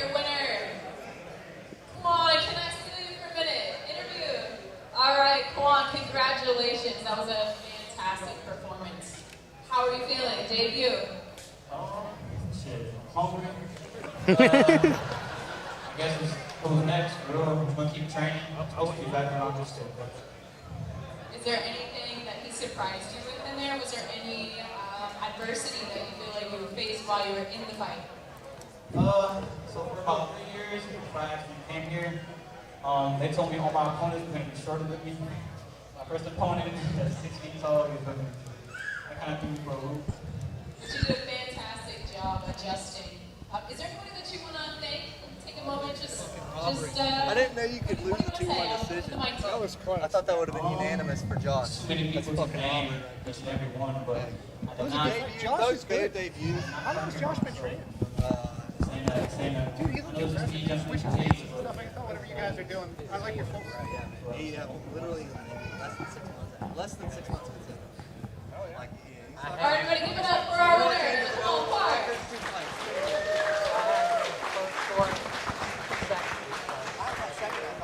Yeah, first was definitely Josh. Second was Pollson. His niece's body was like big. I think it was just the volume of oxygen. And now we're going to cut backstage to speak to our junior intern, Bailey Manley, who is with our main event of the evening, Michael Boyle, out of Henzo Gracie, New York. Yes, ladies and gentlemen, as you said, we are here with our main event, Michael Boyle. Michael Boyle, you are your main event against a more seasoned professional fighter. You know, he's 5-9. You've only had one professional fight. How do you feel going in there against a more experienced guy? You know, has more experience in the cage. I train with some of the best guys in the world in multiple different aspects, so I truly feel there's no one in the world that I wouldn't feel comfortable competing against, you know? So, Michael, when you imagine this fight, what's your way to victory? How do you see yourself winning this fight? It's hard to say because he's pretty unorthodox. I don't know what he's going to do, so I'll just react to him, you know what I mean? What he gives me, I'm going to find the path of least resistance. How did the training camp go for this fight leading up? I don't believe in camps. It's my life, you know? I train every day of the year pretty much, unless I'm injured, nursing an injury or something, but I train indefinitely. So before your fight, is there any last words you want to say, any shout outs, anything you want to say, anything you want to say? Yeah, to all my coaches, the guys at Arena Training Center for coming out for me, boxing coach Mike, and everyone that just believes in me and works with me, you know? All right, you heard it here from our main event, Michael Boyle. Back to you guys. Appreciate it. Michael Boyle, very excited to see him later tonight, but right now, stepping into the ring, we've already got Justin Buttleman. He's 0-1. And now, walking into the ring, we've seen him before, Ram Elkins, big Ram Elkins. There he is. Ram's had a tough skid lately. I think this is his kickboxing debut. We've seen him in boxing quite often. It's the first time we'll see him kickboxing, see what he's got there. Well, if I'm not mistaken, I believe there might be a gentleman's agreement in place to stay with the hands on these gentlemen. I know Michael Hopson later and Bryson Gilmore have that agreement. We'll see here. When I was talking with Ram earlier, I believe that this is what was going on here, but we'll see. You know what you got to do? Sometimes those go out the window. The guy said he wasn't going to kick Big Rex, but the first thing he did. Hey, I mean, if I was fighting Rex, I'd try to kick at his knees. And I would oblique kick the hell out of him. What hope do you have other than that? I don't know if have you met Rex? I don't know. He's approximately the size of 4 of you. And I mean that mathematically is accurate. Like maybe more. He's a big gentleman. I think he's at 385 right now. He's 6'8", 385. You've probably met him. Ladies and gentlemen, we are now at bout number 17. Now, this fight is 3 rounds in the NLC heavyweight kickboxing. Oh, hear him okay. Once you fighting first. Once you turned it up a little bit, it was good. Making his kickboxing debut, weighing in 225 pounds, Justin Bowman. Fighting on right in the red corner, making his kickboxing debut out of Doghouse Gym, Parkersburg, West Virginia, by way of Ravenswood, West Virginia, Ram Elkins. And I do believe the winner action begins. The referee in charge of the octagon is Eric Davis. I do believe Ram was dealing with some like a flu or some kind of sickness. Before just based that on what last he was fight. hacking up before and after that last fight. So yeah, he told me before the fight even. He said, I've been sick this entire camp. He knew it probably wasn't going to be a good fight for him, but he did it anyway. Well, I'll tell you what, training with Mike Shepard. Mike Shepard's known for kickboxing. I don't know if y'all know that, but that's where he started. That's where he was the best, in my Mike's opinion. a world champion. Yeah. Now. Oh, nice little shovel punch right there. Definitely going to be a speed advantage for Buttleman. Mm-hmm. He just doesn't want to get caught. Good job going in and out of range there. Stepping in, but then backing up to be out of danger. He's got to get his feet under him. Just a little bit more, yeah. And work the body. His power is going to get taken away if he's constantly moving his feet. If he can sit down on his punches, he could hurt Ram here. Ram's throwing that slip off to his right side and throwing the jab out there. He stuck him with it a few times. Nice little body punch Ram snuck in there. Oh, but that's a solid lead hook that he's catching him with every time. Oh, that was a nice right hand by Ram. I would like to see Ram utilize his clinch more. I always think that if Ram could make it a dirty boxing fight, he would do better. I can't tell if blue corner's switching stances when he throws his punch, because it looks like he's starting off with a jab, but sometimes he'll step forward, so it's almost like he's throwing across from the opposite stance. Yeah, that like switch punch. Yeah. Oh, that was a nice right hook. Solid. By Bottleman. And it stopped Ram in his tracks for a moment. I'd like to see Ram double up some of his punches. I think that might give him a better entry. Even if it's a couple jabs, flicking them out there, find your range a little bit. And I think...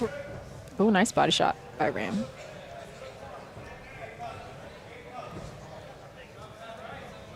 I think even if it doesn't serve him well in this first round, Ram needs to keep the pace high.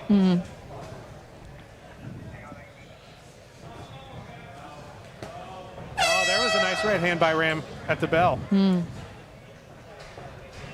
Like, the potential is there. If he connects a good body shot or something on the it's really going to stop him in his place there. But I think it would be better and easier for Ram if he, again, just pops off a couple more jabs, just gets Bottleman on his foot, thinking a little bit, and then slip those right hands in there. Ram seems to be having some hard time seeing with that headgear.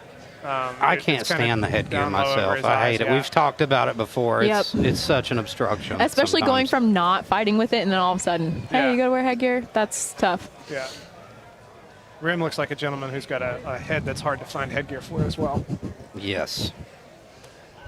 As Rams generally do. What do you got to do if you're Ram here? You're down one round. You've got a massive speed disadvantage. What are you doing? Ram's got to keep, even though he's walking into a bit of a weed whacker sometimes, he needs to keep that forward pressure. I think what he needs is to put enough pace on Butelman that he starts to slow him down, or Butelman. He needs to tire him out, and unfortunately he might have to do that by taking shots. But Ram's the more experienced guy. It's like you say, I think he could wear Butelman down. That's one of my favorite things I've ever seen. He just kicked the bucket out. Seconds out. Hopefully they cleaned it from earlier. And Ram was landing some nice jabs. He needs to turn his hips a little more on his right hand, I think, as well. I think sometimes he is a little worried about getting hit, and I think that affects the technique behind some of his punches. And he's a big man, and he reacts well to being hit, so I think he needs to find a little bit more confidence in there. Yes.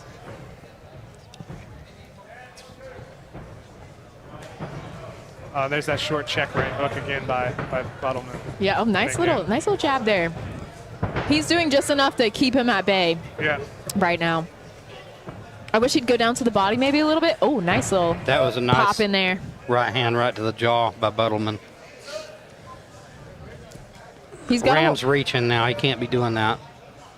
But he is bringing that forward pressure like you had mentioned, Colin. Yeah, I think he's doing exactly what I want him to do. If I was in his corner, that's exactly what the adjustments I would make. And you notice that he's actually finding better opportunities off of it. He is, and he's pressuring Butelman to answer. Lost balance there, I believe.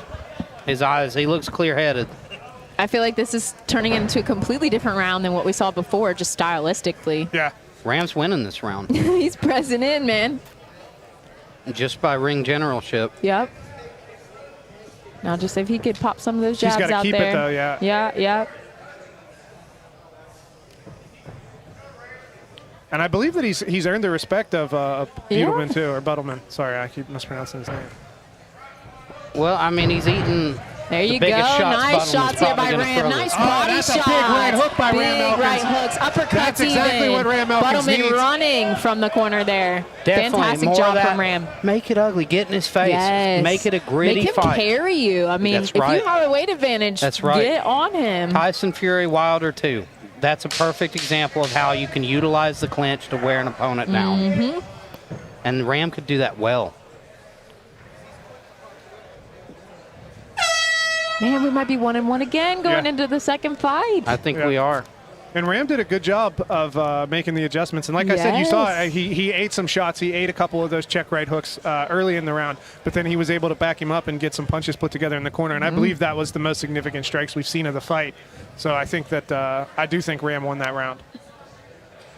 Now we need to see more of the same from him. Buttleman has got to stay on his bike. He's got to get on the outside. Don't let Ram march you down. And keep popping that jab.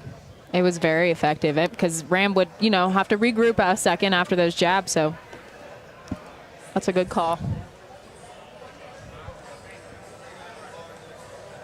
I think this is the best we've seen Ram look in quite a while, though. I agree. Since we saw him, we'll get the stoppage there in Logan. And this is a higher caliber opponent than we saw him against that night. No offense to that gentleman. Start throwing some low kicks. It's kickboxing. Come on. Who cares about your agreement? Ram could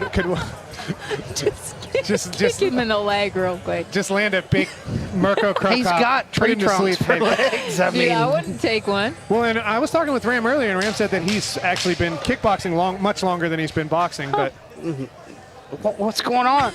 Like, why? Why are you not kicking? I believe this was a late addition to the card. It was. I think Ram and Buttleman both stepped up to kind of.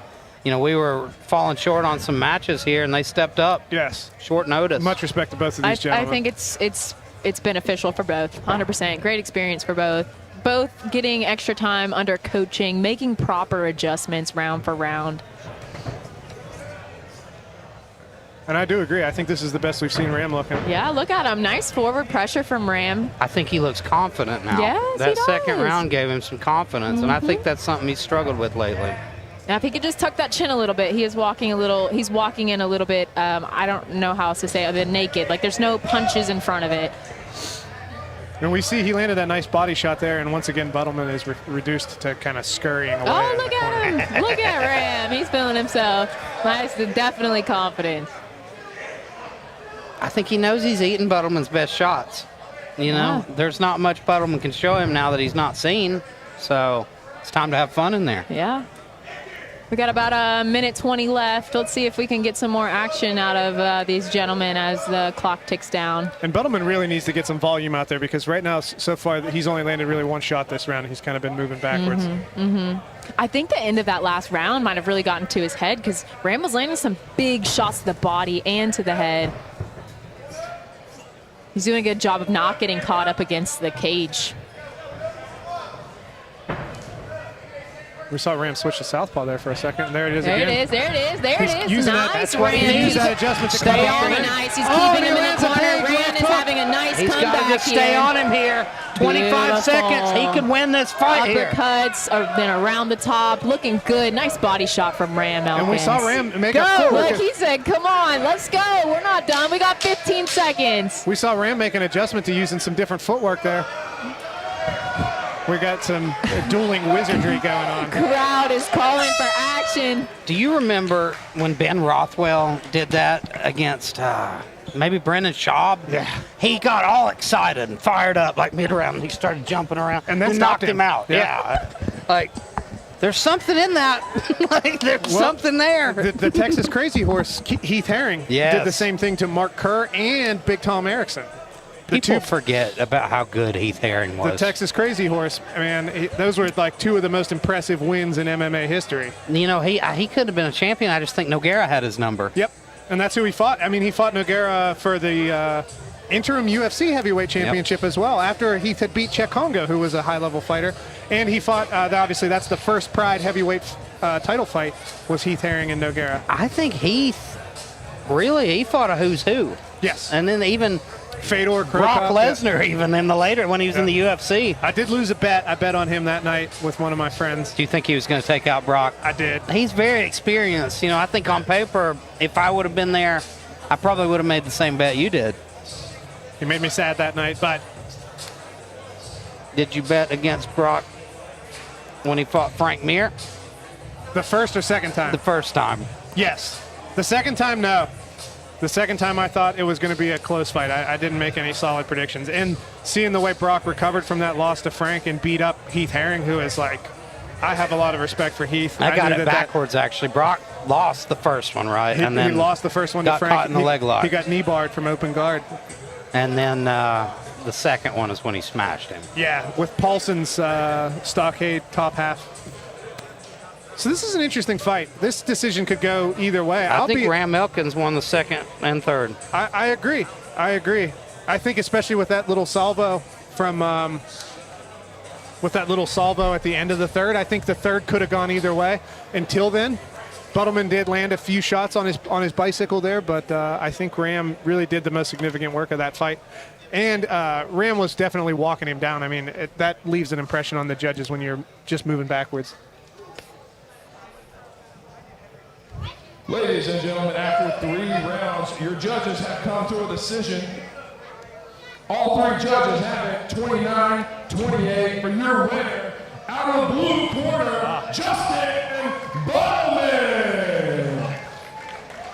So I believe they probably gave him the first and second. All right, yeah. Here with your winner. Tell me, what's going through your head right now?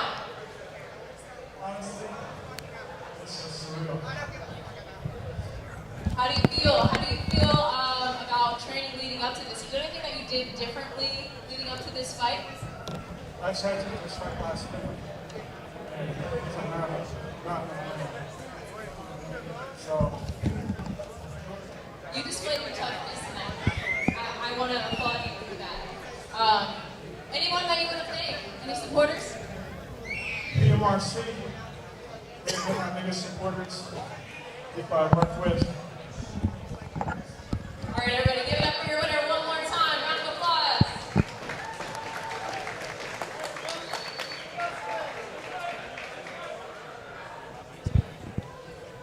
Great win for Justin Bottleman, though. Hard-fought win. And, you can kind of take more pride in those. Yeah, he definitely faced some adversity there. Like I said, that was a tough fight to judge. I personally thought Ram won, but I have no disputes with the judges either direction on that. Cut back to the back with Bailey Manley, who is standing by with Eli Chastine, making his debut tonight against Cole Givens. Yes, ladies and gentlemen, I'm here with Eli Chastine, who's making his amateur kickboxing debut. Eli, how did the camp go for your first, amateur bout?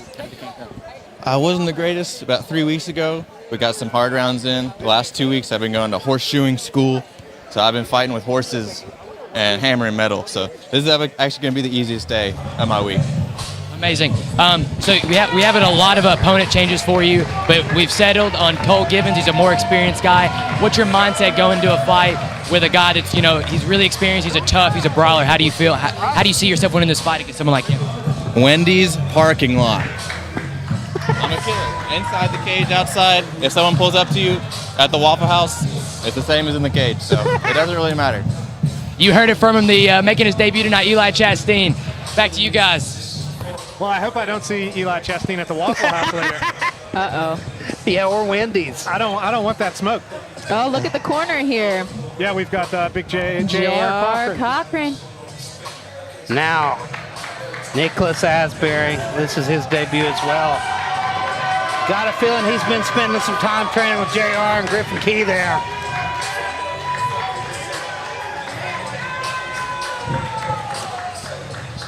JR Cochran, man, he's been on fire. Yeah. And couldn't find a kid with a nicer attitude. I know it's hard to believe, but he's only 18 years old. We got another young gun here in Mr. Asbury. And his opponent making his way to the cage now, old Bradley Krauss. Big pop from this local crowd from Mr. Krauss. We see the Tartarus MMA family in his corner here. Eric Mon, Zach Wilds, Mitch Vaughn, Austin Maddox. What a crew. Bradley Krauss been training with Tartarus MMA, I want to say a little bit, pretty close to a year, and I've heard some great things about this kid. Everybody says he's a brawler, he's a dog, and he's in here to make a statement in his official MMA debut. So let me just verify, you have heard that he's got that dog in him. I've heard that he's got that dog in him. You should see this guy's Facebook profile picture. He's a machine. That's always a good Good What'd you guys think about that? You should see this guy's Facebook profile picture. Elijah's over here breaking the equipment. I don't know how that happened.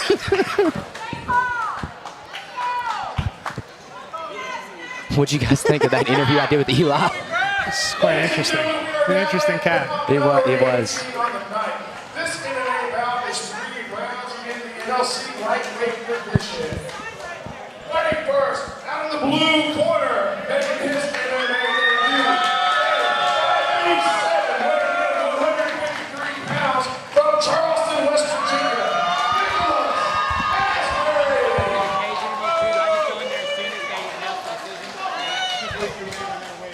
All right, cool. And fighting out of the red corner, making his MMA debut, standing 5 feet, weighing in 153.8. Fighting out of Tartarus MMA in Ashland, Kentucky, Bradley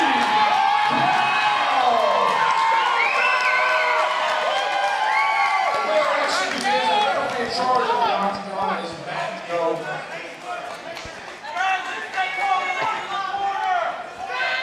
Both of these guys training with really high-level talent.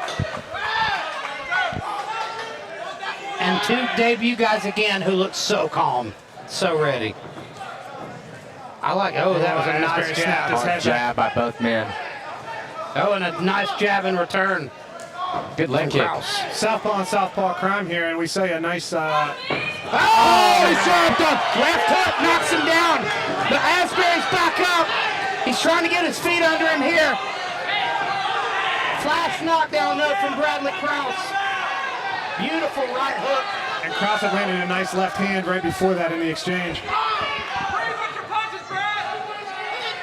These guys are swinging for the fences. Oh, he dropped him again. He dropped him again. Yeah. Krauss taking a close look, but he stopped. And then Asbury gets to triangle. Krauss has a triangle, but it looks like he's going to be out. He's going to be out, and he's going to be on the back.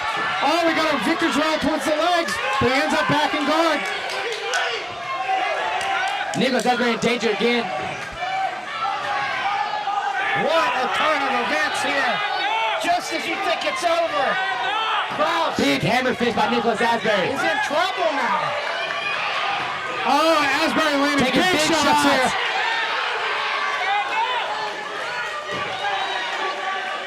Krauss has got to get a hold of him and get out of here. Oh, just barely misses a big right hand. Bradley's got to get up.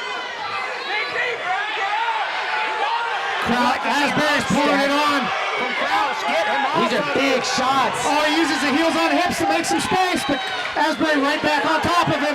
Now he's in on the side. That's it. What a match. A phenomenal performance, ladies and gentlemen. Amazing match. Holy shit. Dropped twice, ladies and gentlemen. And then just as Matt Jones was standing over and getting ready to stop it. It's going to be one hell of an interview. As soon as his back hit the mat, he sat up and shot forwards. And we saw Krauss get maybe just a little bit excited trying to get the finish and lose his base underneath of him and get put on his back. That was chaos, ladies and gentlemen. He snatched victory from the jaws of defeat there. What an incredible fight, ladies and gentlemen, by both of these guys. Exchanging big leather. Again, impressive stuff by 2 debut guys. I'm freaking out. That was something else. That is, yeah. Phenomenal. I mean, for a minute and a half or whatever it was spectacular. Ladies and gentlemen, we have a winner by TKO at 144 in the first round, Nicholas Asbury. I don't think you'll find a more chaotic 2 minutes of fighting. No.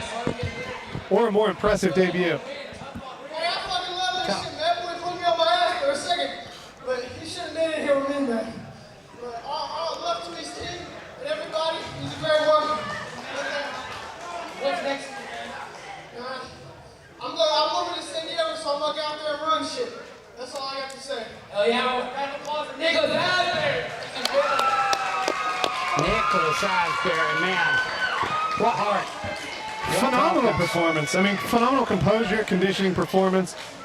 to get dropped twice like that. And both times he reacted extraordinarily well. And both times he was dropped cleanly. The first one was like a flash. Second one, I thought he was hurt. This might be the end, and I think the referees thought the same thing. And then, out of nowhere, ends up on top, and that changed everything for him. I know we like the one start. I think she'll probably be coming back here soon. But if she's about to do an interview, I guess I'll probably have to stay on for the next one. But I mean, it's whatever. If she comes over here with the mic, I'll do it. Okay. It's whatever. And you see over there, Krauss, who was so close to that What victory. a fight! Yeah, he's got a bright future ahead of him as well. That's tough. That's such a tough loss. That kid's got for some him power because in his hands. He knows. I think he knows if I only made a couple tactical errors there, I would have had a win. And that triangle was so quick. Yeah, the triangle was very close. He just needs a little bit clean up his grappling transitions, I think, just a smidge. But yeah, spectacular work by him. The guy's been training less than a year. And also, shout out to Matt Jones for making that fight happen, right? I mean, that is phenomenal refereeing to be on top of the action, but know when the guy is defending himself well. He was over there, and whenever he shot up, some refs would have stopped it. Many refs would have stopped that. That's phenomenal work by Matt Jones. He's right behind me. Saying hello to my boy. Hey, Matt. That was awesome, man. That was a whole fight, dude. I saw you almost stop it, and then he got on top. He fought back. That was so good. That was such good work by you. You gotta give him room. You gotta let him fight, you know? Some guys would have stopped it. You did a perfect job. Well, even over here, man, he was done. All he could do was turtle. Yeah. Even the shots, they weren't landing hard, but he had no answer. You know what I mean? But yeah, almost, dude, twice he got dropped. Like, he reacted perfect. I can't wait to see that ref cam on that one. Oh, That'd be cool. Yeah. Hear me cussing. Goddamn. All right, making his way into the cage now. We've got heavyweight kickboxing. This is Bryson Gilmore making his debut. Bryson Gilmore, brand new to the game. Going against Michael Hopson, who got an insane knockout back in Madison, West Virginia. He did. This is another one of those fights. I think there's a gentleman's agreement here. We're not going to be kickboxing. We're going to be boxing. I think both of these guys, they both look like they have incredible power. Michael's already proved that he has incredible power. I can't wait to see how Bryson does. And you know, Michael actually, after his big victory, he went and put some work in with Rex White. He actually was wanting to fight Rex, and Rex is like, let's spar first. I imagine Rex is the kind of guy that after you spar him, you probably want to fight him much less than you did before. Some people are their opposite, but I think they got to work together. Rex has been working with him a little bit. Hopson, he said Hopson's got an incredibly hard right hand. Well, yeah. Very athletic. Guy's a college wrestler as well. He plays 3 different college sports. Keith said it's so hard to get him booked. He's so busy. Athletic, dude.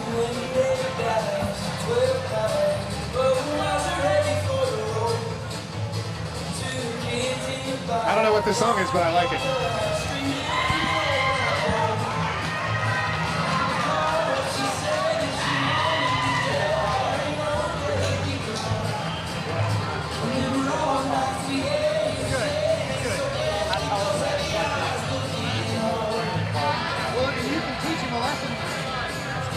You can teach him a worse lesson if you don't put him to sleep.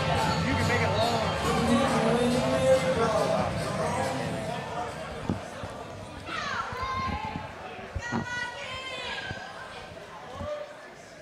And here we are, 2 big, powerful men here. Hopson, we know, has knockout power. Ladies and gentlemen, we are now bout number 19 on the night.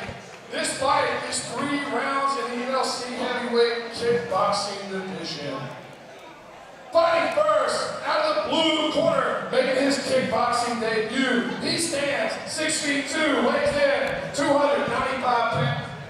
Fighting out of Gucci Games in Lexington, Kentucky, Bryson Gilmore.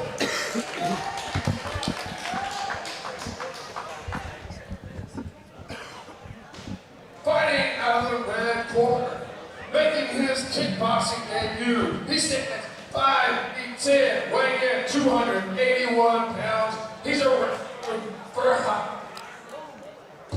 from High Road College. There you go, Keith. From Man, West Virginia, presenting Michael High. That first fight, though, was so quick. It was such a short amount of time we got to see Mike. I think we're having some connectivity issue with Keith's If you remember as well, the guy was kind of putting it on Mike until Mike caught him. He was moving well.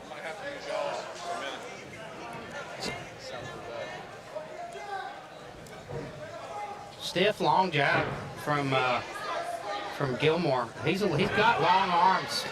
Built well for boxing. Hopson trying to use that head movement to get inside and land that big right hand. I don't see any of these guys throwing kicks. I think they're going to stick to that gentleman's agreement.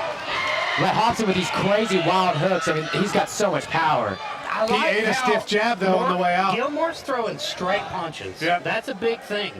And he circled out with that straight jab that took out the gas off the overhand right that Hopson was trying to throw.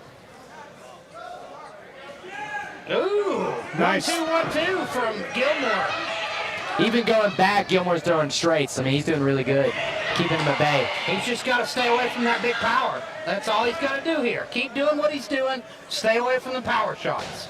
Fun to see how Hopson will react being in the cage instead of being in the ring. You know, it's a bigger, different aspect. And Hopson's bombing right now. He's just hunting that right hand. He's got to start setting it up. And Gilmore's just finding his head with every punch he throws at this point. And a man as big as Gilmore, you better believe those punches sting. Even if they might look like arm punches, he's making him think, and he's winning the fight. And he's fighting at his range with that backwards motion. Beautiful, just out of the range of that You hook. don't see a lot of guys that can fight off the back foot like that, especially a big man. Yeah, especially a big man debut. Oh, big right hand. These guys are throwing heat. Very impressive performance here by Gilmore thus far. I'm highly impressed. He's lighting up. He just hurt Hopson with those. Big Mike right now. And Hopson's just pressing forward. He's got to do something different. He's biting down the mouthpiece and going forward. Do we know what gym Gilmore's out of? I do not. Hopson looks like he's fading a little bit as well. He does. There's a lot less smoke on those big right hands now too. See how he recovers in the. I think he's fatiguing and I think he's losing a bit of confidence. He just ran into a weed whacker. We see Get You Gains. What's his name? The coach's name? His name. They called him Get You Gains. We watched him box in Lexington twice. Get Your Gains. Yeah. I believe his name is his name Mike Jones. That's what. Yes. I think he has this. Yeah, Mike Jones. And Matt Jones. I always know him as Get Your Gains. Yeah. Mr. Jones, I believe is his name. Becca's probably cringing somewhere because she knows his actual name. When you have a guy with a cool nickname like that, I mean, that's all you need. And that was some of the slickest fighting off the back foot I've seen in a very long time. Really impressive stuff.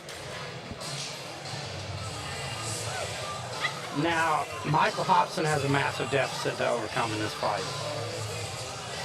And I believe he was hurt with these punches over here in the corner as well. I believe I saw it in his face. He's wearing it well. He's very tough. Yeah. Very tough kid. He is. He's definitely doing a good job with his composure moving forwards, but he can't just march forward into punches. Yeah. I don't care who you are, you can't have that approach. And he was doing a good job of kind of starting with head movement, but as he was eating some of those punches, his head movement slowed. He needs to get back to that. Desperation's kicking in, like he knows he's getting lit up, so he's got to do something. It worked last time, bombing that big right hand. You know, he's very new to this sport. Hopson's a guy we're going to see. He's going to have to make adjustments in the middle of fighting. I'm curious to see how his gas tank's going to go after throwing all those bombs in the first round. And getting beat up is fatiguing in itself. Hopson's looking a lot more gas than Gilmore is. It's because Gilmore's throwing measured punches. Gilmore looks fresh. Now, there was a big right hand by Hopson that landed. Another one. Oh, big shots. But you see Gilmore's answering. And honestly, I think Gilmore landed the more devastating punches of those exchanges, although he did get touched there going backwards. He's using the right hand like candy. Yeah, he's wearing it well. And I think Hopson is finding out that it doesn't just every time you touch somebody with that, they don't go down. It'd be nice, though, wouldn't it? Well, not for me. I'm not one of those guys. For him, it would be. That Deontay Wilder power. That was a nice right hand by Gilmore there. Good straight, good straight jab. Yeah, that was a nice right hand by Hopson, though. And Hopson landed a good jab before that, too. Another right and then a left by Hopson. Gilmore's putting a pace on him, though, that I don't know if Hopson can sustain. I'll tell you, this Gilmore's one to watch. He's somebody you can't take lightly in this division. He's definitely showing that he's got some incredibly skills. crisp boxing techniques. There's that 1, 2, 3. Triple jab. Yeah.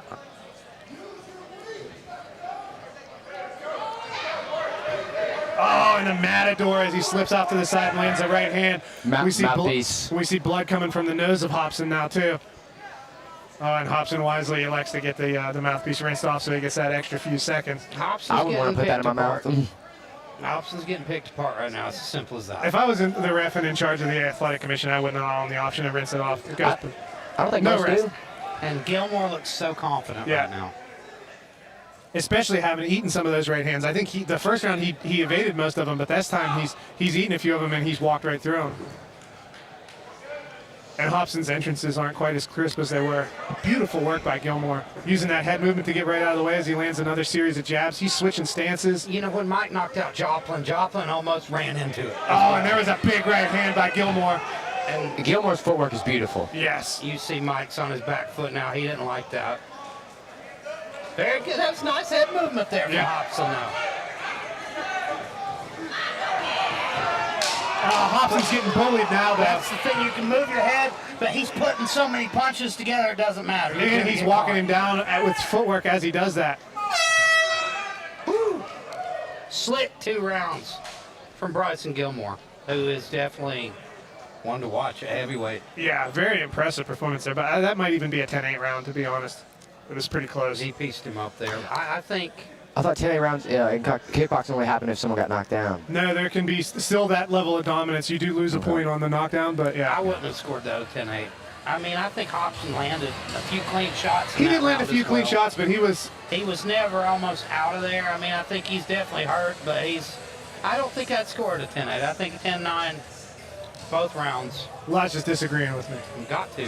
I mean, I think a 10-8 has to be a really beating. I don't know. It's hard to give a 10-8 unless somebody almost gets finished. Well, I mean, yeah. That's fair. It is a little bit different in boxing than it is in MMA, though, because we don't have the knockdowns and the continuing on the ground. But impressive work by Gilmore. I'm surprised no one's been dropped yet. So many big shots have landed. At 2 big men. Yeah, and being a wrestler definitely helps Hopson. That neck strength is crucial in both wrestling and in not getting dropped by punches. Young fighters at home, do your neck bridges. I don't care what your chiropractor tells you. Do your neck bridges. Those scare me so much. The chiropractic arts are a pseudoscience anyway. That's right. No respect for chiropractors here at New Line Cagefighting. We don't need them, and we don't want them. My spine is so destroyed. I shouldn't be talking shit about chiropractors. Oh, and a nice jab lands. These jabs are beautiful. Oh, and the right hand behind it. Good overhand. And just out of the way of that overhand from Hopson on the way out.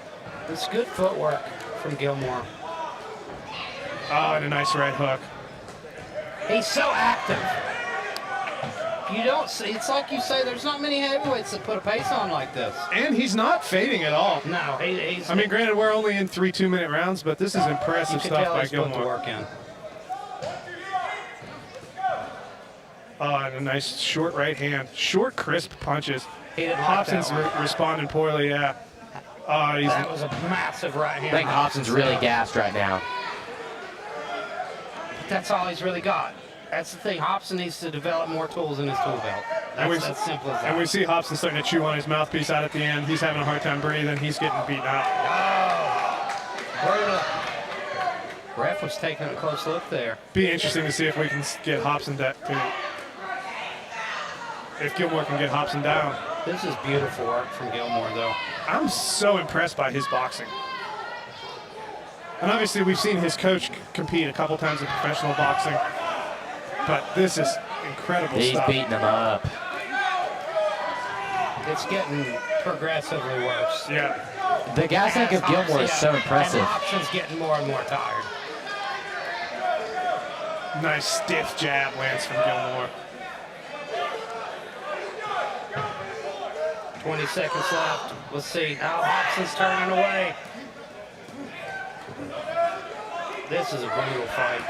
Oh, big shot. There's that right hand that you got to watch out for, but too little, too late. He landed a nice left hook in there too, but amazing fight. Gilmore, spectacular Really performance put on by a show. Gilmore. That's one of the better debut performances from a heavyweight that we've seen in a long time. You know, and coming from a guy who had such an explosive knockout in his debut, you know Michael Hopson could bang. You know he's legit. You know he can knock people out. To beat that guy, very impressive. Spectacular performance by Gilmore. Now, Hopson hung in there tough. There were some series in there where I thought he might get set down, but I'm a fan of Bryson Gilmore. I'm looking forward to seeing him back. yes, same. Very impressive debut performance, and I'm looking forward to seeing Hopson back as well. It's almost good to have, I don't want to say that kind of a setback, but it's good to know you've got stuff to work on after that big right hand. Yeah, like getting a knockout that quick, it boosts your confidence to a point where it can almost be dangerous to you, detrimental to you. And you see here, that's all he had was that right hand. When it didn't work, he didn't quite know what to do. Yeah. Now he's going to be able to be like, all right, what do I do if I can't put the guy away? And Gilmore did such a good job with those short, snappy punches. Even whenever he was moving his head, you saw him just kind of tracking it side to side and touching it. I love your impression of it. Yeah. I wish we could have seen that on camera. Well, when you watch a lot of guys who are good with those short, straight punches, like that's kind of how George Foreman punches, right? And they generate a tremendous amount of power in a short distance, and you get that head movement. I mean, when you can track the head movement, that's beautiful stuff. I think he's got a really unique style that you don't see a lot around here as well. Yes. Like you don't see that first opening seconds of the fight, I was worried about him. I was like, oh, he's kind of throwing arm punches. No, I was wrong. He's legit. Yeah. Very legit. And always had his feet underneath of him. That was beautiful stuff. Ladies and gentlemen, The pace. your judges have come to a What pace decision. for a heavyweight. All three. Judge 1 has it 30-27. 2 has it 30-27. And Judge 3 has it 29-28.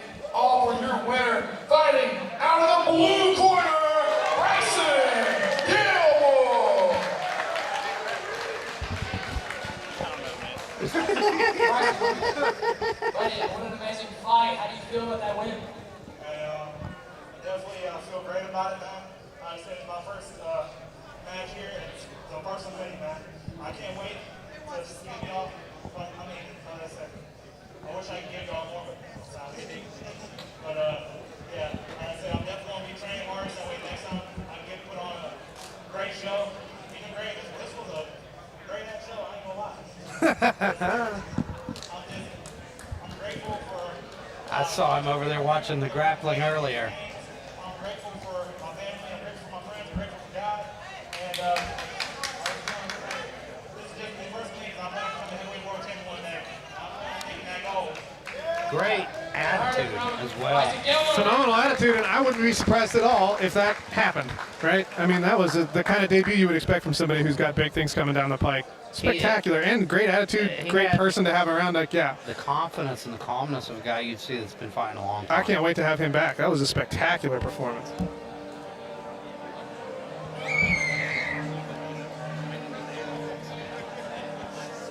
And we're going to be cutting to Becca Robinson. She's standing by with Edward Pedway, the Cali King, who's been on a tear lately. All right, everybody, I'm here with Cali King. Unfortunately, we're not going to be able to see you compete tonight. Walk us through what's going on, man. I hate to hear the news. How are you feeling about what's going on tonight? Well, I'm not really disappointed at all by it, because at the end of the day, it was a good fight camp that I had. But my opponent couldn't make the medicals and stuff. Like, he couldn't clear medicals. He had a high heart rate or something like that, a high heart rate or something, or his blood pressure was too high. But I talked to Keith, and they're going to try to reschedule it for August 16th. Reschedule, so that's what's next. No boxing. We're going to stick to the MMA for the next one? Well, I would love to actually do boxing on the 23rd, if I can. I would love to. But I got to take care of this business. We've been trying to schedule this fight now twice. So I would love to get it done and love to get it taken care of. What would be your prediction if the fight was going to happen? Submission. Easy submission. Okay. Submission in the second. Yeah, I love it. I don't think he can hang with me on the feet with my boxing. So submission easily in the second round. All right. What If you could give one word of advice to an up-and-comer, what would it be? Stay technical and believe in the fundamentals. They will carry you so much farther than anything you could ever think of. Just a simple jab, cross, practice that every day you're in the gym, and I promise you, you'll be rewarded. All right, thank you so much for your time. I appreciate it. We're going to send it right back up front. All right, ladies and gentlemen, we're back and we're preparing for our next bout of the evening. We've got Chase Morgan making his way into the cage here. Chase Morgan versus Hunter Pugh. What can you say about the Morgan brothers? Like I say, those are the blue chip prospects in the state right now. Incredible wrestlers. And this is the one we've seen before at 155, right, in MMA. Yes, Chase. He fought Griffin Key. Griffin Key, yeah. Yes. That was a very good fight with him and Griffin Key.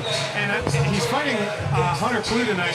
Hunter looked extraordinarily impressive. When he won the title. Yes, in that fight with Eric Mon. Eric, obviously, we all have a big place in our hearts for Eric. That was almost a tough one to watch, but Hunter really put it on him and looked very good in that performance. I've always been a fan of Hunter Pugh. Hunter has looked impressive in all his performances, even in the one loss that we saw him take to Czar. I've been very impressed with Hunter Pugh. I think the last couple cards as well, my little girl, she told me she likes watching Hunter Pugh fight. She's got certain ones that she's a big fan of. David Rice from Henzo Gracie, she loved watching him. She's got eclectic tastes already. All shapes, sizes, and colors. This is an interesting matchup.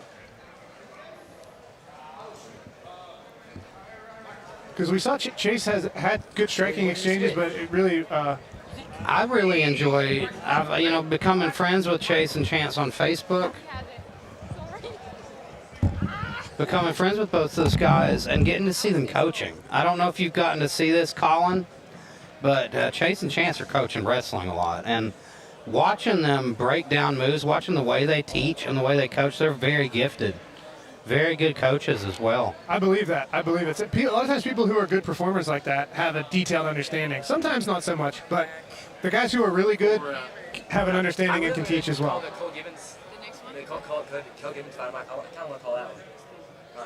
I'll go get that. Our junior intern and Becca are hashing out duties. And we're getting the shin guards put back on and taped up, I think, here for Hunter Pugh. You're getting the full look behind the curtain tonight, ladies and gentlemen. So Pedway's fight is off, eh? It is off. Dorton did not pass medicals, something to do with the blood pressure or something like that, elevated heart rate. He said he wants to do an interview next, so maybe we'll hear from him. When his heart rate's up, we'll get to hear some interesting stuff. Fighting out of the blue corner. He's an MMA fighter, making his kickboxing debut. He stands 6 feet tall, weighing in 176 pounds, out of the Appalachian Combat Club in Kenner, West Virginia, Chase Morgan!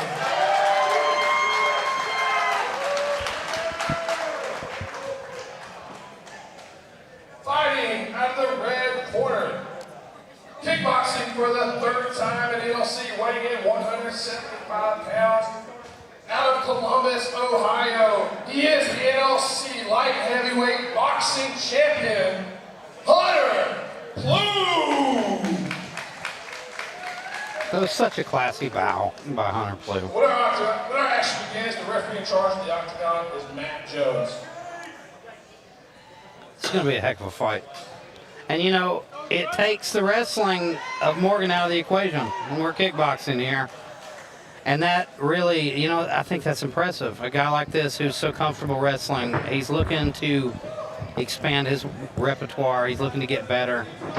So he's competing in kickboxing. I like to see that. He's doing a lot of looks and feints. Yeah. Hunter's doing a good job staying tight. Very athletic, very bouncy. Ooh, nice little push kick there. Looked like Hunter might have landed a left hand on the end of that exchange, but it was hard to tell if it landed cleanly or not. Nice low kick from Morgan. I like the feints. I like how you never really know when he's going to actually commit to a shot. He's got a very unorthodox style. Yeah. Coming from wrestling, coming from different background. Hunter stays tight and lands a nice jab in there, though. No, he is. He's being very calm, very reserved, That was thinking a nice about side things. kick from Hunter. Yeah. I like that front foot side kick a lot. Ooh. And then a body kick to follow it.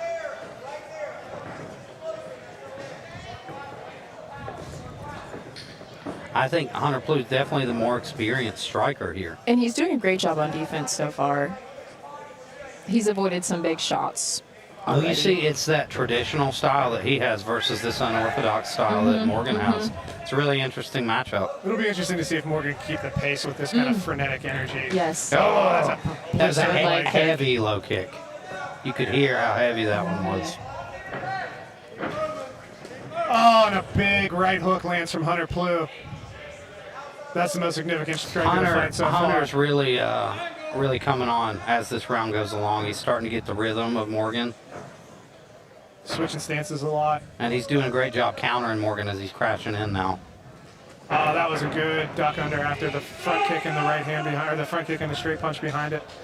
I think that's one thing about Hunter Plu is I think he improves every time we see him. Yes, 100%. Yes. Oh, nice jab. That was a good stiff stiff solid jab. Yeah. Now, the only thing that concerns me a bit is we did see a lot of activity from Morgan. I'm not sure how the judges saw that round, even though I do think that Hunter Plu landed the cleaner I think strike. they'd be crazy to score it for Morgan. I mean, Morgan did move a He lot. looked good. He was moving. He was athletic. But like you said, when you break it down, punch for punch, strike for strike, I don't feel like it might have been enough to steal the round. Biggest moment of the round, I believe, was that right hook from Plu, that counter right hook. I agree. That hurt Morgan. It definitely gave him something to think about, and you didn't see him crashing in like he was before after that right hook landed. He knew he had to change his approach.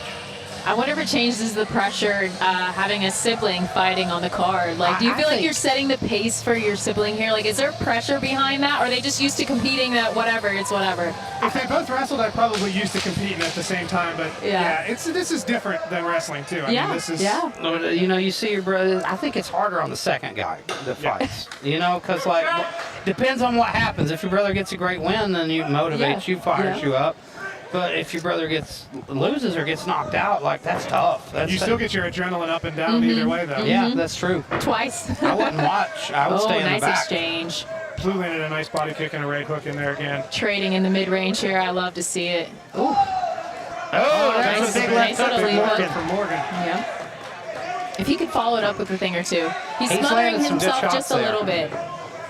He's got to find his perfect range. I feel like he's stepping in just a little bit too close, and it's Stifling muffling himself, his punches. Yeah, he's not getting that full extension of his kicks and his punches. Oh, there was another right hook that landed cleanly from Hunter Plu. And you know who you see that happen a lot with is guys that grapple. Yeah. They're so used they want to be inside. They want to get a hold of you. Yeah. I'm like that. I tend to do that a lot because I'm always wanting to move forward. But it's that was a beautiful. Was that jab? Yeah, it was like a kind of an uppercutty left jab. An uppercutty It was left jab.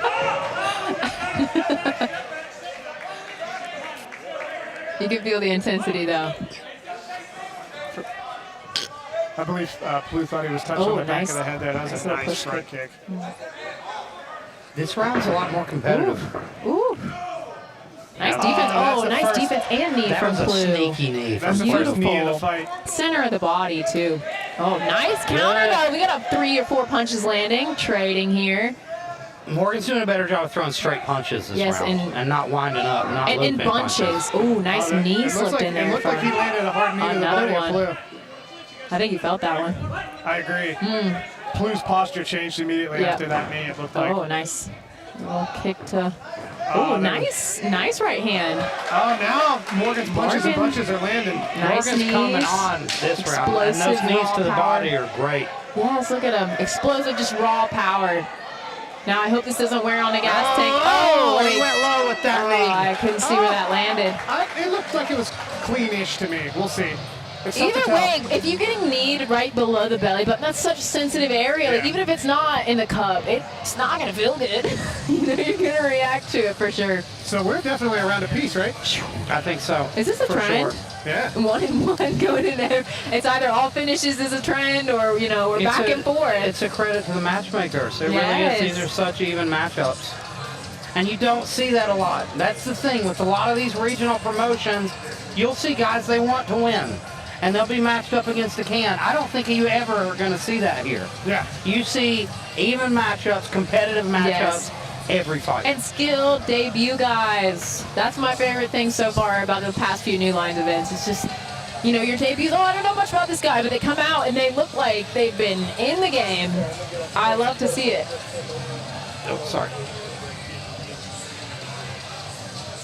Colin's just gonna like totally duck out of the picture here. Like he doesn't want to participate or anything. I thought he was taking a picture of you. I'm gonna get out of the way. You know, Elijah posing and he's too ugly. Like, keep me out of your photos.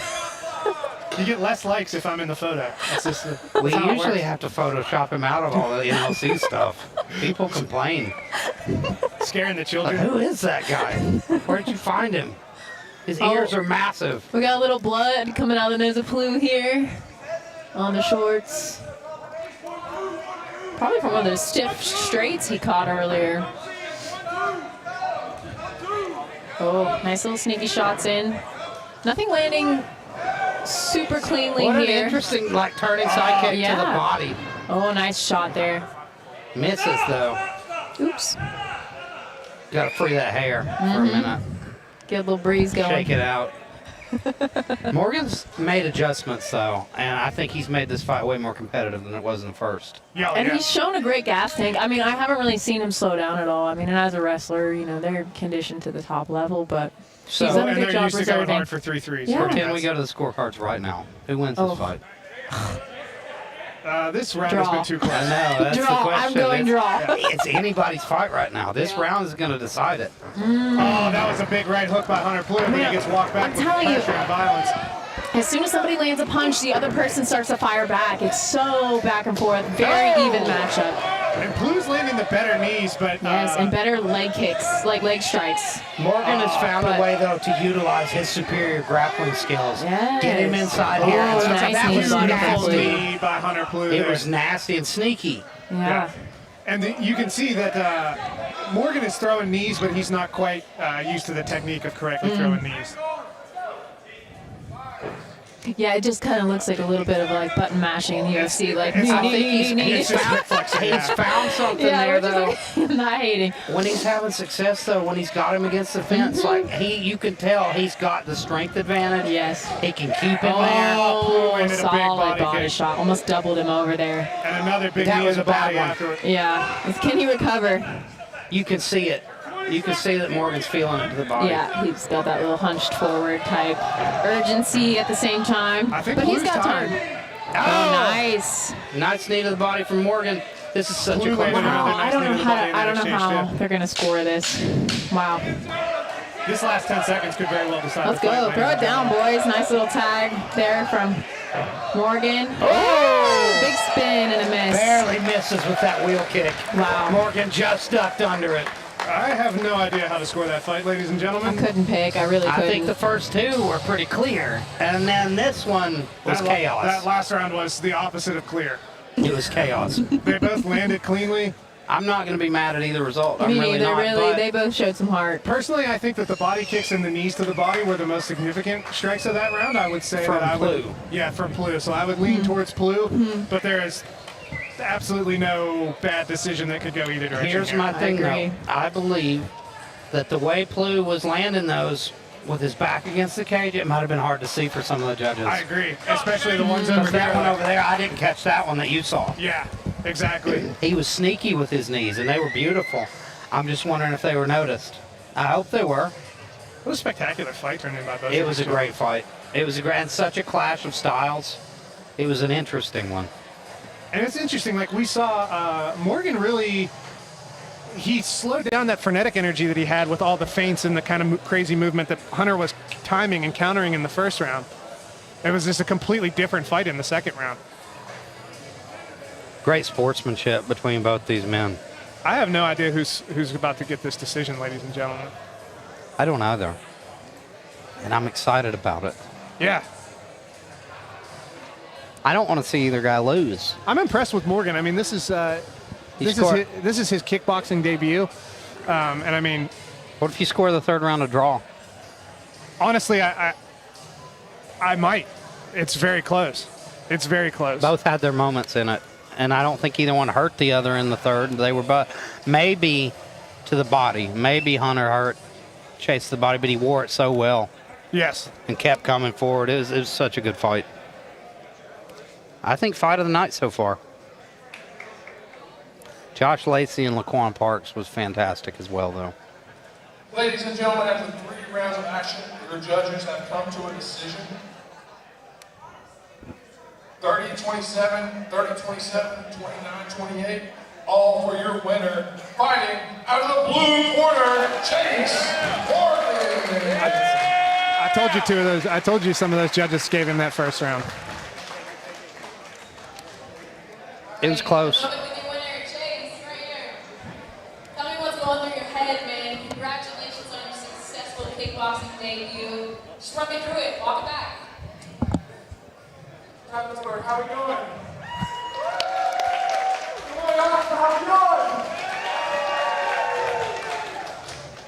Okay. It's a great camp. Praise be to God. Coming from previous fights into kickboxing, how have you changed training? Has anything looked different, or are we pretty much rocking the same way you were before? A lot of tweaks. A lot of things that we're playing. We're on a mission, but sometimes the mission changes more slowly. So, yeah. Hey, I'm not just the best for y'all, so let's go. Hey, one more question for you. What's next? MMA, or are we going to stick with kickboxing for a while? What's next for you? At the end of the day, I'm an MMA fighter, so I know Pedway lost his match tonight. I'd love to take that kid. I was going to take him tonight, but it didn't happen, so yes, I worked a lot twice in the night. Praise be to God. Thank you very much. Shoot. Shout out to my coaches. Guess what? In 3 fights, you're about to see the same kid come out here and do the same thing. Let's go. Now, Colin, I want you to check him out on Facebook. Watch him teach. He's such a gifted teacher. He really is. I'm always a big fan of anything where I can learn in grappling. He's very gifted. Or Very learn as a gifted teacher. wrestling coach. He uses analogies a lot, and he's very good at it. And I'm like, this guy, I got to give it up to this guy. That was a good analogy. There's only a handful of ways you can think, right? You can reason from first principles. You can reason by analogy. He sets that one up. I'll make sure he sets that one up. I like that one. That's going to be a fun one, brother. That's going to be great. That's all good, man. I'll be at the next one. I'll be right there on the 16. Hey, I better see y'all too, all right? We'll be there. I don't know where else. Heck yeah, man. Always good to see you. Hey, always great to see you, man. We are going to check back in with Bailey Manley in the back. He's going to be speaking to Rich Dorton. We're going to find out why that fight fell through, what's going on there. Yes, ladies and gentlemen, I'm here with Richard Dorton, who did have a fight tonight with Edward Pedway, but sadly, for some issues, I'll let him explain in a minute, it fell through. But we just heard from Edward. He had a lot of choice words for Dorton. Dorton, what's going through your head? What do you have to say to your opponent? Ain't much going through my head besides, your day's a number, Pedway. I'm coming to take your soul, son. I said, you better thank God. That's what I think first. Because I tell you what, something's up with the blood pressure. First time it's ever happened. I'm coming for your soul. I am coming for your soul. Chase, you got to wait for him. You can get what's left of him after I take his soul. I promise you, Pedway. You look me in the eyes, boy. I'm coming for you. I'm coming for your body, punk.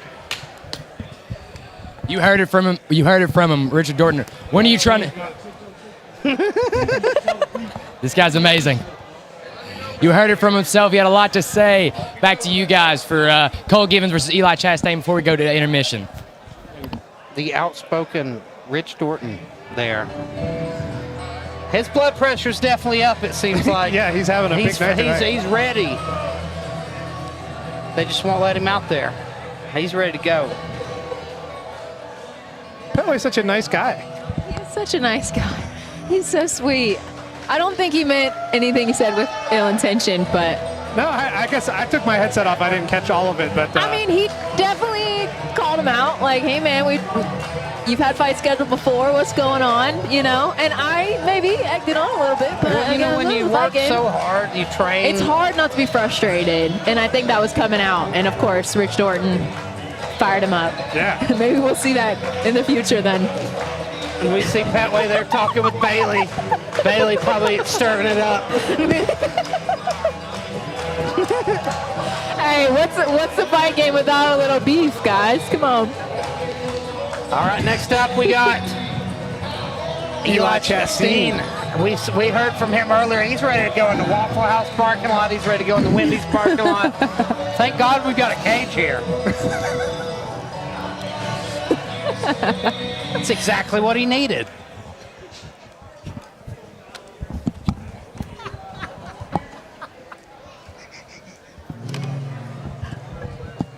Elijah can't make me laugh that hard. Guys, you're gonna make me spit stuff out my nose. I was trying to take a drink. I think that might be my top getting Colin to laugh moment, except maybe that drawing I did of Denzel Chapman. That one was pretty good. There's been a few. You've gotten me a few times. Here we go. Cole Givens coming off a great win. You know, I missed that when you two were here. Yeah. Tell us about that fight. It was a very impressive performance. I was impressed. I mean, brutal strikes from inside the guard. I mean, it was like he looked like a superior grappler and a superior striker in that exchange. You know, one cool thing that I'll say about Cole Givens, you know, we see him around. He's at almost every event. Cole is such a likable guy. You get to talking to him. He's so down to earth and cool. Keith said, I'm having a tough time matching him now because he's friends with everybody and he won't fight anybody he likes. So he's like, yeah, I'm friends with that guy. I'm friends with that guy. Well, has he got the Tartarus guys in his corner now? Cole's a likable dude. And, like, I think when people get to know him, they're like, yeah, he's cool. I don't want to fight Cole. Or, you know, Cole's like, I don't want to fight them. They're cool. Nothing but respectful and always cool to me. That's Cole's biggest problem is he's too nice and everybody likes him so much he can't find a fight. That's a pretty good problem to have. I was really impressed with his performance at that last card, though. I mean, his grappling looked sharp. That's the first time I'd gotten to see him really move around on the ground in MMA. We saw him struggle with Eric Coon. We saw a tough fight there, and he got submitted. And I think bouncing back from that to get such a nice TKO finish, that's a big deal for him. That was a huge moment in his career. Ladies and gentlemen, we have moved on to bout number 21 on the night. This fight is 3 rounds in the NLC lightweight kickboxing division. Fighting out of the blue corner, he's a kickboxer with a record of 0-0. Making his debut, standing 6 feet 3, weighing in 152 pounds, Line Cagefighting. What about that announcer tonight? He's doing a great job. A handsome fella. Yeah. Now that he's got a mic that works. It's early yet. He might read one of the decisions wrong like he did in Eric Coon and Mitch Vaughn. Shoot, I was here for that. I was here for that.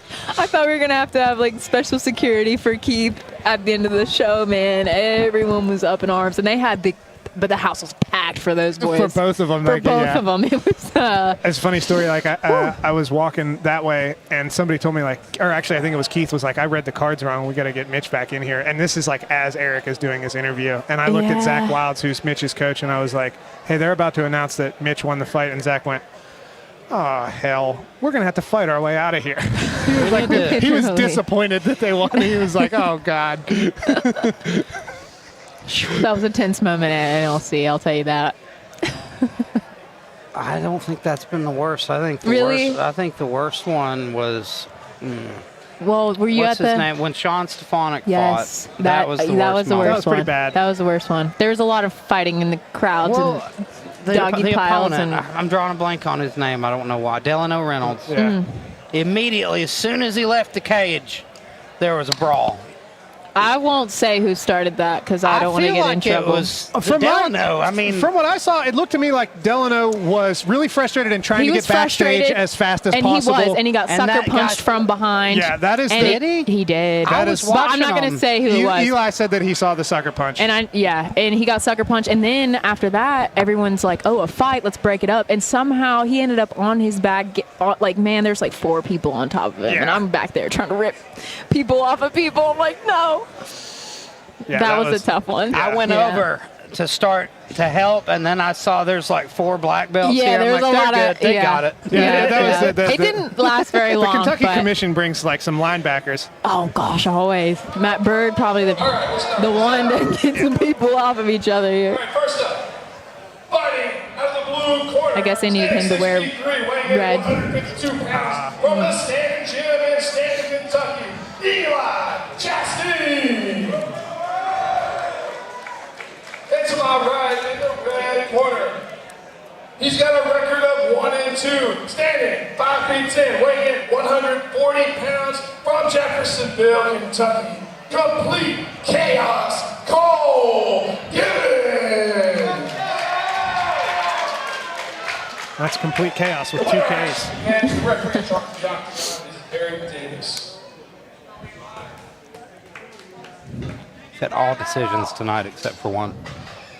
It's some good matchmaking. Got to give it up to him. And the one that wasn't a decision was like a violent back and forth. Here we go, starting off quick. Lots both of pressure these men. from Cole Givens. I'm going to pretend this is in a Wendy's parking lot. I mean, whew. Nobody really found a home for any punches yet, but they're dialing in. Chastine's got a Nice leg decent kick jab from for Cole. a Waffle House guy, but he's getting blitzed by Cole Gibbons. Yep. And that's that chaos. I mean, that's that like pressure and violence. Eli's going to have to really hit some straights down the middle just to slow Cole down. And is that from a kick to the body, that red mark that we see on the side of don't Chastine know. already? Oh, and a nice right 2 hand punches to the body. chest. Cole has such a unique, crafty style, too. He's very tough.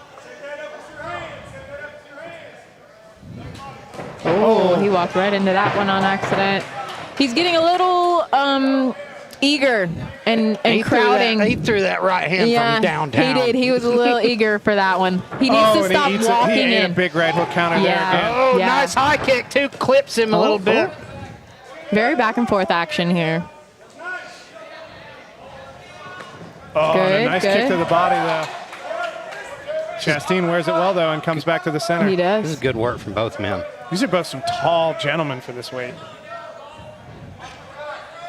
Oh, man, I really worry about Cole throwing these big looping shots. He just set it up with a jab. Just jab or something straight up the middle, and then bring those Chastine rights. starts reading it, he's going to get cracked. Mm-hmm. Oh, that was a There you massive go. uppercut. Nice duck from Cole. Cole wore that so well.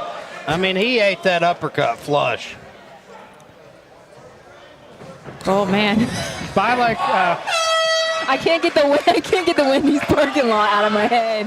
What have you done? By the metric of like throwing as hard as you possibly can, I think both of these guys set the record tonight. Oh, they 100%. I thought Hopson had it, but these guys, this is like 112% of body weight going into some of those I right think hands. they're just excited. They're just Chastine way did the too same excited. thing, yeah. They got to settle in. Like, I mean, if one of those lock it in. lands, it's going to be a bad night. I just wonder about how much energy you expel in those big It's like loopy one of those shots. cartoon punches where they're like, you gotta Winding wind it it up. up. So who wins that round? Cole Givens, maybe? Fun fact, my first opponent did that too.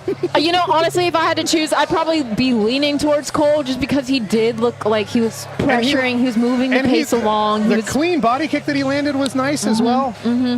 I don't know, though. I'd like to That's see a Cole close fake round. that and just land the jab. I'm saying. Phil Rowe, who fights in the UFC, used to do that when he sparred a lot in our gym. They're just like this. Yeah. You know, they're like, I knew Man, it's coming. hey, and listen, I love a good bolo punch. Take it all the way around and then, I think I've talked to you guys about this before. I had a training partner that had a crazy overhand right that he would throw like this. It was like you were getting chopped him down. down. He would knock your block off with that. In tight. Oh my gosh. I'm known for my extremely annoying reverse cross guard and then the backhand off of that, which is a similar motion. And it's way harder than it looks like it should be. Oh, that was a big right hand from Chastine. Cole wears it well, though. No backwards movement from him. And Cole's dog tough. You're going to have to put him away.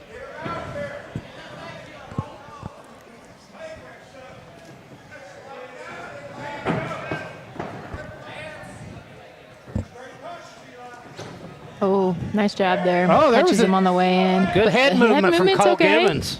Now he's got to tuck that chin just a little bit. If you just tuck that chin. Now he's getting a little too eager. He needs to start off with that jab. Bap, bap, bap. Right in his face. Nice jab from Eli. Oh, another one. Yeah, Stops him. Eli's capable of throwing straight punches when he does, he's catching that he him. turns away like that, though. He's done that several times. He's trying to get out of danger, but you can't do that. Yeah, kind of like when that Ram Elkins fight. Nice. Now you gotta really dig down deep in a very secure defense when someone's rushing you like that. You don't want to just give them control every time. You got to learn to cut angles. You Oh, nice body shot by Cole Givens. Bringing it up top for some. He did great there. Yeah. Cutting the angle, getting outside. Yeah, that was great. It was good work. It just looks like he might need to grab that patience, Find that patience when he's getting Cole people landed a nice against the uppercut rope. in there, and he landed an uppercut to the body as well. Cole's starting to come on strong, and I think that's that experience shining. Good head movement here from Cole. That was a nice leg low kick. And he's moving his head a lot better than he was early on. It seems like he's now picking his shots a little bit better, getting comfortable with the range, keeping that nice head movement. Those low kicks are the best work he's done in this fight. There you go. Now, if he takes some uppercuts there, that would be nice round. I'll give that to Cole. I would say that one's Cole Givens. Yeah. First round, a lot closer. A lot more back and forth. Chastine saying something to the referee. I'm not sure what. But he's frustrated about something. Look frustrated, like something's bothering him in there. Something that Cole's doing. But I don't really get what. Yeah, I didn't see anything that was like borderline illegal, but that's never good when you're frustrated in a fight, though. no, it's not good for when you. you're visibly frustrated, it is not good. What's interesting is we see Eli kind of oscillating back and forth between throwing really crisp straight punches and then like the Waffle House dog comes out and he starts winding up from downtown. Sometimes when you're in the parking lot of a Wendy's or a Waffle House, you don't have time to be technical. You don't have time. Yeah, man, you just swing hard. You got to go. And one thing I will say is the more chaotic he gets, the more it favors Cole. I mean, honestly, yes. It's overwhelming his opponent here. I feel the same way about Cole, though. I think the more wild Cole gets, the worse he's doing. If he's settled down in that second round, got sharper, and his experience is showing. I think for Cole, sometimes he rushes just straight in. If he could kind of ankle off one way or the other when he goes in, he'll have a little bit more success on those big shots. I think Cole is like, you see this guy that's like a tough man style fighter who's evolving. He's changing and becoming better and better. And he looked like different in his. That was a good slip and a right hand to the body. A little overdoing on the head movement there. Nice punches there from our blue corner. Oh, but he's got to stop turning that head. I think we know, like, in boxing, the head movement, the best head movement is subtle. Subtle, small. Very subtle. You only enough to miss the punch so you can be ready for the next punch. When you have that's this a nice leg big kick head by movement, you're out of position to throw. Oh, and a nice short right hook landed from Chastine there. Oh, man, what a Spun counter. like a top and landed right in the counter. Yeah, he did. Wears it well, though. This Cole Givens coming forward. I think so far, they're though, tired up there, boys. So far, Eli, I think, is taking this round. I might agree with you. Cole's coming back now, though. That was a beautiful low kick. He eats another one, though. Oh, Another nice right from hand Eli. out the gate there. Eli's oh, and doing what another. you said. Man, he just needs to take it to the body now. Oh, they're both exhausted. Reaching out to Eric like, 42 seconds. Come on, boys. Now's the time they've got to dig deep. Yep. Oh, nice leg kick from Cole. Good leg kicks. That's his best work tonight. Yeah. Chastine lifted his leg up like he was going to check it and then just didn't. He just lifted his leg and got kicked there. Yeah. Both men are gassed. Yeah. But still, I mean, honestly, their accuracy's probably been better in this round than any other round. Yeah, I will give them that. Well, they have landed more shots. When you get tired, you have to be technical. Yeah. That's all you have left. Yep. Nice. Oh, man, another big leg kick by Cole Givens. This is a close round. It's such a hard one. That was a close one. I think Chastine landed the better punches that round, but Cole Givens landed the better kicks that round. I agree. And he landed a lot of them. Cole won the later half of the round. I think Chastine came on strong early on. This is up in the air. This is anybody's decision. Oh, is this not working now? You want to interview? Okay. Great fight. Cole Givens, tough as nails as usual. Always. But we've got the toughest guy at Waffle House who might be walking away with his first win. Yeah. We'll see. This is a close fight.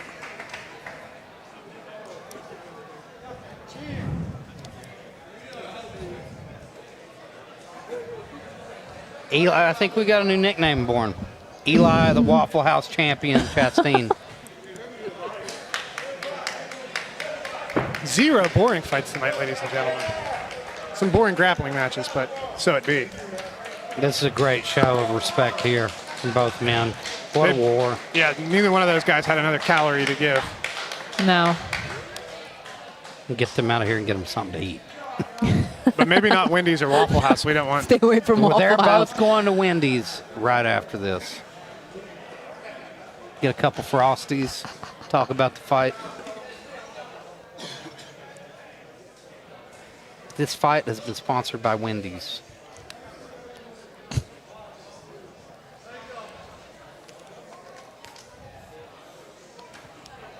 All right, taking a second for the judges to render their decisions here. That's never a good sign. It's going to be a split. We've seen some interesting scorecards turned in Really weird ones. How A do you couple I score did this not one? agree with. I think Cole won the first 2, but they were very close. Mm-hmm. I don't know who won that 3rd round. But yeah. I think I'd give the 3rd round to blue corner just because of the accuracy. I would He agree. really started I think- dialing in the punches. After 3 rounds of an absolute war, these guys come on show. After 3 rounds, the judges have come to a decision. Judge 1 has it 29-28 red. Judge 2, 29-28 blue. And Judge 3, 29-28 for your winner by split decision. Red corner, Bole! Complete chaos, Givens! 2 in a row for Mr. Cole Givens. He's got to be riding high right now. Evens up that record. I feel great. This is something I've been grinding for. I myself a lot of days. I love walking the street when it's spread out. Keith, Greg, I love Pollson, all of y'all. We wouldn't have this fight without y'all. Where's my shout out, Cole Givens? Mentions Bailey Manley and not me. Bailey's nicer than us. Bailey is like a son to me. He wouldn't exist without me. I'm telling. I feel like I birthed him. He's just, I mean, you can You're pass. not the father, you're the You can mother. Oh. Yes. I'm Y'all his can mama. pass. I see some resemblance, you know? I'm Big Mama. And this is my house. Ladies and gentlemen, at this time, we will take a brief 5-minute intermission to let everyone reach. all right, ladies and gentlemen, we're going to an intermission. We'll be back with you here shortly. Yeah.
Hi, everybody. I'm backstage, and I've got two guys here who I think are ready to tussle with each other.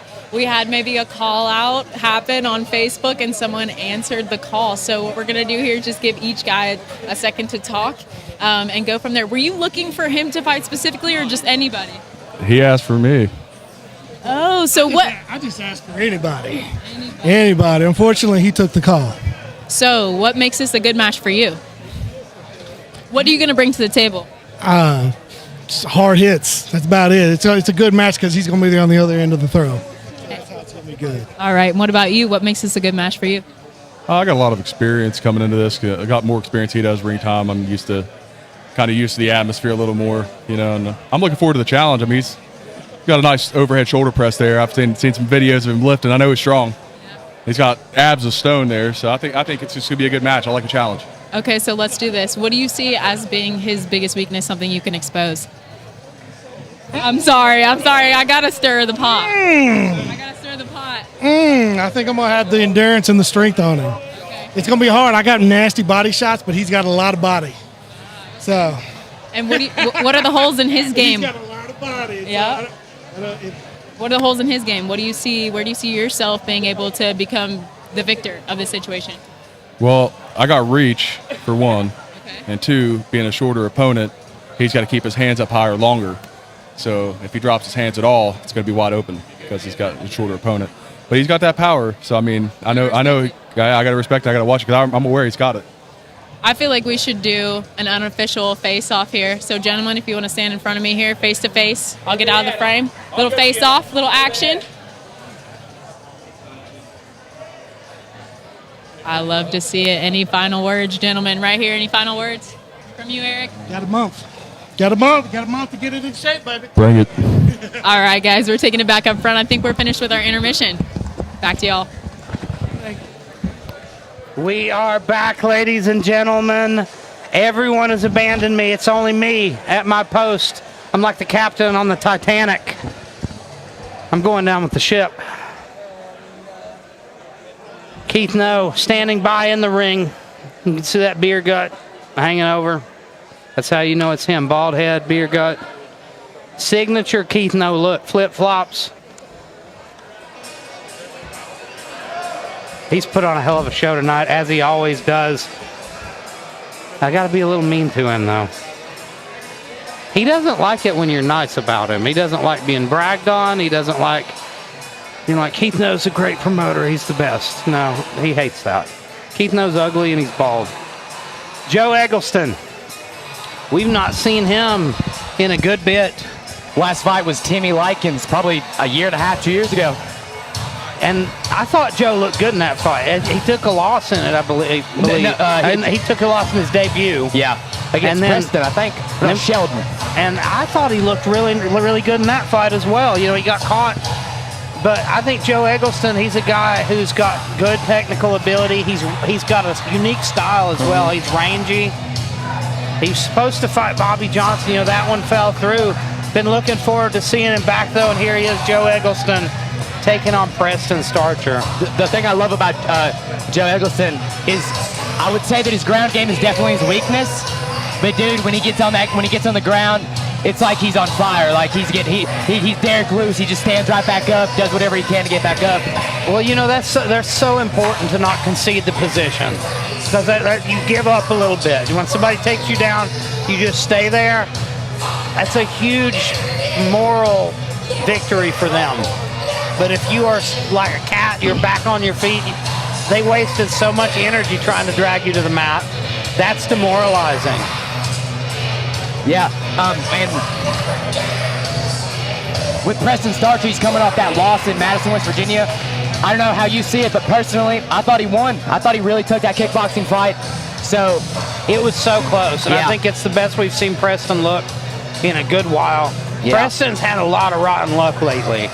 And he's been waiting to turn around, waiting for this moment, because I know Preston is a guy with a massive amount of self-belief. So is Sheldon. You got these two brothers. I've seen almost their whole career. I've gotten to watch them grow up right here inside this cage. And I know for a fact, I believe Preston's not done. I believe that Preston has a ton of potential. Records don't matter at amateur. This is where you learn. Preston's done a lot of putting himself through the fire to get to where he is right now in this moment. And I think we're going to see a guy who's driven. We're going to see a guy who's learning from his mistakes. I think this is a fight Preston Starcher on paper should win. Yeah. He's got the experience advantage. He's been up and down in this sport. You know, he's become a veteran, and we've watched that.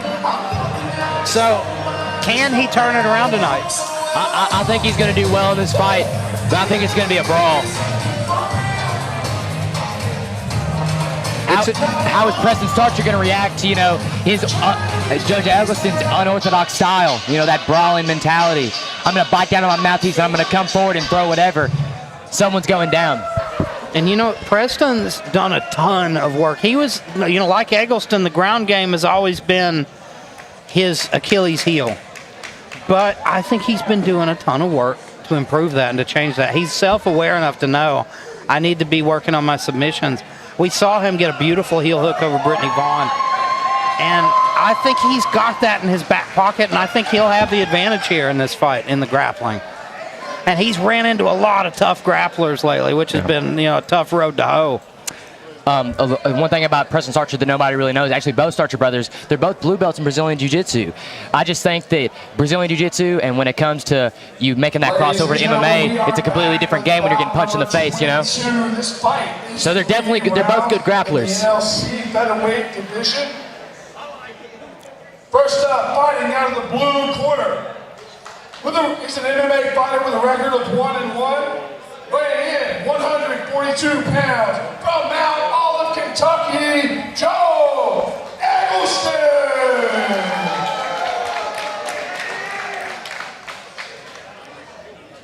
Standing in the red corner, he's a 12-fight veteran, weighing in 142 pounds, hailing from Spencer, West Virginia, presenting Preston Starcher.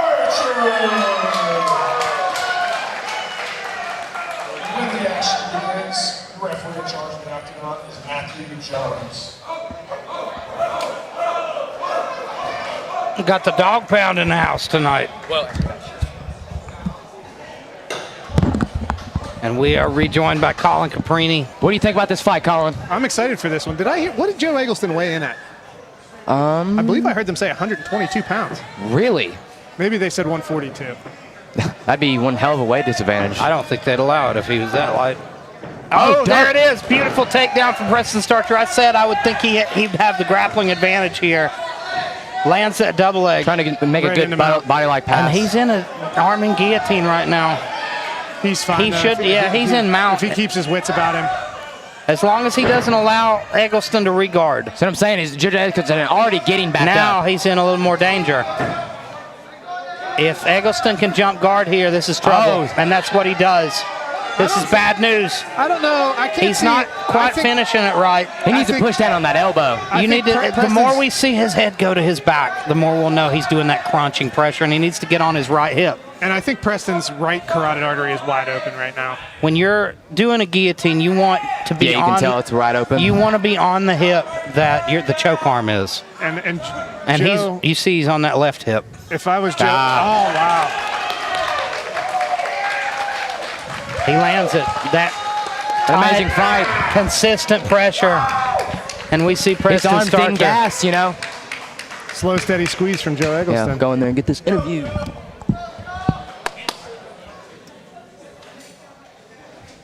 Hard knock for Preston Starcher. You know, he's had a tough run with submission losses, but I'm sure we'll see him bounce back even stronger. Joseph Eggleston, though, man, that was beautiful work. He did a good job of hitting a strong bridge, right? Because he was mounted when he started that guillotine attempt. He did a good job hitting that bridge to off balance and then get back to the front head, and then Preston stood up and he was able to jump close. When you have a guy who believes in his guillotine, and you could tell he knew what he was doing there. He's done it before. He was so comfortable jumping to guard with it. The fact is, when you're in a front headlock, I don't care who you are, how comfortable you feel, you cannot not address those hands. You need to be fighting the hands. You need to be dealing with that. We have a winner by guillotine choke, 1 minute 6 seconds into the first round, Joe Eggleston.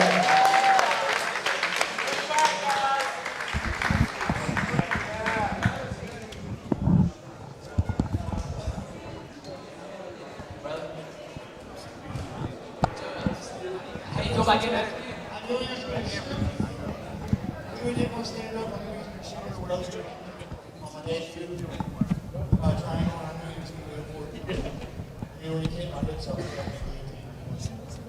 How's it feel to get this win after being out of the cage? Feels great. I'll never stop, guys. I got a cage brain. Alright, what's next for you, Joe Eggleston? Thanks. Oh yeah, give it applause for Joe Eggleston. I'm going fishing right now. Oh yeah, he's going fishing. Joe Eggleston, baby.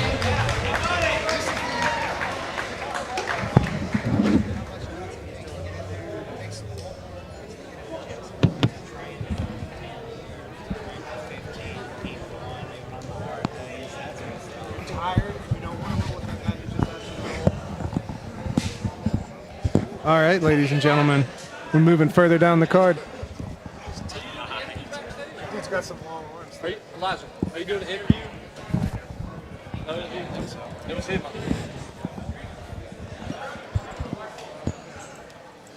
All right, ladies and gentlemen. Next up, we have Chance Morgan, the other Morgan brother, the other blue chip Morgan prospect from ACC, is taking on Demetrius Terry. And we've seen Demetrius Terry 3 times now, I believe. Yeah, we've seen him had mixed success, but I've been pretty impressed with Terry. It'll be interesting to see how, again, we're getting to see, this is an MMA contest, though. We saw Terry in kickboxing in his last one. Phenomenal performance. Yes, I was very impressed. I think the trouble he's had has been with grapplers, and he's up against a very dangerous wrestler in this fight. We'll see what adjustments Terry has made.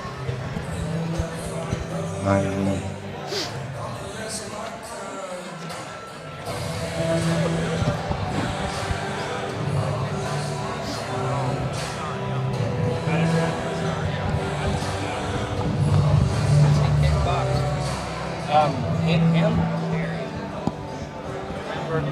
I don't remember. No. I think I'm wrong about that. And we see Terry there having a last moment with his cornermen. And he looks so calm. He looks so ready to go. Really curious to see how he's going to handle the wrestling of Chance Morgan.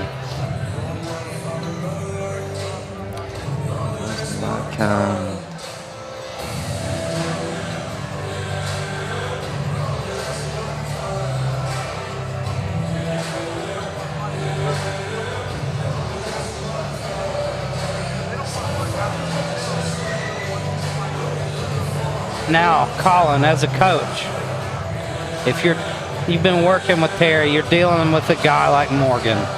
You know he brings that high-level wrestling into play. How do you deal with it? How do you approach it? Depends on how long he's been with me. I mean, ideally we would have a solid base of a good butterfly guard underneath of us, especially for dealing with wrestlers. We need to be able to get back up on our feet and be able to threaten sweeps. A lot of wall work. You need to be putting in time, getting tired. You need to be putting in a lot of time getting tired. But then strategically on the night of the fight, we're going to try to stay away. We're going to try to make him shoot from really far away. We're going to try to use feints and straight punches to try to lure out those shots from too far away. And we're going to try to continue to keep a high pace. So how do you stay on the outside? You talk about making him shoot from far away. What's the goal there? What are you doing? Footwork. Footwork, a lot of cutting angles, but not just cutting angles for no reason, right? Cutting angles as you throw jabs, as you throw feints with your upper body. A big thing that mistake that people will make is they'll try to maintain distance from wrestlers by just moving straight backwards, but somebody who's a bulldog wrestler is just going to freight train you straight into the wall. You have to be able to do a little bit of a bull and matador kind of thing. So you got to be able to throw feints, lure out the shot, and use footwork and cut angles while you're sprawling. A lot of times people will just say sprawl, but sprawling is non-trivial against a real wrestler. And now you add The other another big thing, piece. I'm going to add one more big piece to that, which is don't overcommit on your punches, and no combinations longer than 2 or 3 punches. I hear a lot of boxing coaches put punches together. It's more than 2, more than 3. Whenever you plant your feet in one place and you get into those kind of rhythms, that's when people will change levels and tank right through your hips. I think that's the thing. A lot of people don't realize how tough it is to do a traditional boxing style or a traditional kickboxing style when wrestling's involved. Something that we've talked about before, I think, is like who's the kickboxer who transitioned the best to mixed martial arts? Probably Crow Cop, right? Yeah. What do you see with Crow Cop in those like Mark Coleman fights? Short, quick jabs, jab, straight left hand, jab, straight left hand, and a right hook, and circling constantly. And also using your hands as collar ties and pushing the face away. It's strange, too. Crow Cop, it's a lot of times you would see him, he wouldn't use the jab often. It was that straight left. Yes. He was a southpaw. And his straight left and high kick. And short blistering combinations without a lot of tell leading into them. Those are the kind of things you need to be able to do to deal with good wrestlers. Because if you think you're going to plant your heels and throw a 4, 5, 6 punch combination, a tough tank of a wrestler is going to eat a few of those and then put you on your back. It's a different world, and I think a lot of people don't understand that. I mean, but you take a look at a guy like Gokhan Saki, one of the most dangerous kickboxers to ever live.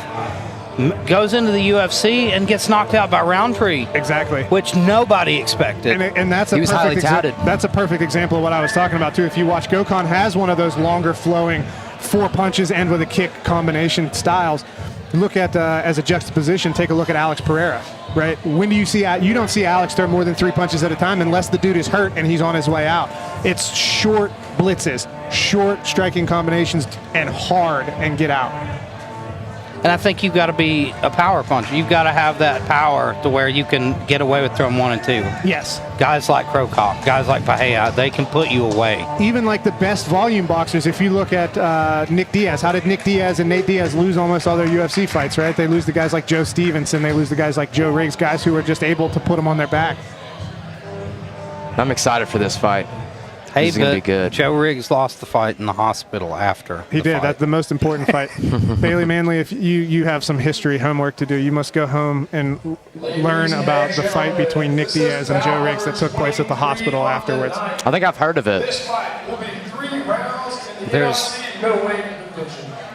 Fighting out of the blue corner. He's a mixed martial artist with a record of 1 and 2. Standing 6 feet tall, weighing in 187 pounds. From Columbus, Ohio, Demetrius Terry.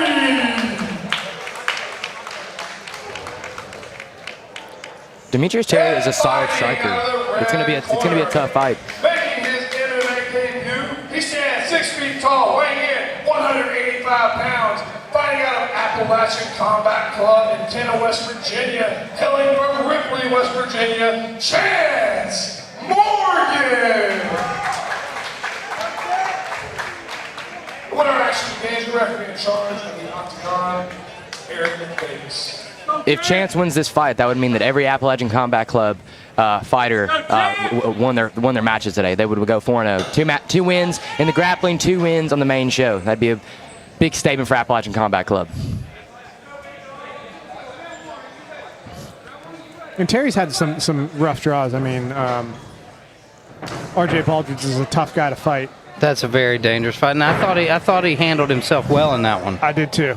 And there's some good circular movement that I was talking about, right? Yeah. There's exactly what he needs to do. Demetrius Terry did really good takedown defense so far. That's great work from Morgan, though, the inside work from the clinch there. It's a lot early, though. He needs to be careful and moderate his output. There's the takedown, and he's on the single. Good use of the underhook, though, and head control. And he follows it. Terry needs to get back to his feet, and he does. Terry's doing exactly what he needs to do. This is beautiful work, and it's such a frenetic pace. Like you say, Morgan needs to maybe take a breath. He needs to set up these takedowns, manage his pace a little better, because it's going to wear you down. You can see that that's the first one that Demetrius Terry's thrown, a kick that he didn't just shoot from wherever he was. Terry's looking very sharp. His takedown defense is looking really, really good. And honestly, it looked good against R.J. Baldridge, too. Took his back. He's in a bulldog choke position right now. Now he's just got the top turtle position. I wonder if he'll just be content in this wrestling ride, or if he'll try to take the back. He's trying to sink a crucifix in. There's the he's got the bulldog choke. Yeah. He gets it. Really good bulldog, rear naked choke kind of variation. That was really nice. Really good win for Chance Morgan. Appalachian Combat Club goes 4-0 tonight. I'm a huge fan of sneaking in that rear naked when you've not got your hooks. And guys don't expect it, and you can a lot of times catch a guy. I mean, the classic Marcelo Garcia and Shaolin Hibera, like that's nobody believed in a rear naked choke without hooks until then. It's so effective. You don't need the hooks. You really don't. You just got to have good pressure, good control. Man, and Terry's takedown defense looked really sharp for the first half of that round, but I feel like the hooks are less important in back control, far less important than the head and arm control. yes, I'm a big fan actually of our guys not sinking hooks in MMA. I like to play that one hook, like I'll play the one hook guard a lot, and that top hook you float. If a guy turns in, you throw it in. If a guy turns the other way, you can lift. I'm a big fan of playing the way GSP did with Matt Serra, just playing from turtle knee to knee with a hip connection. Round one by Bulldog choke, Chance Morgan. That was great work from Chance Moore. Made short work of Demetrius Terry, and Terry looked good. Terry looked good. I'm looking forward to having him back again. It's like we say, he's gotten some tough draws. Yeah. Like, you might have to give him a striker next time. You know, I was wrong.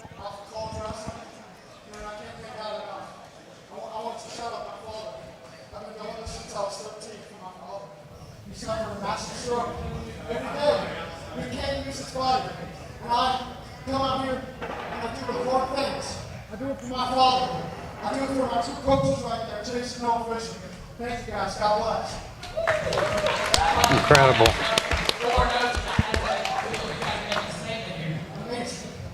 We get up at 5 a.m., all four of us, plus others. 5 a.m.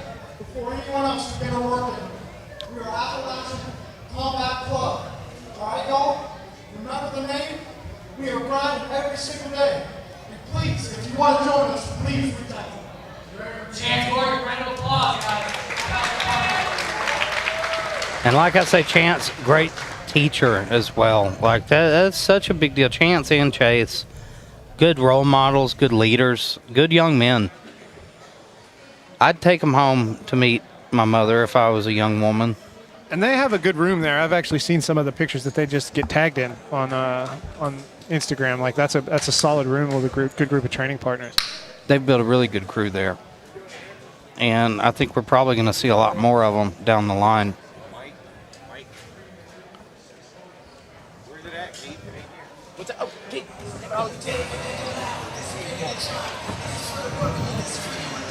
Bailey Manley stealing the mic.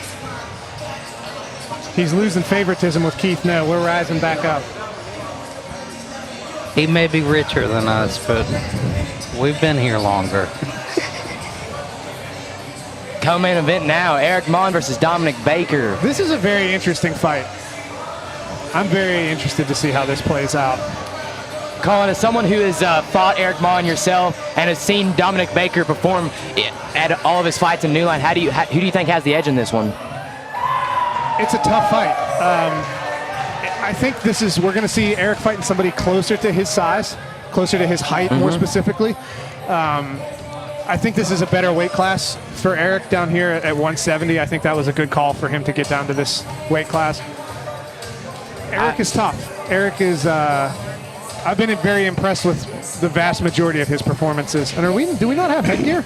Dominic. He's putting it on. Oh, okay. Dominic gets better every fight. Dominic's a guy, we saw him in the beginning, you know, he looked like your typical beginner guy. You didn't know whether you'd see him again. Yes, when he debuted on that card that we did in the mall. And now you see a different man, I think. Yes. Dominic Baker is confident. He has a great team around him. And he's a very good guy. Like, this is a fight that I hate. I hate this fight.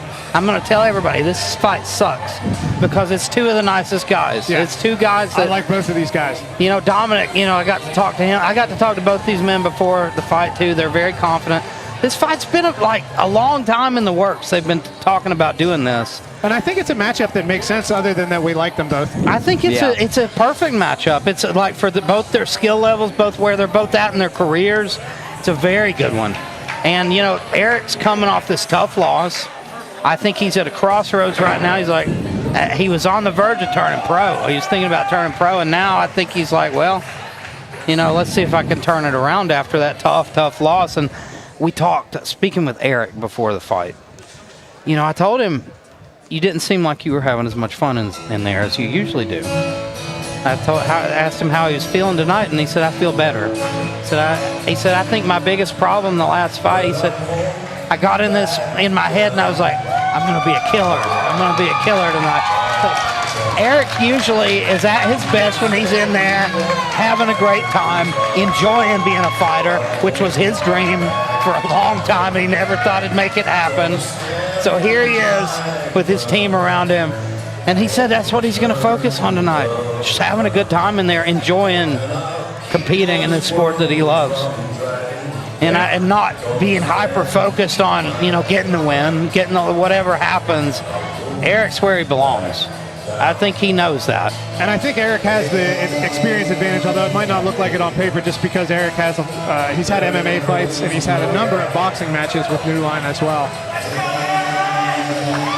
And, I say this is where Eric belongs. I feel the very same about Dominic Baker. And that both of these guys were guys, when I first saw them start out, I didn't know what they'd become. I love seeing the evolution of both these fighters. I love seeing them matched up. I hate it as well. Somebody's got to lose. We're going to find out who. Dominic Baker made his debut in MMA against Nicholas Lyons almost 3 years ago. And he definitely looked like, that MMA was definitely probably not for him, but then he found his love for kickboxing and found an amazing team in Category 5 with all those Eric Coon, Roman Belcher. Every single one of those guys are just high level. And I just think with that team behind him, he's going to go far. This fight is 3 rounds for a 170-pound catchweight kickboxing bout. Fighting out the blue corner with a record 2 wins, no losses, 1 draw, standing 5'8", weighing in at 170 pounds. Out of Category 5 Jiu-Jitsu in Hbertson, West Virginia, Dominic the Viper Baker.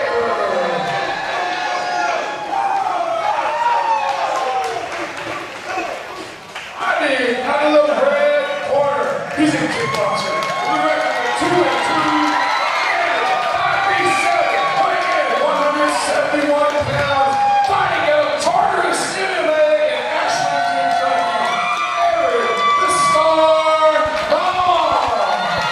The Starmon. I like that. I may have helped him with that. He should have come out to David Bowie's Starman. We talked about doing the lightning bolt face paint. I'm glad you got it. I didn't know if people would get it. We've come up with a lot of nicknames for Eric, and I think he's finally settled on this one. What was the first one? Was like, come to Jamaica and have a good time. Come on. That was instantly starting out. Good work from Dom Baker, but Eric Baker returns. Looks slick. Now the question is Eric going to be able to get inside and make his boxing combinations work? Because I think that's where he's going to have success. I think Dom is going to control the outside Eric's very space. good with knees to the body in the clinch. That's how we saw him stop Austin Maddox. Yeah. And there was a good 3-piece combination. Eric's starting to open up here now. And that was a nice body kick from Dom Baker. Oh, and good shot. Beautiful 2-piece from Dominic Baker. And that was a nice body kick. And there's those knees to the body from Eric Mon. Frenetic with those knees. When he gets a hold of you, man, he does not stop. Yeah, I actually had an exchange where he caught me with a few of those. I believe I caught him on my forearm, but they were solid. His tie clinch is stronger than you would expect. He's built like a dwarf from Lord of the Rings. Solid defenses here on those kicks on the outside. Oh, beautiful work from Eric, though. 3-piece. Ends with the body kick. Dom's got to quit pot shotting. He looks his best when he's putting punches and kicks together. And Eric's that knee in the clinch. Eric Mon with the beautiful knockdown. Might have been from a knee to the head, though. I couldn't tell if he dropped because of it hurt him or it dropped because, he just tripped. I couldn't tell. Either way, it dropped. I think it was a clean knockdown. Well, I don't know, though. I'd love to see. I wish we could see it from a different angle. They had their backs turned. Well, the knees to the head are not allowed. Oh, man. Oh, was it a knee to the head? I don't know that a knee to the head caused the knockdown, but he kneed him in the head while he was on his way down. So that's why we're not seeing a knockdown. Yep. But you that see was a warning from completely Matt Jones. incidental, yeah. Yeah. Yeah, I think it was just timing. You know, Dom was on his way ducking over. I think Dom's all right, though. I don't think he's hurt. Yeah. I don't think he looks like the cobwebs are cleared. I got excited. Anytime you see a knockdown, you get a little excited. Well, and I wasn't sure if something happened Good before teep. that he was on the way down.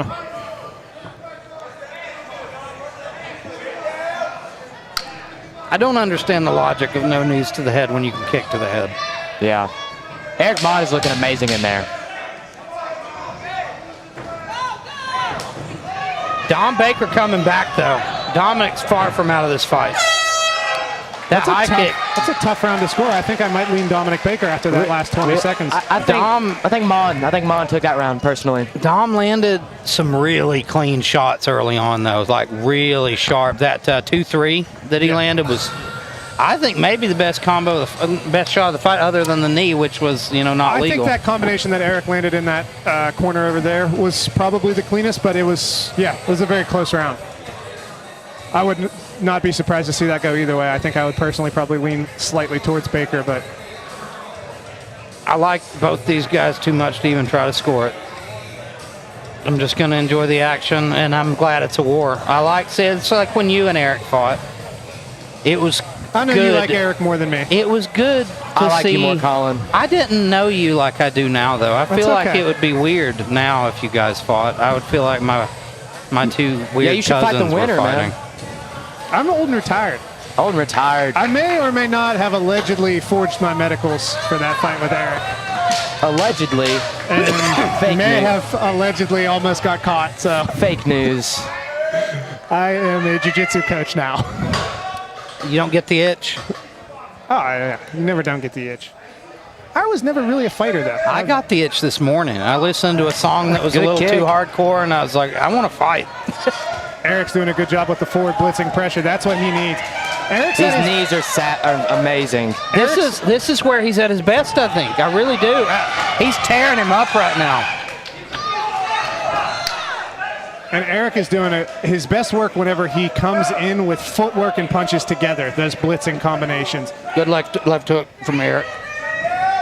Eric's got a very snappy, short left hook that snuck in on me a couple Dom times. Too. has got to put combos together. That's when he's doing his best. Eric Mon is doing such a good job just staying in his face, not giving him space to throw anything. Nice high kick attempt from Dominic Baker. Eric comes back with a three-piece combo and a high kick of his own. I think Eric Mon's biggest asset is his octagon control. He's just controlling the cage. He keeps marching forward. He's leading the dance right now. Yeah, that's why Eric and I had such a brawl, because I'm also a forward guy. I mean, we just kind of met in the middle and clashed.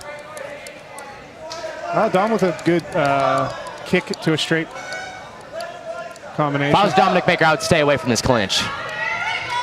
Easier said than done, though. Eric's got like I say, he's got a tight collar tie. He does. And once he gets a hold of you, you can see guys it's a challenge to get away. And as you're trying to get away, he's blasting you with knees. See, that's what I mean, exactly that. When Eric's coming in with knees, footwork and punches together.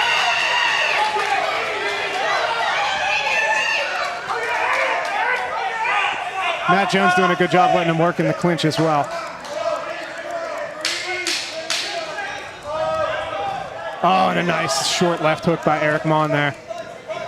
Eric's finding his rhythm here a little bit more in the second round. That was a good hook. That was a good hook by Dominic Baker. Nice work at the end of the round by Baker. Second round, I believe, went to Eric Mon, so I believe we're one apiece personally, but wouldn't be shocked if we're looking at 2-0. I think the first was definitely a lot closer. The second one was kind of definitive for Eric. Dominic's not out of this fight, though. He's got Roman Belcher there in the corner. Eric Coon, I believe. I need glasses. I don't think Eric's up there, but he might be. You can't see him through Swan. Our resident cut man. Eric Coon is not up there, Mr. Thacker. We need to do a GoFundMe and buy me a new pair of glasses for the next event. Maybe you need some medication for glaucoma. It's getting worse. Maybe I've got cataracts. We've got Zach Wilds wearing his medal from his match earlier tonight. Now, coaching perspective. You're in the corner with Dominic Baker after that last round. What are you telling him? I'm telling him he's got to stay on the outside and kick.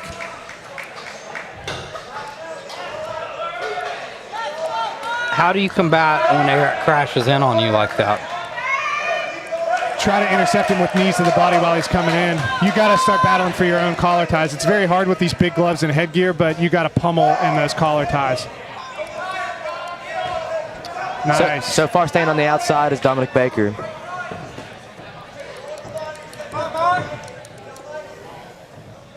And he's showing him those high kicks a lot. I like that. It's making him think. A little bit of showboating there from Baker. Just pulled a Eric Mont special right there. He did. He did one of Eric's moves against him. That makes him even more powerful. Eric needs more of this if he's going to win.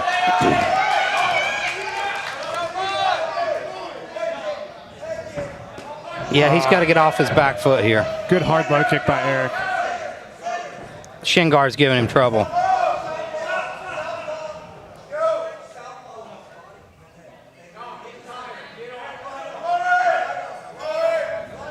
Good job by Matt Jones noticing Eric needed some help there. Pause the action. 53 seconds left. Eric Mont seems to be slowing down a little bit here. I think this is Dominic Baker's round so far. I would agree. Eric's had his moments, but he needs more of them. But now we're right back to the clinch.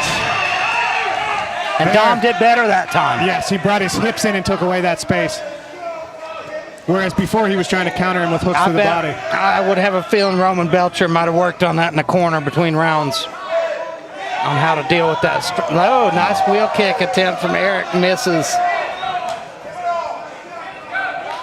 Eric's going to need at least another one of those big blitzes in. What a fight. His knees. Working better now, though, is Dominic Baker. Good work from Eric here to end the round.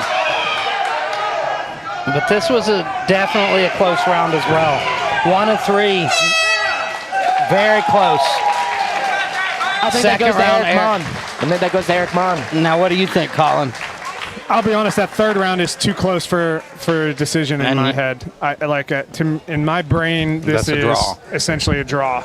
I think it's probably not going to be a draw. Hey, right? It's going to be. Bailey.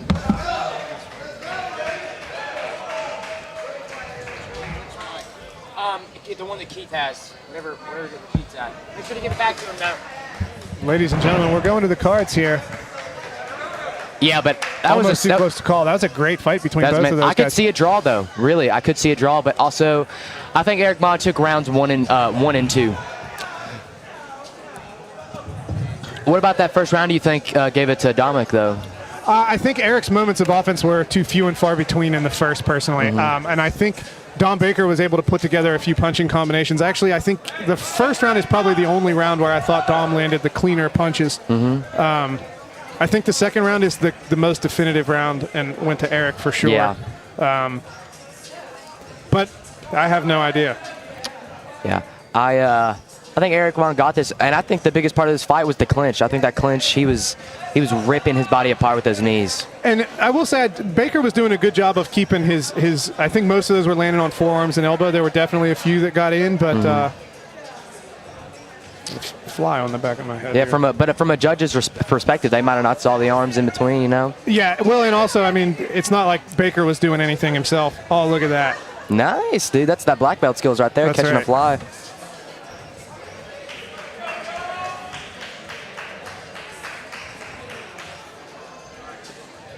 No losers in this fight either direction. I mean, obviously there's going to be a loser, but both of these men fought well. Proud of both of their performances. I could have sworn. I like both of these guys. I love both of these guys. I could have sworn that Keith might have said that this might have been like a title eliminator, possibly. I believe it probably was. Yeah, but I don't know. I don't know if it's one for 175 or 165. I don't know what it's for. I don't know which one. That's a good question. And who is our amateur champion at 165 in kickboxing? Ladies and gentlemen, let's give these guys a hand. They just gave I think it's vacant. I believe those are both vacant. Yeah, so I mean, the winner of this fight could, fight for that vacant 165 super lightweight belt, or for the welterweight title if they wanted to. Judge 1 has it. 29-28, red corner. Split, or maybe draw. Judge 2, 29-28, blue corner.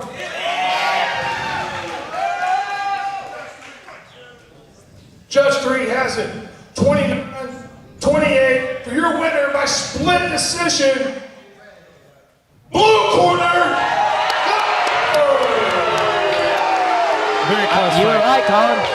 Good job. I knew that was going to be a close fight.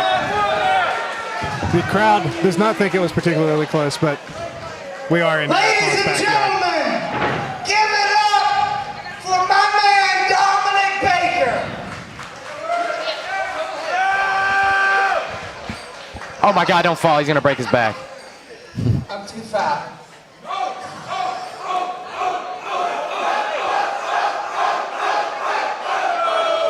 Dom, my friend, this is a fight that's been in the works for a long time. You've had your eye on Eric. Talk me through this fight. It was a war. Yeah, so I wanted to let my hands go, but Eric, he's got some power. I felt that I was like, I'm gonna stay back a little bit. My kids were working. I really want to let those hands go. I got good hands. You can ask my coaches, but it's just hard. Fighting is so much harder. The nerves. I wasn't as nervous this time, but the nerves and everything that comes. Anyone that steps in this ring, you're a badass, win, lose. It just takes some fucking balls to get in here. I want to thank my team, Roman Boucher. He's on his 700 belt, I don't know at this point. Master Che, Master Square. He's the reason that I can take a body shot. He kind of slipped me with that knee, but I got back up, it's just knees hurt. But no, Eric Mullen, you are a badass. You are a badass, brother.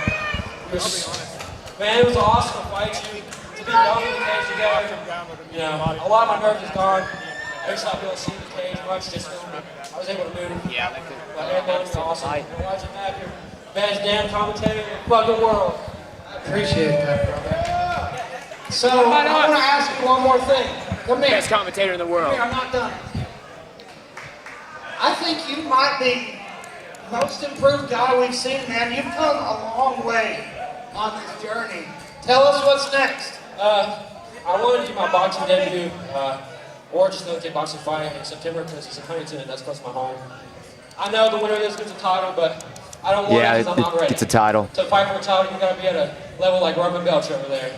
And I'm not at that level. I want at least 4 or 5 more fights, and then we'll see. But I just love fighting, and I want to get better. I've only been doing this a year and a half at the gym, and I never thought I'd make it this far. To all the people that got there on this bar watching me, I love all you. I love you so much.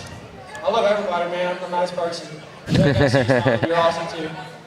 But yeah, the improvement is because of this gym. C5, I love you. Fucking love you guys. Pushing me, beating the shit out of me. With this in, I love you guys. I live tattooed on my arm because it's my family. I fucking love you guys. Ladies and gentlemen, I want you to give a big round of applause. Go crazy for Dominic Baker! Takes a lot of responsibility and manhood to say, I'm not ready for the title right now. Give me 4 to 5 more fights. Takes a lot. So good on, I think, Dominic Baker in 4 to, how is this guy going to be in 4 to 5 fights? I think he could be amazing. Definitely a future professional fighter and a future champion for New Line. Yeah, very impressive stuff from him. Eric fought well too. That's his. We're actually going Ladies and gentlemen, it is time we're going to turn it over to Keith now. Main events.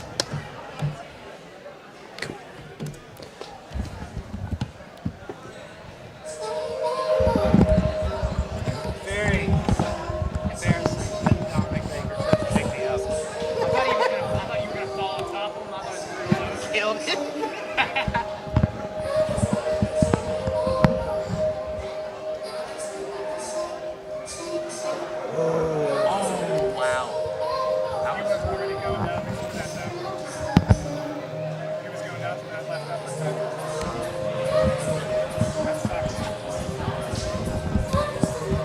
And now making his way to the cage, Devin Pollson coming to us all the way from Alaska. Yeah, what do you guys think about this main event? The Great White North. It's a really good main event, man. Devin is tough as nails. Devin is a guy you can't sleep on. We learned that when we saw him a couple years ago in Hearts. Devin is a guy who fought Theocaris. Yeah. Theocaris went on to be on the Ultimate Fighter. Yeah. He's high level. And Tom was really putting it on him for most of the fight. And then Devin Pollson showed so much heart, hung tough, found a way to get to the top, reversed the position, and then just did not let up. And he got the win. He got a beautiful TKO victory. It was one of the most inspiring finishes. And I don't know if you remember, after he won, he broke down, Yes. like collapsed in the cage. It was one of the most raw moments I've had as a post-fight interviewer. Yeah. You know, the guy's been through a lot. He's been on a journey in his life, and he's living a really wild, interesting life, the guy, and you got to give it to him. And one of the nicest guys, I mean, super kind, the small interactions that I've had with him he's been a great guy. I think he's one of the best, you know, as far as his character and his demeanor, but you're up against a guy named Michael Bole, who is out of Renzo Gracie's team in New York. And you know, Colin, that is the place to be. That is the Mecca. Those are the. I mean, he's got the high. He was talking about it in his interview earlier. Between that and whatever the striking gym that he mentioned, I apologize that I can't remember it off the top of my head. But he's got the best guys in the world in all different disciplines to work with. So I'm still a little bit sad that they're not bringing Renzo with them. He's probably a little bit busy for New Line Cagefighting. Really? You don't say. No, but he's with out. us. Oh my God, Renzo Gracie. I've heard he's with us in spirit. So. Renzo's always with us in spirit. Anytime fighting is happening. The most accomplished of the Gracies in fighting. The wildest. And the wildest, I mean, one of the coolest Gracies, I think. Like and an ADCC world champion. I mean, he has submitted he beat multiple UFC champions. I watched a fightography on Renzo's loss to Sakuraba. And he was talking about always wondering if he had what it took to not tap, to do what his family did. And he was like thanking Sakuraba. He's like, I learned a lot about myself that day. And I believe the Arena was the other training academy that he mentioned. That's what he's got on his shorts here tonight. Yeah, Michael Bole seemed locked in back in the back. I think he's going to do great in this fight. I don't know how this fight's going to go, but I think it could go either way. And this is 185. He looks to be a little bit thicker at the weight class than Pollson. I believe we saw Pollson previously at 170. I would have a feeling that Michael Boyle's probably cutting some weight. Yeah, I mean, he's a professional. You really should be. Yeah, definitely should be. If you're not cutting 10% of your body weight and you're a professional fighter, what are you doing? If you're not doing the TJ Dillashaw 125 weight cut, what are you doing? Tell that to Frankie Edgar. He's a mixed martial artist. Tell it to Jose Aldo, who put it to Frankie Edgar. Standing 5'11", weighing in 182 pounds from Anchorage, Alaska, Devin Pollson.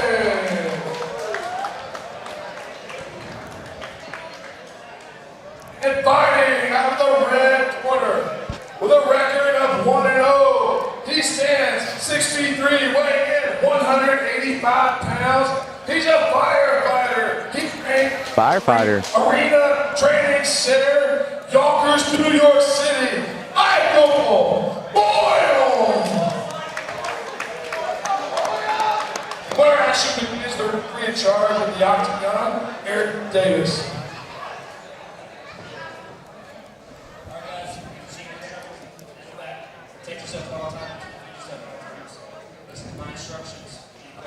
Now, I will say, Devin Pollson's got some hands. He really does. I've seen him knock guys out, and guys that are much heavier than him and much bigger than him.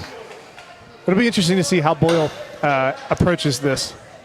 I feel like we're going to see a tactician. At least that's what we saw in David Rice with his teammate. No glove touch.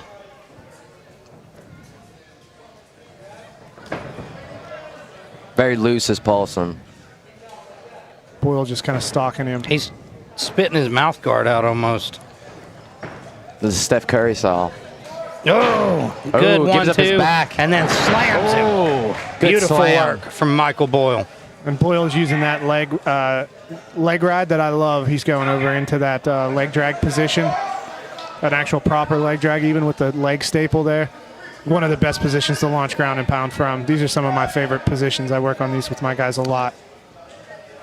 Once your hips are at that angle, there's not much you can do. I would rather be there than mount. Ooh, big elbow. Beautiful work from Another knee on big belly. elbow. Just absolutely hammering Strong Devin knee on Pollson. belly right now for This is Boyle. not going to last much longer, folks. Pollson needs to move. Pollson covering up, trying to get out of there, but he's up against a very dangerous He grappler. tried to give his back in, and Boyle did a good job of trapping his wrist and not allowing him to turn his back, making him stay facing him in this mount position. Nice, Very beautiful strong elbows. mount. These elbows are tough. And there Another it big is. elbow, yeah, that's it. Michael Boyle in there making a statement. Made very short work of Devin Pollson. Fast Michael finish. Boyle, very dangerous middleweight. Would love to see him back in the new line cage here soon. Arena Training Center. I'm gonna have to look that up. I'm not familiar You know, with that and this place. is something that we see a lot now. Guys that are so high level coming here and competing with us. This is a guy that we could see at the top one day. Michael Boyle has all the potential in the world. He's well-rounded. He's in great shape. He's dangerous. These are the type of people I love seeing.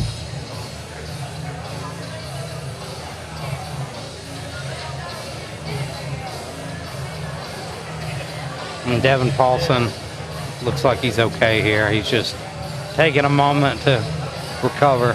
Collect his thoughts and emotions.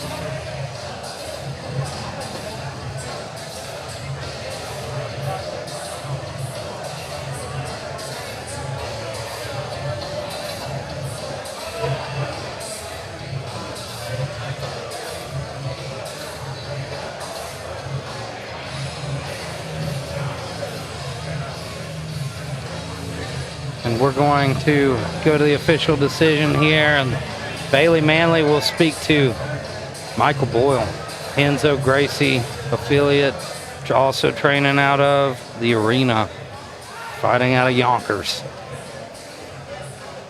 You got to watch out for those guys from Yonkers. New York in general.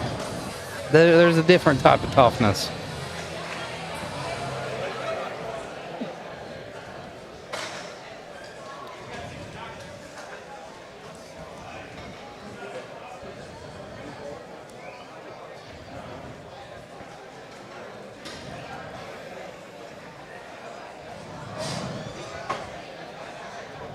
Ladies and gentlemen, bout has been called to a stop. 1 minute, 22 seconds into the first round. Your winner, Michael Boyle!